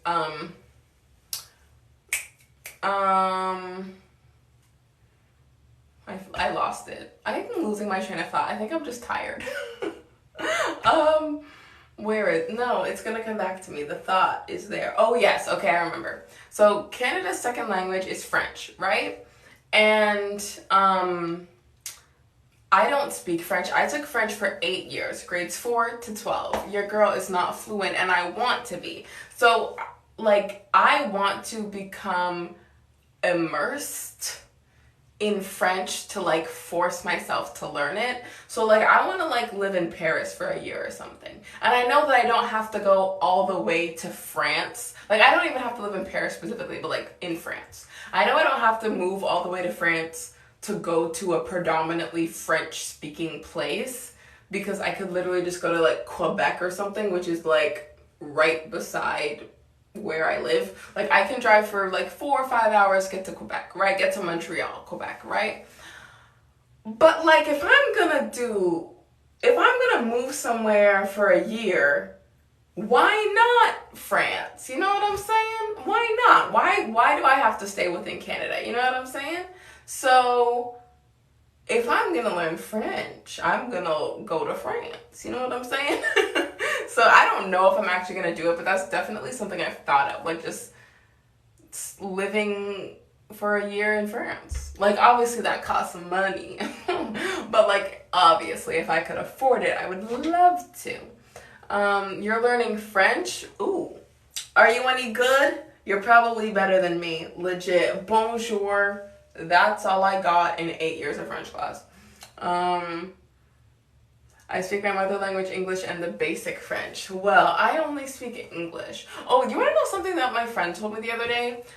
Like, my parents are Jamaican, right? My friend told me that patois is considered a language. And I'm like, I thought it was a dialect, because patois is English. It's just, it's English. It's just broken English, right? So I'm like, if patois is an official language, which I don't think it is, but if it is, then I'm bilingual then.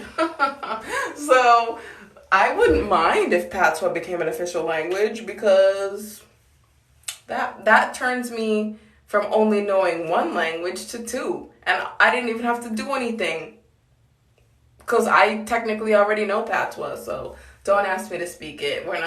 I'm not about to do that. But like, you know how like some people understand a language, but they don't speak it? That's what I'm like. Like, my parents will speak patois to me and I know exactly what they're saying. But if I try and do the accent, any Jamaican person is gonna know, okay, so you're a Canadian born Jamaican. Okay, like, they'll be able to tell. You tried to learn Latin?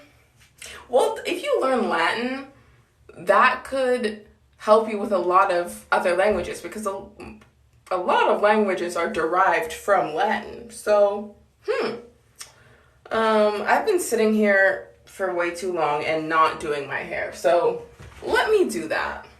This is my last bundle. I'm not going to use all of it because I only have this much of my hair left, but we're going to have to open the last pack. The hardest languages are Russian and Mandarin for you. I feel like those are the hardest languages in general. I commend you for knowing so many languages or attempting so many languages. Because for me, after the thing about French, and this isn't just French, I know it applies to other languages too, but specifically with French and like the one I'm most familiar with, every object has a gender. So it's like if you say the wrong the, like if you say l instead of la, you're saying a completely different word. And it's like, I don't like that. In English, it's just the. It's always the. Just the, right? And so it's like, for example, I might mix it up, but I'm going to try my best. In French, from what I learned, and maybe it's wrong, but this is what I remember learning. If you say le trombone, it means the trombone, like the instrument, right? But if you say la trombone, it means a paperclip. Huh? Are you kidding me? So if I say, do you play la trombone, I just asked you if you play the paperclip. And it's like, are you kidding? One word changed my whole sentence. I don't have time for that. And I understand that obviously if that's your first language, you know which ones are which. But I don't. And if you, like, as I said, I know multiple languages have genders for objects and stuff, right? So if you speak a language that has gendered thes, for example, and then you start to learn another language that has gendered thes, then it's easier for you.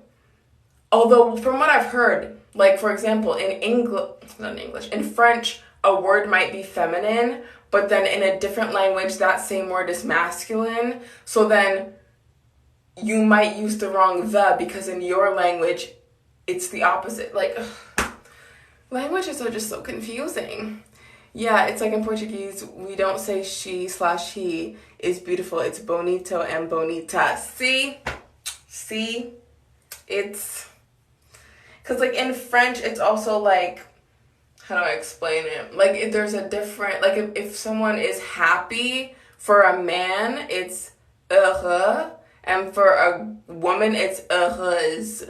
So one of them ends with an EUX, and the other one ends with EUSE. So, like, it's the same thing. You have to use the right the, and then you have to say, the girl is happy. It would be la fille est heureuse. Or if you said the boy is happy, it would be, how do you even say boy in French? Oh my gosh, Olivia Henry. I forget. Jeez, I don't even remember. I'm just gonna say boy. Le boy est heureux. Garçon, oh my gosh, thank you. I was never gonna think of that.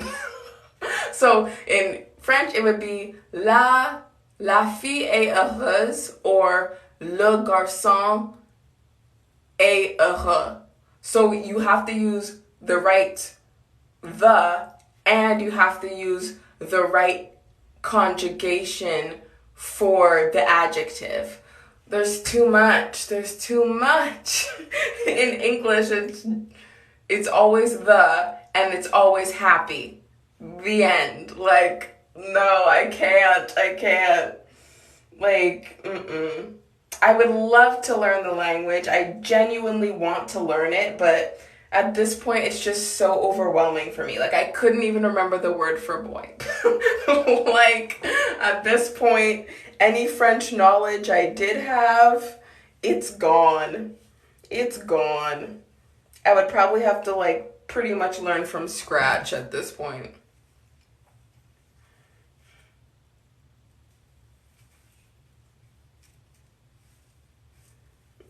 Example in Portuguese, you are bonita and your bathroom is bonito. So yeah, bathroom is like a masculine noun, but it's like, I just have a question. Who decided this? Like, who decided that a bathroom was male? Like, that doesn't even make sense. I don't understand. Like for example, in French, chair is la chaise. Why is a chair a girl? I don't understand. Latin decides? Well, I don't like Latin. I don't like Latin. Latin confuses my brain. Oh no. So like in every language that uses like, I don't know, gendered words for objects or places, it's always, each word that has been determined to be feminine is always feminine across all of those languages. Ugh. Well, I got to go. Well, thank you for checking in, Amaya. Our honeymoon. Do you like Lana Del Rey? Can I be 100% honest? I don't think I've ever listened to a Lana Del Rey song. I don't know. I don't know if I like her music because I don't think I've ever listened to it, if I'm being honest. Enjoy your day. You too. I'm about to go to bed soon, but if it's daytime where you're at, enjoy your day. If it's nighttime where you're at, have a good night.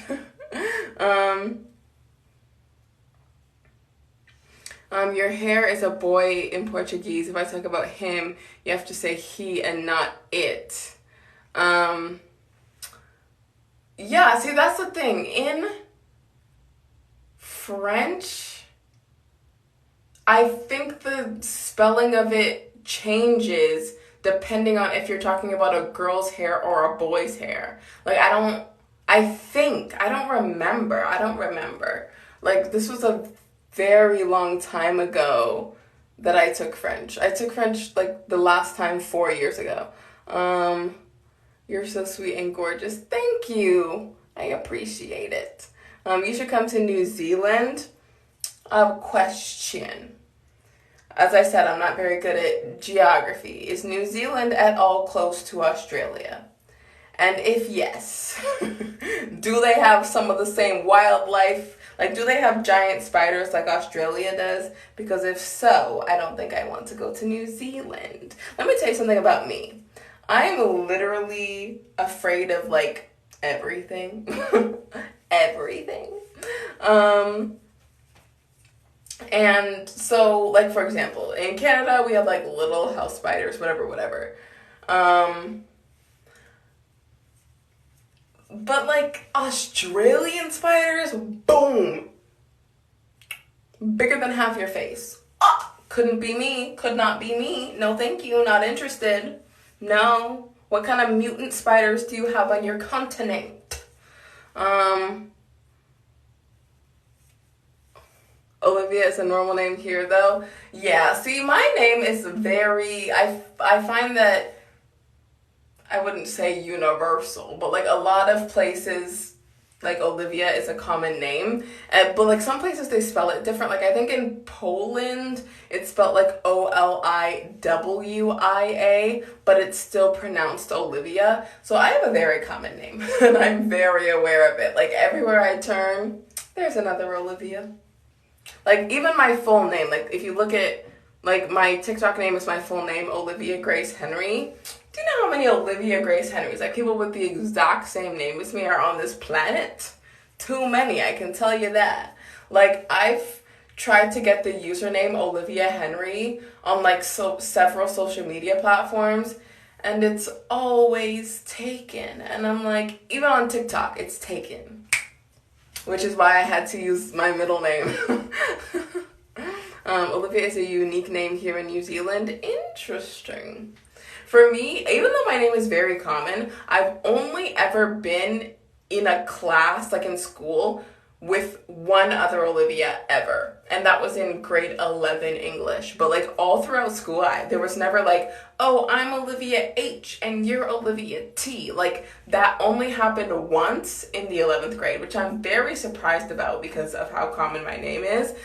There was never two Olivias in one class except for that one time. Like now, at my university, I'm on the track team, and there is another Olivia. However, I was there first. Let me tell you something. So I believe I'm 2 years older than this other Olivia. And so I was on the team, and everyone called me Olivia because that's my name, and I was the only Olivia on the team. And then this other Olivia comes in, and now all of a sudden they want to call her Olivia and give me a nickname. And I'm like, no. I'm the OG, okay? We don't come up with nicknames for the OG, okay? I was here first. I'm Olivia. Thank you. So, yes. I don't actually really care. But, yeah. I'm just like, my name is too common. There's too much Olivias up in here. My name is normal here, but everyone else has it. I studied with 2 Giovannas in my whole life. Yeah, I've heard the name Giovanna not a lot of time, but it's definitely a name I've seen before. The pronunciation is the same here, Olivia, and spelled the same. Interesting.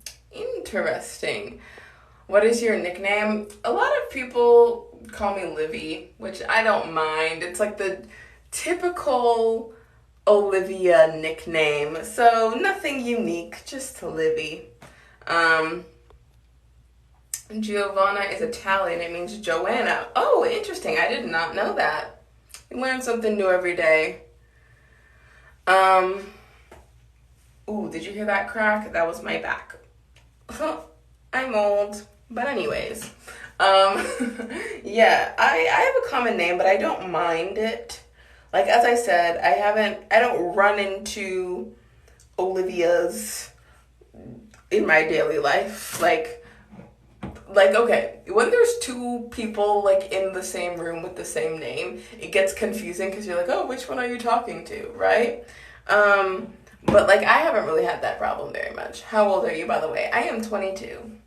So I'm not actually old, but my back, for some reason, thinks I'm old, so it does that. Literally, long story short, I injured my back at track practice like 8 years ago when I was 14, and it never really healed, so it makes that sound now. So, you're 24? Well, hello, a fellow 20-something. I'm almost 23, sort of.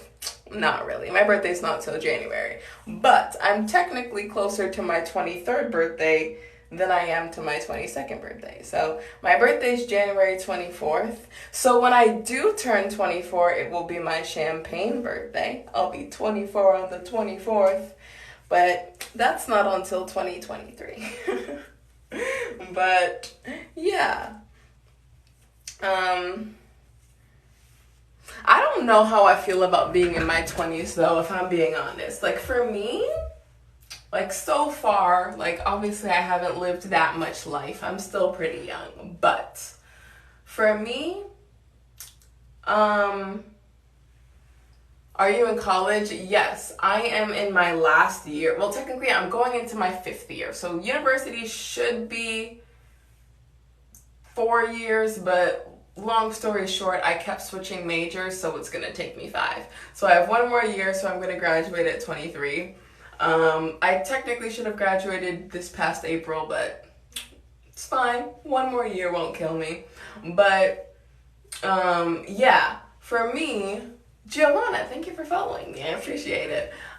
For me, 19 was the best age thus far. 19 was elite. I loved being 19. Like, I don't know. 19 is like you're an adult, but you're still a teenager. So you get to play both sides. Like, you get to be like Like when you want to do something, you're like, yeah, but I'm an adult. I can go out, da da da da. But then when you don't want to do something, you're like, oh, I'm a teenager. I can't, right? So it's like you get to be both. You get to flip flop. But once you turn 20, you don't get to flip flop anymore. You're just strictly an adult. And now you have to own up to all your responsibilities. What are you studying? I am a film major, music minor. What job am I gonna get after I graduate? I have no clue, but I'll figure that out when the time comes. Girl, you have been braiding your hair is so long. Like, I've been braiding my hair for a long time, or my hair is long. Yes to both. Yeah, so I'm actually, like, this is my natural hair, and I'm adding extensions, just for a new look, trying something out. And yes, I've been on stream for over 4 hours at this point. 4 hours and 32 minutes to be exact.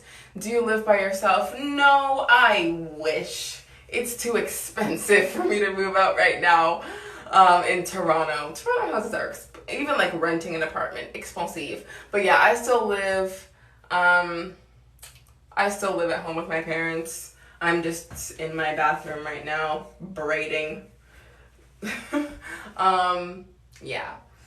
Wow, 4 hours. Yep. Braiding. One, I've been taking a lot of breaks just sitting and chit-chatting, so that took longer. But also, braiding this much hair does take a long time, so I'm not surprised.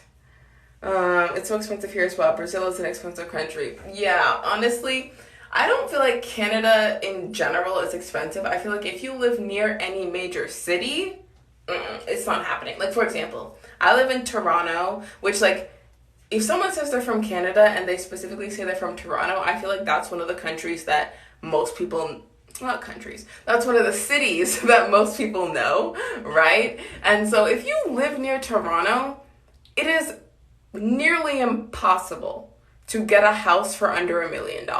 Like, it's not happening, right? Like, if you want to get a house for under $1 million, you're gonna have to move like an hour or two away from the city. So like for me, I live half an hour from the city. So obviously I don't pay the mortgage on this house, but this house wasn't cheap. I didn't pay for it, but I know it wasn't cheap, right? Like, it's so hard to find a house that's, even if it's not in the city, but like close enough that you can like drive to the city or like take the bus or whatever. Like, if you want to be able to go to the city, especially since so many people work in the city, so they commute. If you want to live a commutable distance to downtown, you're paying $1 million for a house. Period. It's so expensive. And the thing, I don't know if this is up for everywhere, but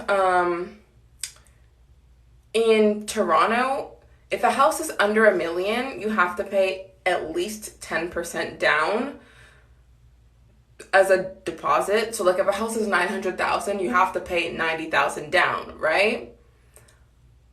But if a house is $1 million or more, you have to pay 20% down. So if a house is $1 million, you have to pay down $200,000. Where are you going to get six figures from? Who just has $200,000 just sitting in their bank account? I don't. So yeah, expensive. I'm hoping, so I'm graduating next year when I'm 23. I'm hoping to move out by the time I'm 24. Fingers crossed. So, and if it doesn't happen, like, my parents aren't going to like kick me out or anything. But like, that's just, I'm trying to make goals for myself so that I actually save my money, you know what I mean? And like try and actively save towards a goal. Like, I don't intend to buy a house right as I move out. Like, I might live in a condo or something, right? But I want to actively be saving my money. So that's why I want to set goals for myself. So that's the current plan, and it may work and it may not, but that's the current plan.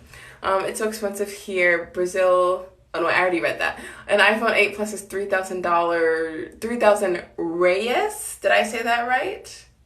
I hope I said that right. But yeah, things are expensive. Like this phone, I have the iPhone 12 Pro, which, can I be honest, I didn't need this phone. I just decided to treat myself.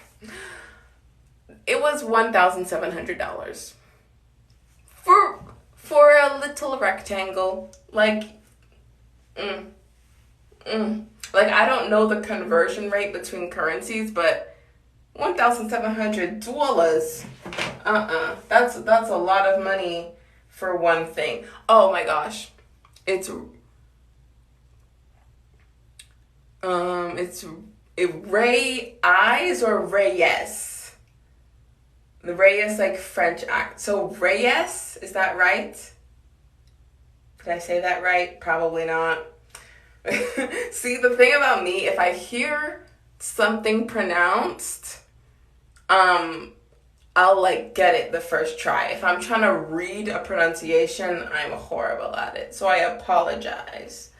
But yeah, devices cost so much money. Earlier in this stream, I calculated how much money I spent on Apple products just this year alone. Because this year, in the past 365 days, I bought this phone, I bought an iPad Pro, I bought an Apple Pencil, I bought, what else did I buy? I bought a new MacBook Pro, and I bought AirPod Pros. I'm out here acting like I have money. I spent like $4,600 on Apple products this year. I don't know why I'm out here pretending like I have money to burn. Oh well, no, Ray like her, but without the R. I don't know if that helped me.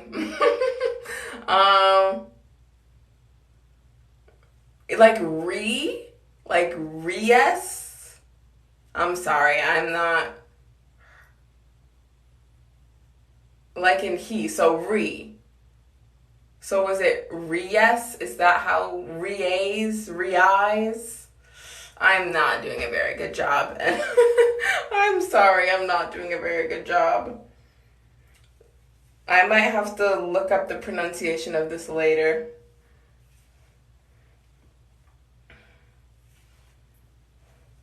Okay.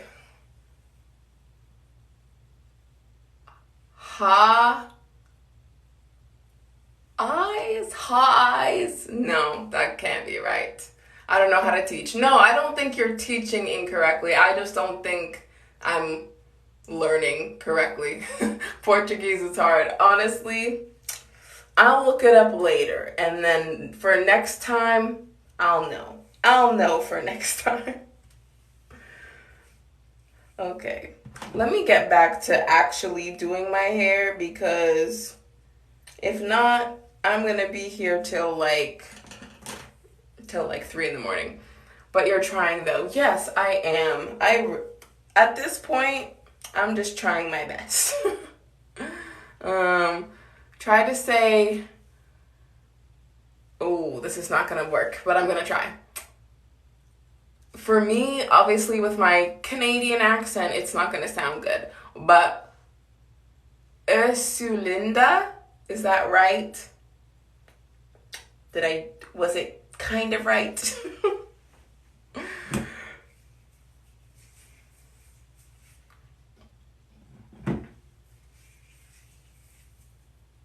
Almost there? Okay. I'll work on it for next time. Gotta try and... Because that's the thing. Like, I don't think I'm not fluent in any other language other than English, but, like, sometimes I like to know, like, phrases in other languages and, like, I use them. Like, for example, everyone says this, but, like, you know how in French everyone's like, c'est la vie, right? Like, I say that in English a lot, and like every other English speaker knows what it means, right? So it's like sometimes people in general will use phrases from other languages in their native language. So I like to learn little phrases that I can use. I think I'm being annoying. You're not being annoying. I enjoy talking to you guys. That's why I'm on here. The Linda was perfect. Ooh, look at that. Look at that. I got part of the phrase right. But yeah, no, you're not being annoying at all. You are so cute. Thank you. Thanks. It is 1,000,000 degrees in this bathroom. I don't know. The AC was on at one point. Now it's not. I don't know why. But I'm going to get this done. Almost done. Sort of. Braids are weird in Portuguese. I'm going to try and say this. Do I roll the R? I'm not very good at rolling my R's. Prensas? Like that? Is that right? Is that close?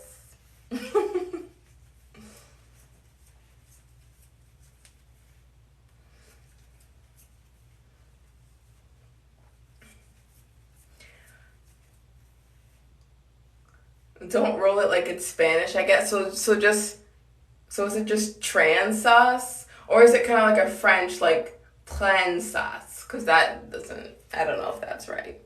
Is it just, like, would I say the R, like, in English? Or, like, is there a different way R's are pronounced in Portuguese? Like, I don't know.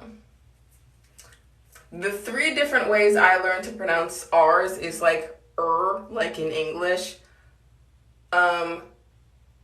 like in Spanish, and like in French. So if there's other ways, which there probably are because there's so many languages, I just don't know them. It's like transas. I don't know. It's like similar to Spanish, so kind of a roll.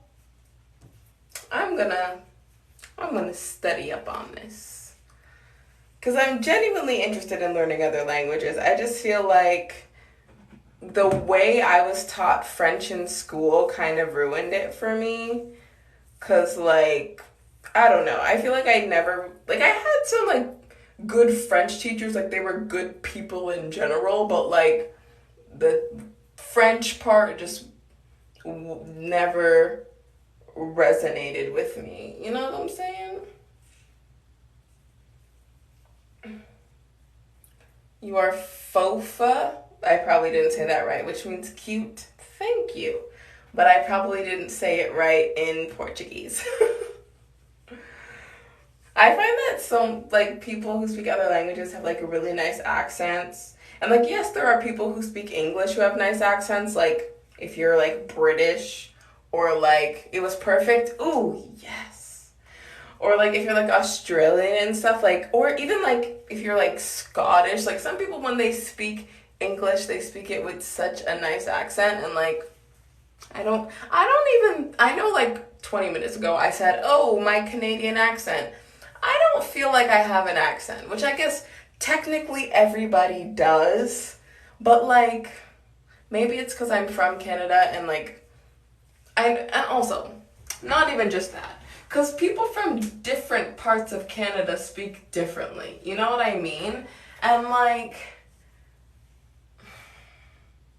I don't feel like people from Toronto have a specific accent. I don't know. Maybe obviously I don't hear it because everyone I'm around speaks exactly the same as me. But, like, even, like, okay, so when I was, do you speak French in Canada? French is Canada's second language. I feel like the densest population of French-speaking people, I can't talk right now, is in Quebec, which is, like, one province east of where I live. So where I live, pretty much everyone solely speaks English. If you go to Quebec, like, French is more common than English, I would say. I know that some parts of Canada people speak French. Yeah, so I learned this in high school, so I don't know if this is still true. But back when I was in high school, Quebec wasn't even considered a bilingual province. The only bilingual province was New Brunswick. So I've never been to New Brunswick, but they're a bilingual province, which means I assume most people there are bilingual. But most people in Quebec are bilingual as well, but they don't have that status for some reason. I don't have the answers, but I've been to Quebec a number of times because it's like a 5-hour drive from where I live. So like I go there for like track and stuff, and yeah, everyone I've ever encountered who is from specifically Montreal, Quebec, French all around. Like, I went to this one meet 2 summers ago, and like, for example, when you know how like in English it's like on your marks, get set, go? So in French it's like à vos marques, prête, and then boom with the gun, right? So when you're running, like, this doesn't apply to field events, but if you're doing a track event, you need to know the signals in the other language so that you know when to go. So yeah, like, you learn little bits of French, things that you need to know just to get through whatever you're doing. Like, for example, like if I'm doing like long jump, in Canada we use metric, so like meter, but in French it's mètre, right? So they'll be like 5 mètres 12, so 5 meters 12 centimeters, right? So little things like that. But yeah, the last time I was in Montreal was actually on my 21st birthday. Wasn't the best experience. Long story short, I had a track meet that day, and the meet was running very slow, so I pretty much spent my entire day at the track on my birthday, which isn't bad because I do like track and field, hence why I chose to play the sport. But like, on my birthday, I don't want to spend my whole day jumping into a pit of sand, you know what I mean? But anyways, we only learn to speak one language in my country, and it's kind of sad, I guess. Well, can I be 100% honest? The way they, like, if you live in one of the bilingual provinces, then you pretty much learn both from birth. But when you don't live in one of the bilingual provinces, like how I live in Ontario, they don't start teaching you the second language until you're 10. And then by that point, I don't really know how to explain it. It's not too late to learn, obviously, but it's easier to learn a language as a baby than it is as you get older. So it's like, at that point, it's so much harder to learn. And also, you only speak it for like an hour a day. You know what I mean?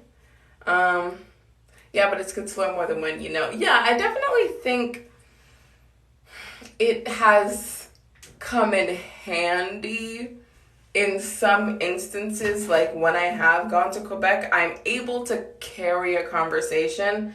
It's kind of slow. Like, when I'm speaking French to someone, this is what goes on in my head. They say something to me in French. I think about what they said, then translate it to English so that I can understand it. Then I think about what I want to say to them in English. And then I translate it to French and then I say it. So basically, there's a very long pause between you saying something to me and me responding. So I can have a conversation in French, it's just not fluid. You know what I mean? In 2018, my Swiss friend went to Brazil, and I had to translate everything to my Brazilian friends. Plus, there's more, so I'll wait.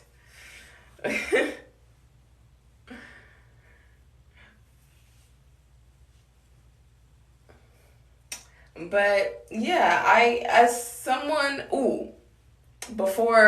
while I wait for your next comment to come through, I watch a lot of The Amazing Race, and it's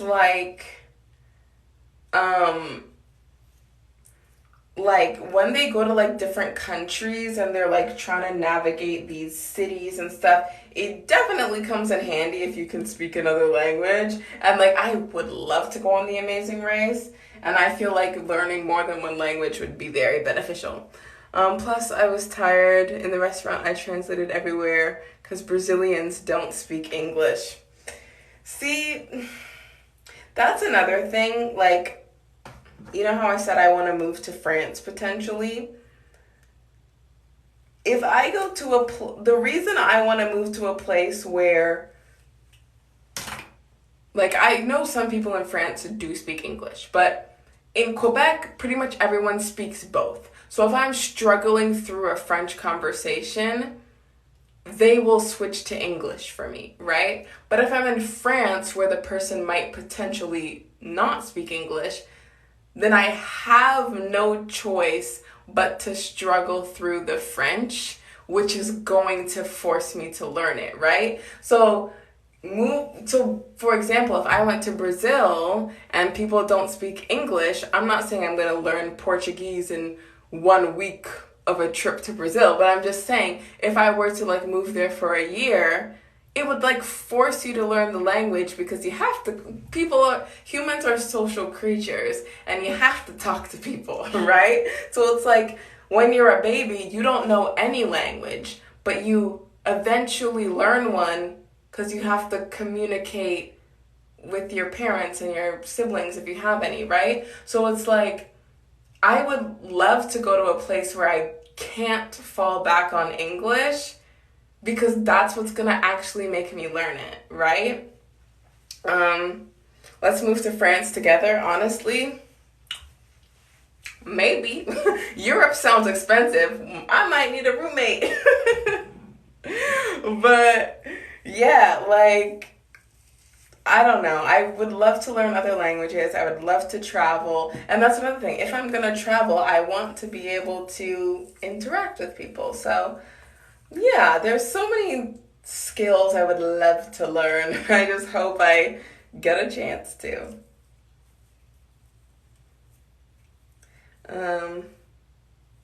One of my Swiss friends learned the basic Portuguese only to enjoy the people and culture. See, yeah, like, I think that that's great. I think, like, okay, this is, like, I don't know how to explain this. Like, I don't know. I just think that there's so many, like, obviously you can't learn every language because there's too many of them, but like your world opens up to so many more people the more languages you know, because there might be someone where it's like you might not have previously ever gotten the opportunity to know them, but now you can actually get to know them and like actually become friends with this person because now you can communicate, you know what I mean? Let me ask you, your fingers don't hurt doing this for 4 hours. It looks so hard, but so pretty as well. Honestly, I've been braiding my hair for over a year now because, as I said, I haven't been able to go to my hairdresser. At first, yes, my fingers would get very fatigued. And like I would think, like, how do hairdressers do like multiple people's hair throughout the day? But like, do I think I could do multiple people's hair? Like back to back? No, I don't think my finger muscles are strong enough yet, but it definitely gets easier the more you do it. And like, the thing about doing your own hair is you can take as many breaks as you want. And it looks so easy, but I know that it isn't. Honestly, it's kind of easy. It's just repetitive. It gets tiring, I suppose. But the actual process of braiding, relatively simple, I suppose. Yeah, because like I've known how to braid like my own hair for years on years on years, but like putting in the extensions, I just learned that a few months ago. But yeah, like if my natural hair was this long, one, that would be amazing. I would love if my hair would grow. But also braiding it, like sometimes I can braid my hair fast because I'll just do my natural hair, which is short, right? And it takes me extra time, obviously, the longer the braids are, right? But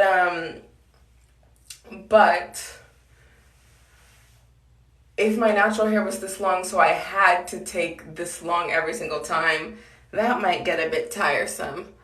My cousins do braids, and everyone, she got the talent. I love braids, but I can't use it. Yeah, honestly, like you like can't wear braids. Like I know some like you can't wear braids or you can't do braids. Because learning to braid, YouTube will be your best friend. But I know some people like can't wear braids. Because like, for example, I have a friend who, when she wears extensions, she has to use the method I'm using. Because if she uses the method where you like put it all at the root, it's too heavy on her hair, and like she has thinner hair than me, right? So yeah, I know for like different hair types, different hair textures, braids are not the best, but yeah. But if you're talking about physically braiding, I mean wear. We say use in Portuguese, not wear. Okay, yeah, wear braids. Yeah.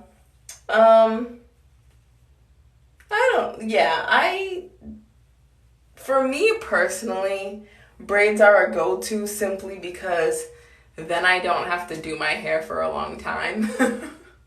But yeah, there's definitely other amazing styles. Like I love wearing my hair curly. Like when I put this product in, I don't know if you can see. Let me see if I can get it to do it. When I put this product in my hair, it makes my hair like really curly. And I like wearing my hair curly. I like to switch it up. But yeah, braids are for me just a way to like not have to do my hair as often.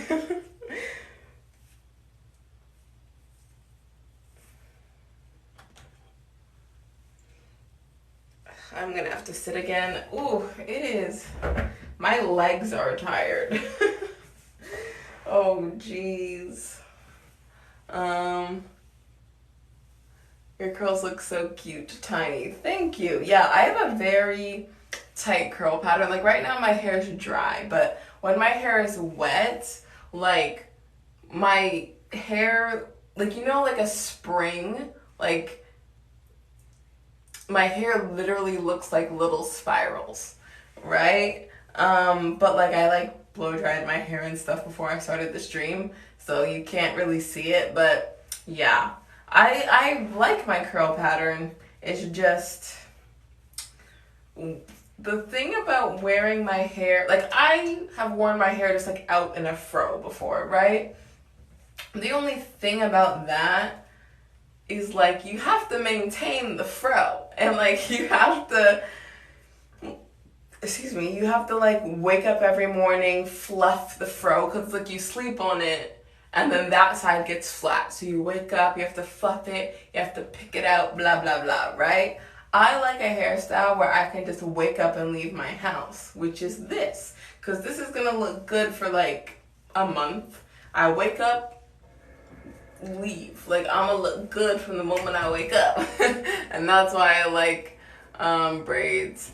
My sister has curly hair. Mine isn't. I don't know how to say my hair is in English. So if it's not curly, maybe it's wavy, or is it straight, or those are the 3 words I can think of. Curly, wavy, straight. So is it like, I'm trying to think of like a celebrity hair type that I could think of. I'm trying to think of someone who has wavy hair. I don't know. But yeah, wavy hair, that's yours. Okay. Waves are nice too. Got those beach waves, natural beach waves. That sounds nice. I literally think that like everyone looks good with their natural hair, whether they believe it or not. Everyone wants the hair that they don't have, but the hair you have is probably great. Like most people's hair suits them. Like I can't think of anyone off the top of my head where their natural hair doesn't suit them. I think it's kind of hard to take care of sometimes, not gonna lie. Honestly, for me too, because I said this earlier in the stream, I have always like worn extensions like my whole life. And then one year I decided I was gonna go natural and just wear my hair natural all the time. And in that year, I finally learned like what products work well with my hair, what products don't, what products help my hair grow, what products help keep my hair moisturized, blah, blah, blah, right? And so it can really just be a lot of trial and error to be, like, I didn't figure out what was good for my hair until like a couple of years ago, like if I'm being completely honest, because I never dealt with my natural hair. My hairdresser always did. Like I would take my hair out of braids and then go to my hairdresser. So she would wash it for me, she would style it for me, any product that needed to be in it, she put it in for me, right? So it's like I didn't even know the right shampoo to use. Like I literally did not wash my own hair. My hairdresser did it for me, right? So it's like I didn't learn about my own hair until a couple of years ago. I spent about 10 years smoothing my hair. I'm learning how to care about it right now. I think you mean like straightening, like with a straightening iron. I used to do that as well. I really did, because I'm like, oh, it's easier to take care of if it's straight. And it's like, yeah, I guess it's easier to like run a comb through it if it's straight, but then in the process you end up damaging it unintentionally, right? So yeah, I definitely get it, because I did it too. Trust me, I wore my hair straight a lot as a very young kid. Like I'm talking like 7, 8, 9, like very small kid. I was straightening my hair, not me personally, but like going to the salon and getting my hair straightened, and like yeah, it was not good. Yeah, with the straightening iron, it was so damaged. Yeah, honestly, when mine got your English is good. Like, honestly, we've been sitting here having an English conversation for over an hour. You do not have to apologize for your English. Yeah, for me, when my hair was damaged, I didn't want to like cut off all my hair. Hudson, thank you for the likes. I didn't want to like cut off all my hair, so like when, let's say, an inch grew in, I would cut an inch off the end and like gradually do that till I had cut off all of the damaged hair. And And since then, my hair has been doing pretty well. My hair is not super long, but it's healthy now, and that is what matters. Like, my hair is like, it's like here. It's like to my shoulder. So, yeah, I'm content with the length, and I'm content with how my hair feels, and it feels moisturized and all this stuff. Because, like, I used to straighten my hair because I'm like, oh, my hair is so hard to deal with, blah, blah, blah. But healthy hair is easier to deal with. So it's like, if you learn to take care of your hair, it tends to cooperate with you better. So, yeah, my hair was very damaged, but so nice that you're taking care of your natural hair. Yeah, there came a point where I was like I'm wearing extensions right now, but there came a point where I was like, if I'm wearing weaves and extensions and blah, blah, blah, the only way to, like, attach braiding hair to your head is to have hair. Like, this is attached to my real hair. So I'm like, I have this full head of hair that no one has ever seen because I never wear it. So then I was like, I need to start wearing the hair that grows from my scalp. So, yeah, now I go back and forth. Sometimes I wear it natural, sometimes I add some extensions, sometimes I do a bit of both. Like, I'll have like added hair at the back and like my natural hair at the front. Like, I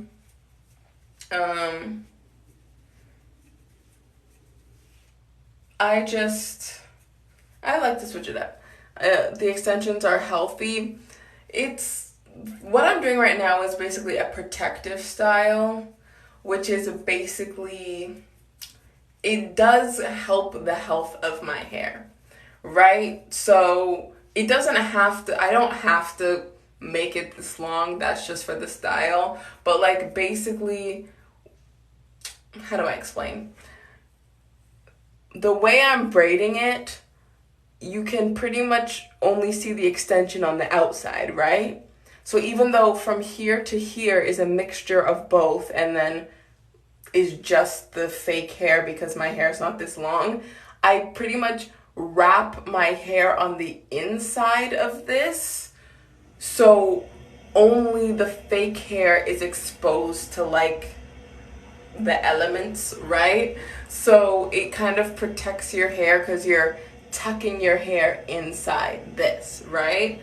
So it basically makes it so your natural hair isn't really like, I don't know, exposed to sun and blah, blah, blah and stuff like that. So yeah, and also not just that, because my hair is in braids, I don't have to brush my hair, which then makes me retain length because there's no hair in the brush, right?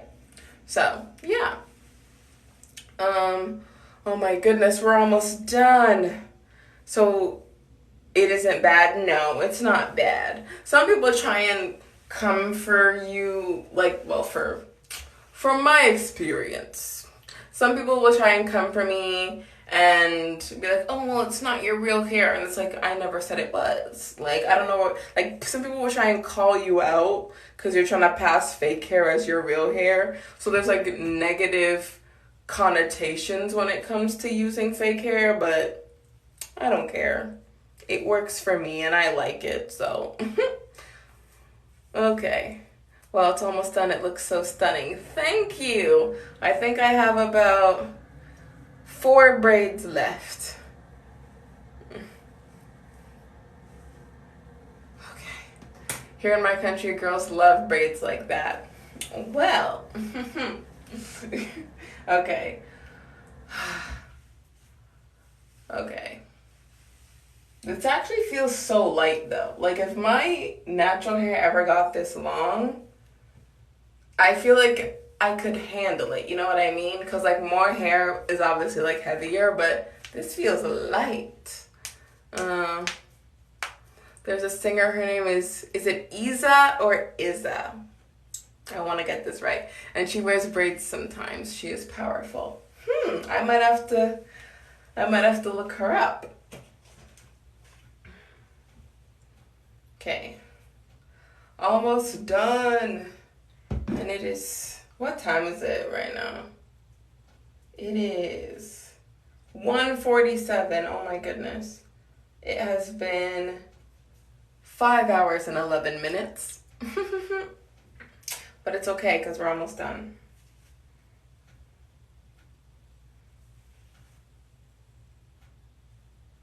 You say it right. Search for Isa. She is stunning. Okay, I will look her up later, probably tomorrow. Because if I'm being honest, right as I'm done this stream, I'm going to bed. Oh my god, I'm so tired. Oh my gosh. Okie dokie.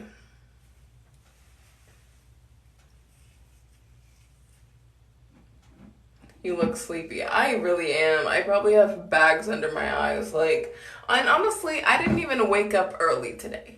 I never wake up early. I wake up early if I have school or if I have a track meet. But other than that, I do not wake up early. I woke up at 1 p.m. today. So technically I've only been awake for 13 hours.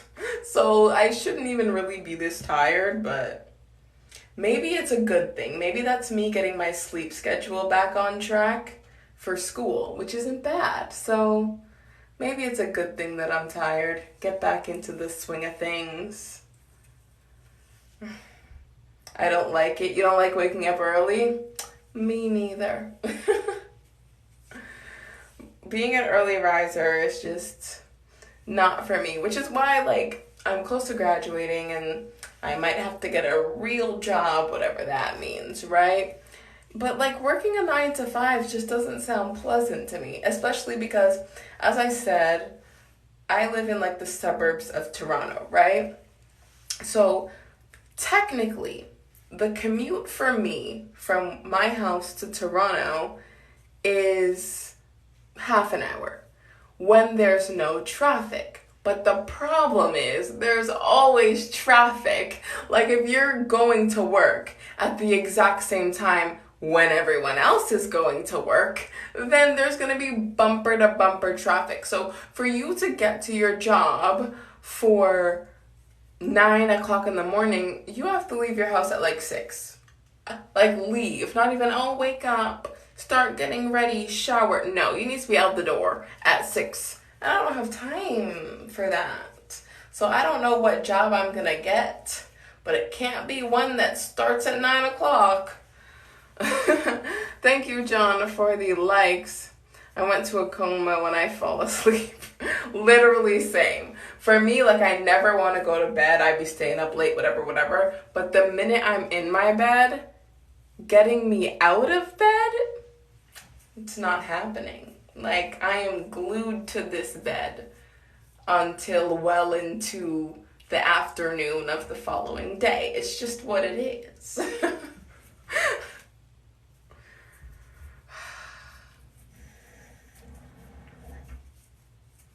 So relatable, yeah. Literally, I don't, I feel if I had to do the 9 to 5 life, I could. Because, everybody needs money. You have to live, blah, blah, blah. But, ideally, hypothetically, let's pretend this social media thing works out for me. Then I can stream at 1:51 in the morning. I can work whenever I want. That would be fantastic. I am not at the point yet where that is plausible for me. I do not make enough money from the internet for that to be plausible as of right now, but that's the goal. And Giovanna, thank you for the likes. I appreciate it.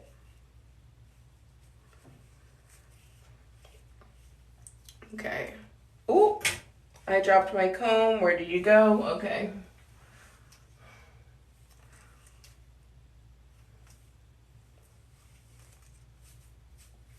I'm trying to get the ones at the front to look really good because it's the front of my head. So I'm being very precise with the ones at the front. You're almost there. Yes, yes I am. 3 more. 1, and then this is going to split into 2, and then fini. C'est fini. Ooh, that's the only French I have. Like, I know a little bit of French, but that's it. Okay.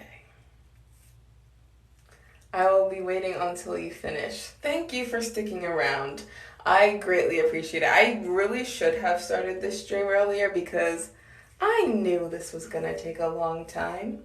It always takes a long time. But I spent my day, what did I even do today? Let me recap my day. I went to the hair store to buy this hair. And then I went and bought myself lunch. And then I came home and ate my lunch. And then I watched, so I had shorter braids in before this. So I was sitting on my couch watching TV while undoing my other braids. And I was watching Law and Order. And then I washed my hair. And then I blow dried my hair, split it into the different sections, blah, blah, blah. And then I started the stream. So I really haven't done much today. I just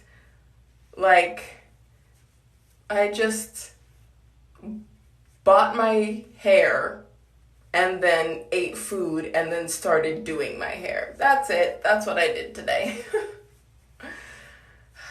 But I'm almost done. And then tomorrow is, well, technically today because it's after midnight. So today, Saturday, I will, what am I going to do?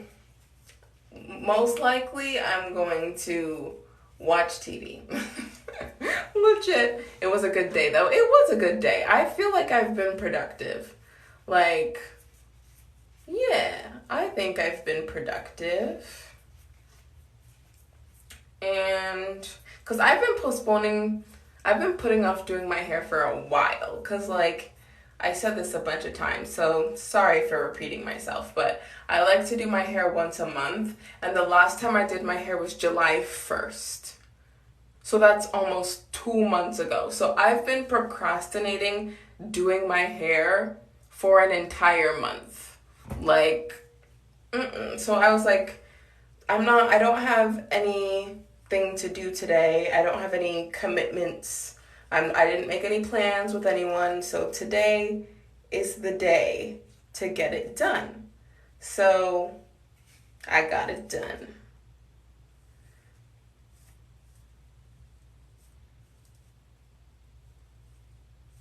Okay. The high point of my day was babysitting my cousins. That's nice. Honestly, I don't have any younger cousins. I am the youngest cousin, so I've had the experience of being babysat. But yeah, I don't have any younger siblings. But that's really nice. I have 2 older brothers and then all my cousins are older than me. So I am the baby of the family. Yeah.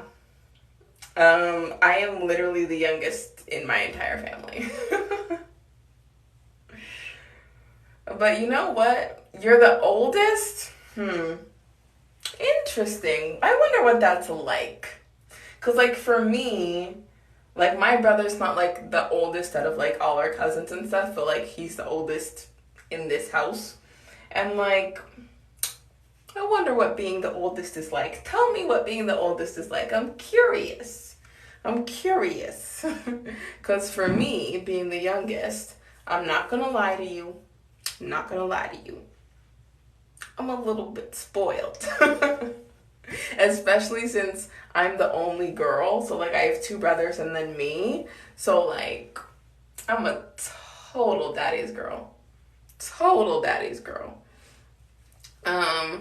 I'm 24 and the youngest is 2 months. Wow, that is Like your youngest sibling or your youngest cousin?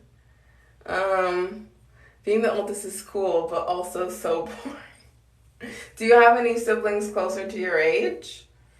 Because, like, for me, I'm 22, and my brothers are 26 and 28. So they're only 2 years apart, and then I'm 4 and 6 years apart from them. So for me, growing up, having only brothers was not the most fun, if I'm being honest. And especially since they were closer in age, so they were also just like closer to each other. I used the third wheel a lot, I'm not gonna lie. But yeah. Like the cousins I grew up with, like, were born between like 91 and 95, and I'm born in 99. So the closest relative I had growing up was 4 years older than me. I have two siblings who are 19 and 23. So you have siblings that are close in age to you. Yeah, for like my brothers aren't like so much older than me, but like you have cousins that are 18, 16, 20, 10, 9, and a lot of others, I suppose. For me, like the oldest cousin I have is, geez, let's do some math. The oldest cousin I have, I believe, is 58 years old. Yeah. So I'm 22, my oldest cousin is 58. So, yeah, my family, like, I'm speaking on my dad's side of the family. My dad's side of the family is very big. Like, so basically, my dad is one of 9 kids, right? And he's kid number 8. So, like, by the time he was born, his older siblings were adults. So, like, they were already starting to have kids. So then by the time my dad started having kids, his nieces and nephews were already adults. Like, it's so weird. Like, my dad is, like, 6 years older than one of his nieces. So, like, he's closer in age to his sister's child than he is to his sister. Like, my family tree is kind of all over the place. That's kind of weird. Yeah, it very much is. But it's what it is. And that's why some of my cousins are so much older than me, because, like, if you have 9 kids, they're probably going to be relatively spaced out, right? So it's like my oldest aunt is probably nearly 20 years older than my dad. So, yeah. Yeah. Which is why my cousins are 20 plus years older than me. So, yeah. But that's on my dad's side. On my mom's side, I'm actually one of the oldest. So, my mom is one of 5 kids, and she's kid number 3. And only her and one of her younger brothers have kids. My other aunts and uncles don't have kids, right? So my brother is like the oldest cousin on my mom's side, and I'm the 3rd oldest cousin on my mom's side. But on my dad's side, I'm the youngest. Okay, we're on the last braid. Oh, and side note, I will say that I'm closer to my dad's side of the family simply because a lot of my dad's side of the family lives in Canada. Meanwhile, a lot of my mom's family still lives in Jamaica, so I don't get to see them that often. So yeah, like my grandparents, my mom's parents still live in Jamaica, so my cousins live out there and my aunts and uncles live out there, so I don't get to see them very much, but yeah. I'm the oldest on my mom and dad's side. Interesting. I can't relate. Can't relate. My mom has 7 siblings. The oldest is in Texas right now. And the youngest is in Africa. Wow, got some family spaced out. I have family in Canada, the US, and Jamaica. Maybe some relatives in England, but I've never met any of them because I've never been to England. But yeah.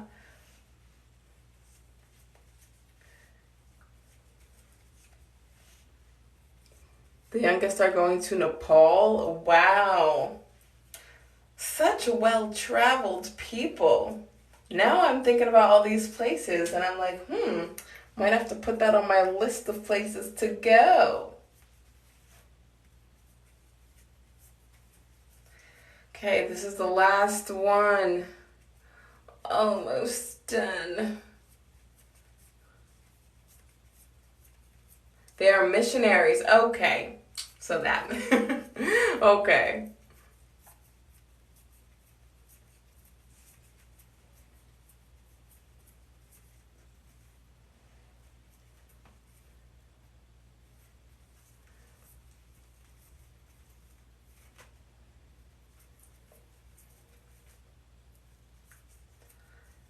Almost done. Oh my gosh, we're at 17 people, which is the most people I think I've seen the whole stream. Hello to you 17 people. How are you? I am done. Oh my goodness. Look at that. Beauty. Oh my gosh. I don't know how great the back looks, but I don't care. Let me see. Wow, yup. The parts at the back are not the best, but I literally don't care. Oh my gosh. You look so good. Thank you, Maya. I hope I said that correctly. And thank you, Giovanna. Oh, jeez, I almost dropped my mirror. So if you're still live, yes, I am. I literally just finished the last braid. And Stephanie. Oh my goodness. This is good. Like, I always feel so good when I finish my hair. I always procrastinate and I'm like, oh, but it's gonna take so long. Ooh, let me pause. Let me stop the timer. How long did that take? 5 hours, 28 minutes, and 35 seconds.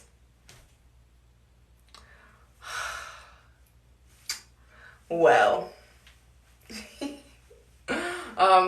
Okay, let's see if I can say that. Akabu, I'm so sorry. It means it's done. It is. And this is gonna last me for a month. So it's worth it. We're finished. 5 hours, that's crazy. Yup. The longest I've ever gotten my hair done for, this was when someone else was doing my hair. The longest it ever took was 10 hours. But like, it wasn't at once. Like, basically this person was doing my hair and they didn't realize it was going to take so long. So what they did was they did like part of my hair 1 week, and then I basically had to go to school for a week with my hair half done, and then the next week the person finished the other half. But 10 hours, but that was just one time ever. It's never taken that long ever since. But yes, 5.5 hours, totally worth it. I haven't had my hair long in a while, and yes. So thank you to everyone who checked into the stream. Thank you, Giovanna, for talking to me for the past few hours. And yes, thank you to everyone who watched. Thank you to everyone who sent gifts and who sent likes and everyone who chatted with me. We had a good 5.5 hour chat. To anyone who may have missed the stream, obviously you're not here right now, but I will be uploading this stream to YouTube in case anyone wants to rewatch it. So, yes. Good night, guys. It is, what time is it? It is 2:07 a.m. for me, and I am going to go to sleep now. Thank you for being so cute. Sorry if I was annoying. You were not annoying. You were great. I love having people to talk to. So yes, good night, everyone. I will try to stream more often because I can't even talk. I'm like stuttering and I can't say the word I want to say. Let me try again. I very much enjoy talking to you guys, so I am going to try. I make no promises, but I'm going to try and stream more often so that we can chat more. It's 3:08 a.m. where you are. Oh, Giovanna, you need to go to sleep more than I do. But once again, thank you to everyone who chatted with me, who sent likes, and who sent gifts. I really appreciate it. And I'm going to try and post on my main page more often and try and stream more often so we can chat more. But it is late for me, and I'm gonna go to sleep, and I will see you guys next time. Bye.